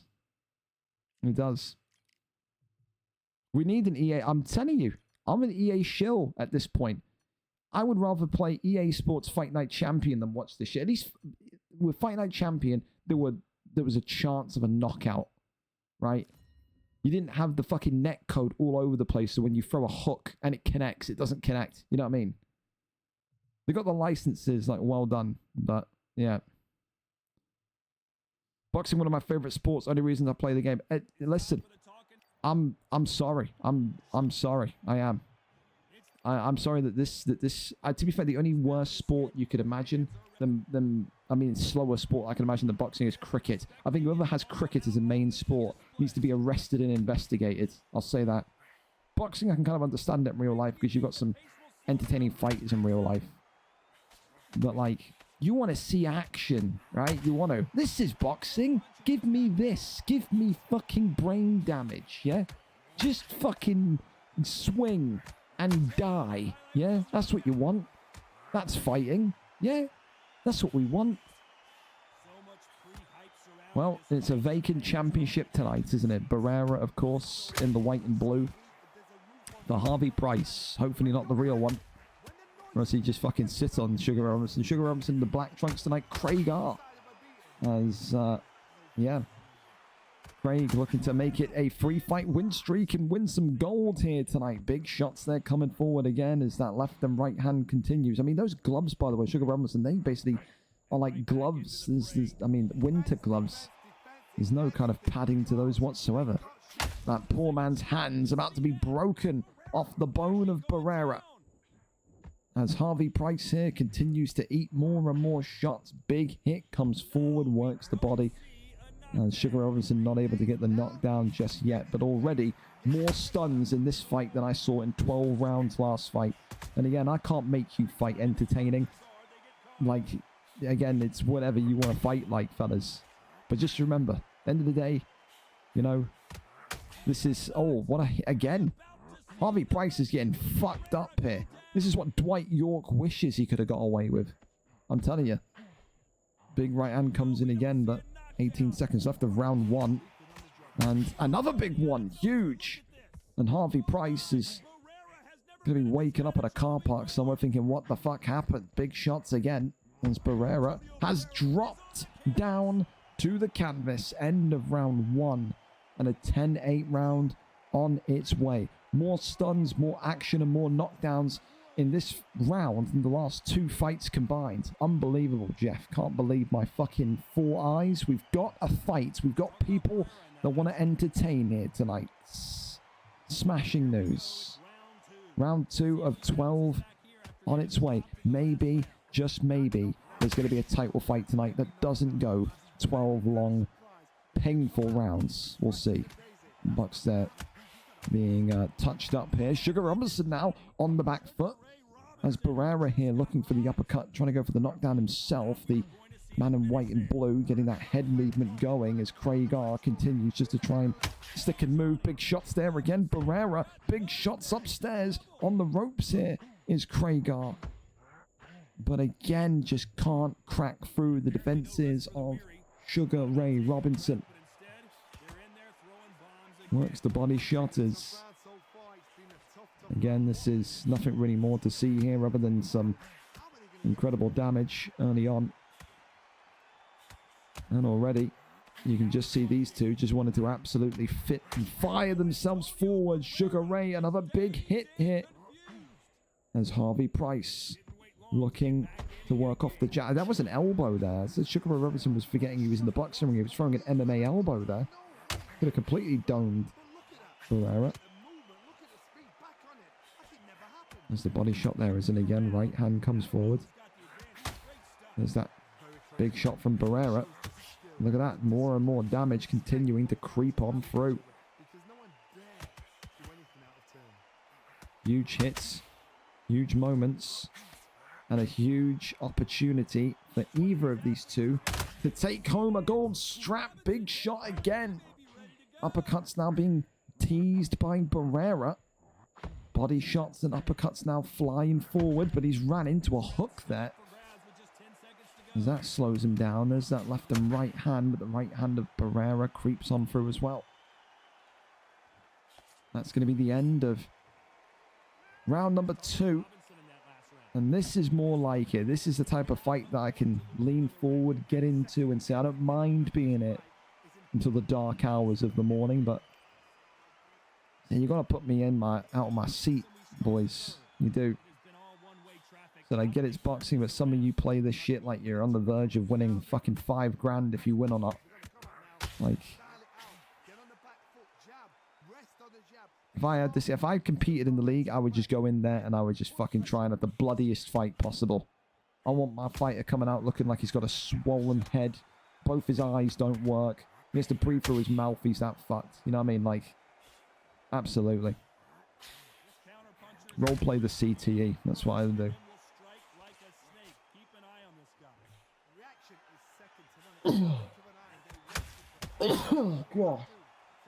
Excuse me, I've got a cold, as you can probably tell. Left hand there continues to work here. Sugar Robinson and Barrera not slowing down. Rapid in this lightweight division. Barrera continuing to be the most used fighter tonight. How many times have we seen Barrera tonight? Actually, like 4 or 5? Feels like we've seen him consistently. Watch down low, and there's that right hand. Sugar Robinson again goes up top.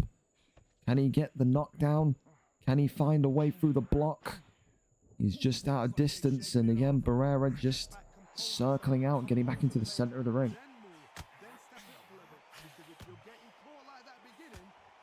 Works off that jab, continues to fire it through.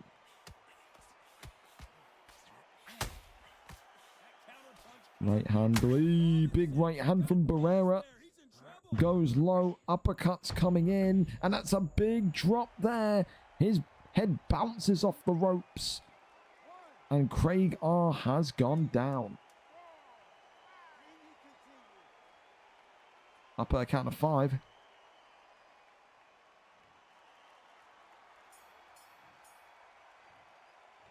I'll tell you what. This is more like it. This is more fucking like it. 3 rounds in. You've had 2 10-8 rounds. You're seeing knockdowns. You're seeing all of the above. Right, and there swings on through. Who's going to take a huge step towards the IBF Championship of the World? Harvey knocks down Sxlar again. Huge start here in round number 4. This could be a tricky one, but no, it isn't. Up at the count of 6 for Sxlar, who has had so much experience, of course, in kind of finding his footing. Of course, has not had the greatest of spells in the UFC octagon. 0-5 in the PlayStation division of UFC, but he says, you know, fuck the stinking cage. I will show you what I can do in this arena of boxing. It's an opportunity tonight to do what he has not been able to do yet, which is claim PC gold, claim IBF gold. Right, and there comes in from Barrera, continues just to get that shot going, left and right here. This is big now. Sxlar ushering towards the injured carcass of Harvey Price. As again, he just manages to peel out and avoid it for Sxlar in that similar situation again. He just cannot find a way to capitalize off those stuns. He's getting them. He's consistently getting them, but he can't get a knockdown. Struggling, to say the least. Left hand, right hand, but only as far as onto the block that one goes. As this one will cross over into round number 5. Avoids that one, ducks underneath, and here we go. A good fight so far. An actual fight where actual people are fucking hitting each other. We saw a quick start to the last round from Barrera. We're going to see another quick start from Barrera again. Will Robinson grow into this fight, grow into this round? Big shot there with the left hand. Uppercut to the body. Looks off the jab, goes down low.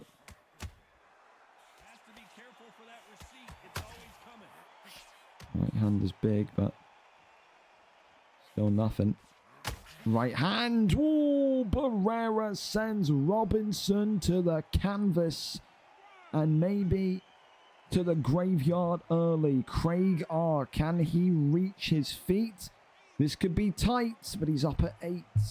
Harvey knows he is 1 away from making himself the new face of this PC division. It may only be 8 strong, but it will no doubt have its certified leader on the return of Harold. Who knows what that could mean for that division as well. Of course, as well, people play on Xbox and PS, and they've got it on PC. By all means, play on PC if you want to. From what Pepe tells me, it was way nicer and smoother on PC, but to each their own. Some people don't like it, some people do. It's just the sport of boxing in general, you know. Anything in life, you know. So, there you have it. Big shots there again. Right hand comes in. Sugar Ray Robinson has done some serious damage in the left and right swelling and the left and right cut damage of Barrera, but he's not been able to convert that into knockdowns. And I think now Barrera knows he just needs one more flurry, one more knockdown, and Sxlar may well be staring up at Barrera, having the belt wrapped around his waist. End of the round. It's another solid round for Barrera.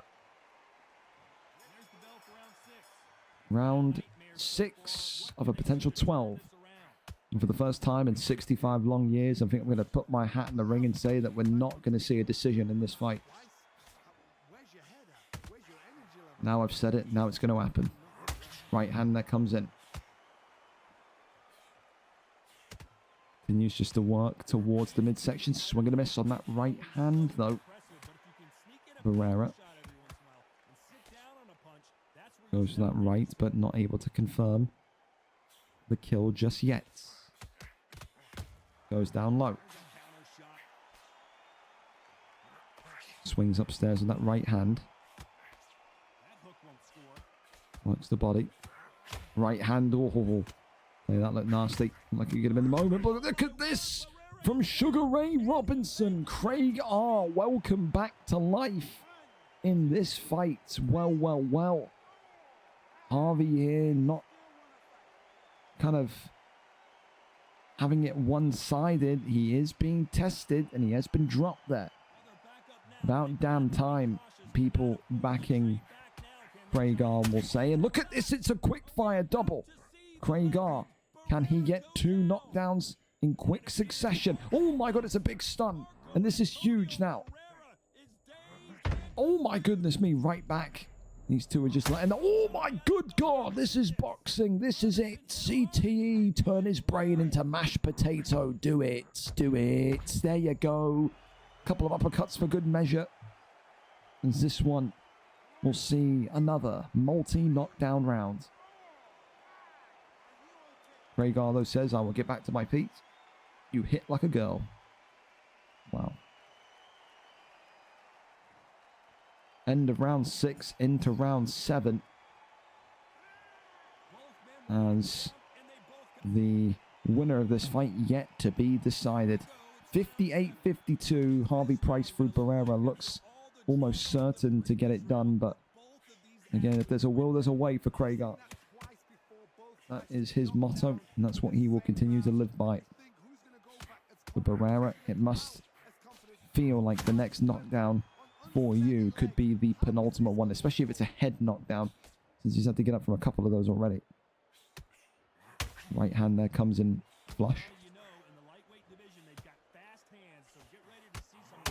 Oh, and that could be the moment. Is that the knockdown that seals Harvey Price? AKA Harvey has mint his first championship strap. This is going to be close, but he's up at 8. And yet again, Craig R says, I will not stay down. So the fight will continue, but what does the game plan have to look like now?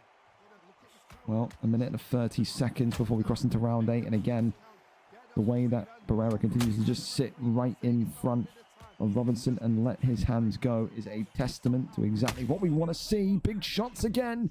And Craig R, is he going to hang on? Big shots, lefts and rights. And he rocks him, but doesn't drop him. It's been a tough round so far. It's been a tough round. What do they do? What do they tell him when he goes back to the corner? How are they going to get through? Oh my good God, Flash. It's over. It's over. There's no way he gets up from this. There's no way. There you go. Harvey is mint with his second fight in this IBF division. Has done the unthinkable and claimed IBF gold. For Craig R, it's heartbreak. He is a fan favorite in this division, but tonight he was ousted by the better man. It's a round 7 victory courtesy of Barrera. Harvey is mint. Now the new PC champion of this stacked division. I don't know how to spell Barrera. There you go. I mean, I'll figure that out later on. It's 12:24. Cut me some slack. Cut me some slack. All right, there you go. He gets it done in round 7. Finally, our main event of the evening after Neave pulled out earlier on due to his mother being in hospital. Of course, now it will mean that Daichi takes on Sxlar for that interim WBC Championship of the World. What it means is that when Neave is back next week, Neave will not have control of the weight class, nor the fighter pick. Effectively, when Neave is back, whoever wins this tonight, it will be a random wheel spin for the weight, and mirror matching will be allowed. So let's say Daichi wins, and then it's at heavyweight, and Neave wants to go Tyson Fury. Daichi will also be allowed to go Tyson Fury. So it's a massive benefit tonight to win this and then have an even upper hand against Neave when he is back in the ring. Tonight, of course, it is an interim belt. It won't feel like a real belt. It isn't a real belt. But, of course, an interim belt gives you an advantage. You're not going to be the undisputed champion. You're not going to see your name in yellow should you win this fight tonight. But you will have a huge opportunity against Neave, of course. Of course, this one is an 8-6 Daichi tonight, 4 wins in his last 5, a 3-fight win streak. Of course, against Sxlar, just below him, number 5 in the ranking, 7 wins, 2 losses, 1 draw, 4 wins and 5. Also, a 3-fight win streak against a 2-fight win streak, a perfect fight matchup for this interim WBC Championship of the World. It is the main event, and let's see if we can get maybe some action in this final fight of the evening. We're here, we're set, and we are ready to go when these two want to take us in. Of course, this one should be great. Gringo, you make our sport look so bad. That's fantastic. I'm not the one fighting like I'm locked in a cage, Ace Matrix. I couldn't give a single fuck, pal. I don't know who you are, nor do I care. At me in the in the Discords. I couldn't care less. If you are offended by my commentary, maybe go and play a different league. You know why? Because this game is already dry. I can say what I like. You don't even... This Matrix guy doesn't even compete here. I don't give a fuck if I make your sport look bad. You're not a boxer. You're a fucking guy sat in your room playing boxing, pretending you're one. Alright? Relax. Calm down. Anyway, here we go. Rocky Marciano against Lawrence Okolie. What a fight this should be. Interim Championship of the World. On its way. Ready to go. So... yeah, and just like I said, like, boys, like, I'm being dead honest. I don't give... you could all decide to leave the cord and not fight in boxing, in the boxing league of VFL again. I only do these cards because you want me to do them. Trust me, if I decided I didn't want to do them anymore, I would feel like a dick because there's people that genuinely enjoy this. But I can tell you when you're fighting like shit, all right? I can say if I'm not enjoying a fight and I think the fight is slow and it's 30 minutes of basically fucking staring at each other. I can say it. You can cry about it. I can't make you change, but I can broadcast my opinion. And that's the glory of being the streamer. So firm it and cry. And if you don't like it, then don't sign up. Just like that Ace Matrix fucking wanker has left the cord. I couldn't care. Couldn't care one single bit. Don't know who he is. Don't know what he is. Don't know what his beef is. He's never fought here. I couldn't give a fuck. Have an entertaining fight. I'll tell you that you're awesome. Have a boring fight. I'll tell you that you're boring. It's a fair trade. Anyway, Rocky Marciano here in the white and black trunks on the left. The smaller of the two. Jesus, he is a midget compared to Okolie for Daichi. And of course for Sxlar here in the white and red trunks with Source here tonight. So, yeah. Fact of the matter is, UFC is a better sport than boxing, and it has been for fucking 10 years. It's way more fast-paced. It's way more exciting. Firm it. That's the glory of the internet. It's opinions. Never ever do I hear anyone say, yeah, I'm going out tonight to watch the boxing, other than fucking 40-year-old men. So, yeah. What can I tell you? It's not my fault you sport shit. Of course, with Okolie, the ability here tonight is very much in his hands because of that height reach, that advantage that he has. When you think about all the good things that Okolie's done on prelims before, it's the power, it's the combination of maybe that height as well. Look at that, even the virtual fans are booing, by the way. Let's turn that up.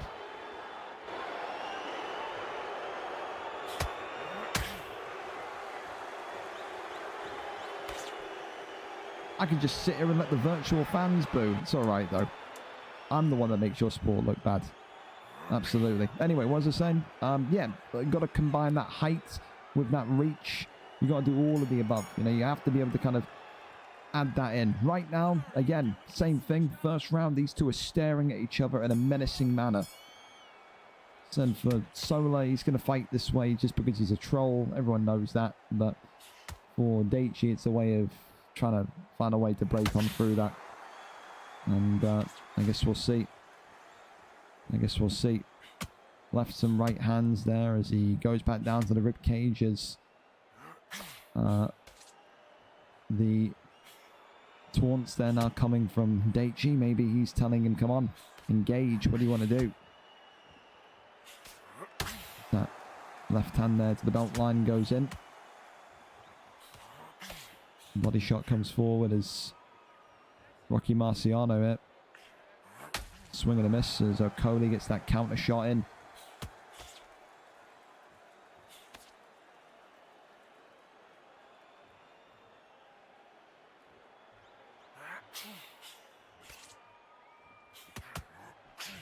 Double tap and the hook there. I can't believe there's that guy in the Discord who said that I'm the... Does this brother not know that it's 12:30 for me? Does he want me to fucking be on my hands and knees spinning around in this office chair excited that I'm watching someone jab for fucking 12 rounds? Then again, half the people in the boxing Discord don't know what 24-hour clock time is. People DMing me in the boxing league asking me what time is 2000 or 15:30. So, not overly surprised. But, there you go. It's, what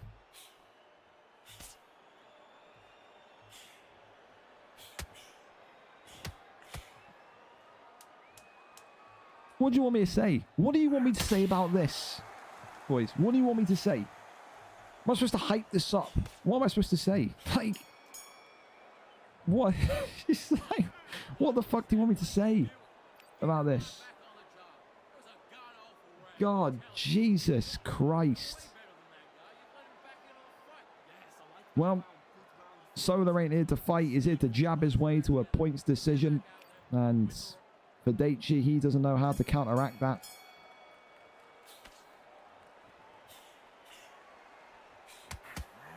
One of those, man. Expect 12 rounds of nothing.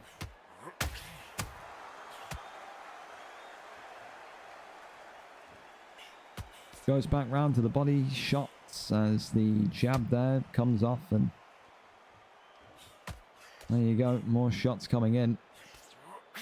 Right hand is there, and yeah.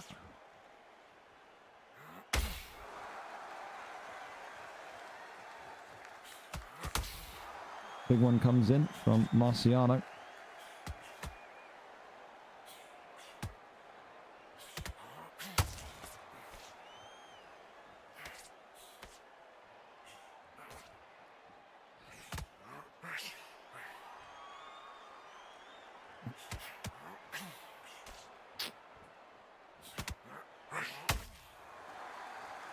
To see Sxlar's done something, that's great. Right hand there comes in.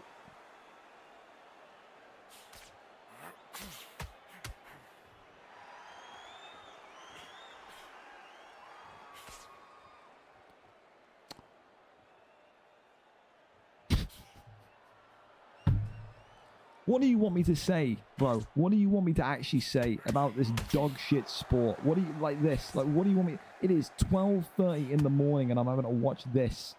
This is shit, dude. Like, it's straight shit. Like, it's straight ass on my eyes, man. Like, what do you want me to tell you? More like it. The first bit of fucking spice of 3 rounds, man.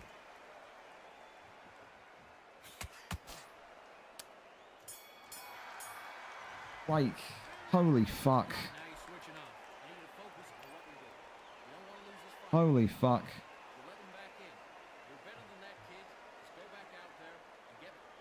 I'm one more round of that away, no joking, from going into my actual bedroom, is my office, grabbing a pillow, turning that light off, and I'll have the mic slanted with me and I'll do commentary lying down. I'm not kidding. I will fucking put a pillow right next to me on this desk, slump out, and just do fucking half-ass commentary. You're going to fucking just walk around for 12 rounds at 12:30 at night and jab each other and miss half the fucking jabs can I add, because you want to win, then that's great. There are more fucking people watching I mean, how do I word this? There are more people who watch the UFC prelims with 2 people that don't know the controls of the game watching you 2 veterans here fight on a, like right now, right? It says, you want a reason as to why Undisputed gets 1/3 of the signups of UFC? Look no further. That's all I'll say. And I don't care if it burns the fucking Undisputed League to the ground. I couldn't. I can speak my fucking mind when a fight is boring and shit. And if that's a problem, don't sign up. Go and play the Undisputed Fight League or whatever else the fuck, man. I'm sure there's plenty of other streamers and leagues out there where you can have these incredible point decision wars in front of 20 people and feel like you've replicated Money Mayweather. Because it's fucking dry, boys. It's terrible. A little bit more action now, which is nice, but how long will it last? Who knows? Right hand is good. Midsection is top tier. The prelim fights tonight were 5 times better than the main card fights tonight, by the way. Unquestionable. There was, in my opinion, one very good fight on the main card tonight, which got fighted tonight. The rest have been some of you playing like your fucking family is being held in the next room by like the terrorists off of Die Hard, and they're about to fucking shoot if you don't win the fight. It's been a really long one tonight, it has. It's been a really it's been weird because it's been fights that I would watch over and over again. Like the Pepe fight, the one on the main card that got fighted tonight. That PC title fight was fucking banging. Loved that. That was great. You got fights like this where it's like, dude, I wouldn't even sit my fucking worst enemy down to watch this shit. Like, straight up. What do you want? And again, I'm not slamming anyone in terms of like Daichi or Sxlar. This is how you have to fight. This is boxing. This is a sport thing. You know what I mean? You are playing the sport. This is what it is. But this is why Undisputed don't sell too many copies. And this is why Fight Night Champion or Fight Night stopped getting made, because no one wants to buy boxing and watch this for so many fights. You just can't. You just can't do it. It's just not an entertaining thing to watch. Strike me down if I'm wrong. Imagine the power just goes out now. That'd be that'd be some spooky shit, wouldn't it?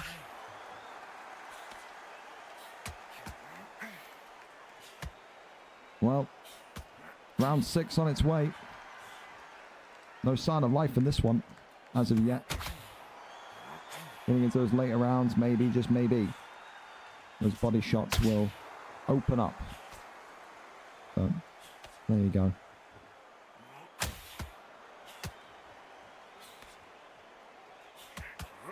Right hand there comes in as more damage comes through.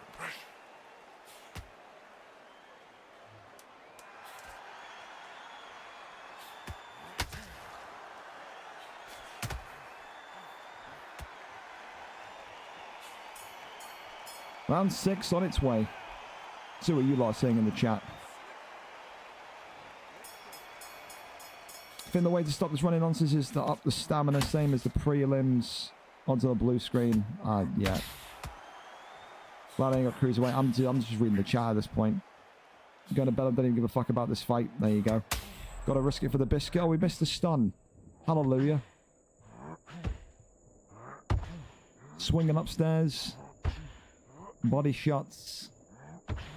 Sxlar surviving as he griddies and moonwalks all the way back round.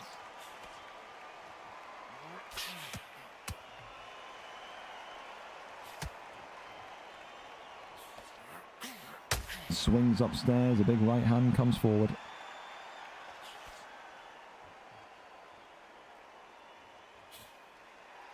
Back round he goes. I'm currently playing survival after that stun, that scare. Works one down to the body. And the big one comes in.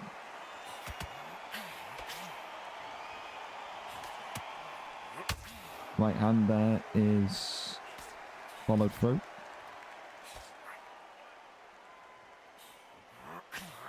Oi, big shot there.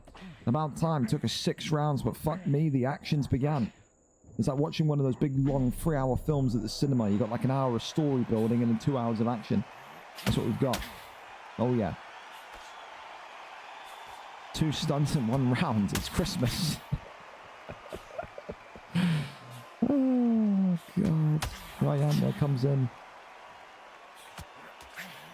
Big shot to the body. Whoa. And more uppercuts there as the man is downed on the canvas. Easy peasy. A 5 count is all you'll see. But a knockdown is huge for Sxlar. There you go. Well, the merry-go-round will go on as 60-53 to Sxlar as things stand. 7 points difference here. As, wow, again, Okolie, 1 hit power. And just as quickly as he survived it, Daichi is down through it again. Another up revival of a 5 count. And there you go. Round 7 of 12, and now we're seeing the action. Now we're intrigued at this fight. Oh, and again, Jesus Christ, sent him towering. He got air on that one. And there is Sxlar, who has announced himself here now. It's a 7 count, and Daichi, body rock after body rock after body rock. It's not going to survive too much more. You see, I like this. Another big one. He isn't, yeah, he's done for, man. He ain't going to survive it. Sxlar here, looking for the finish, looking for the kill, and he knocks down and maybe stops Daichi here. And Daichi isn't even going to give it any consideration. He's done. He's tapping out on the canvas. And tonight, Sxlar will be the new interim WBC champion of the world. Him and Neave will do business when they next see each other. Okolie tonight, body shot after body shot after body shot after body shot. Sent him flying in the air at times. Gets it done here in round number 7 here tonight.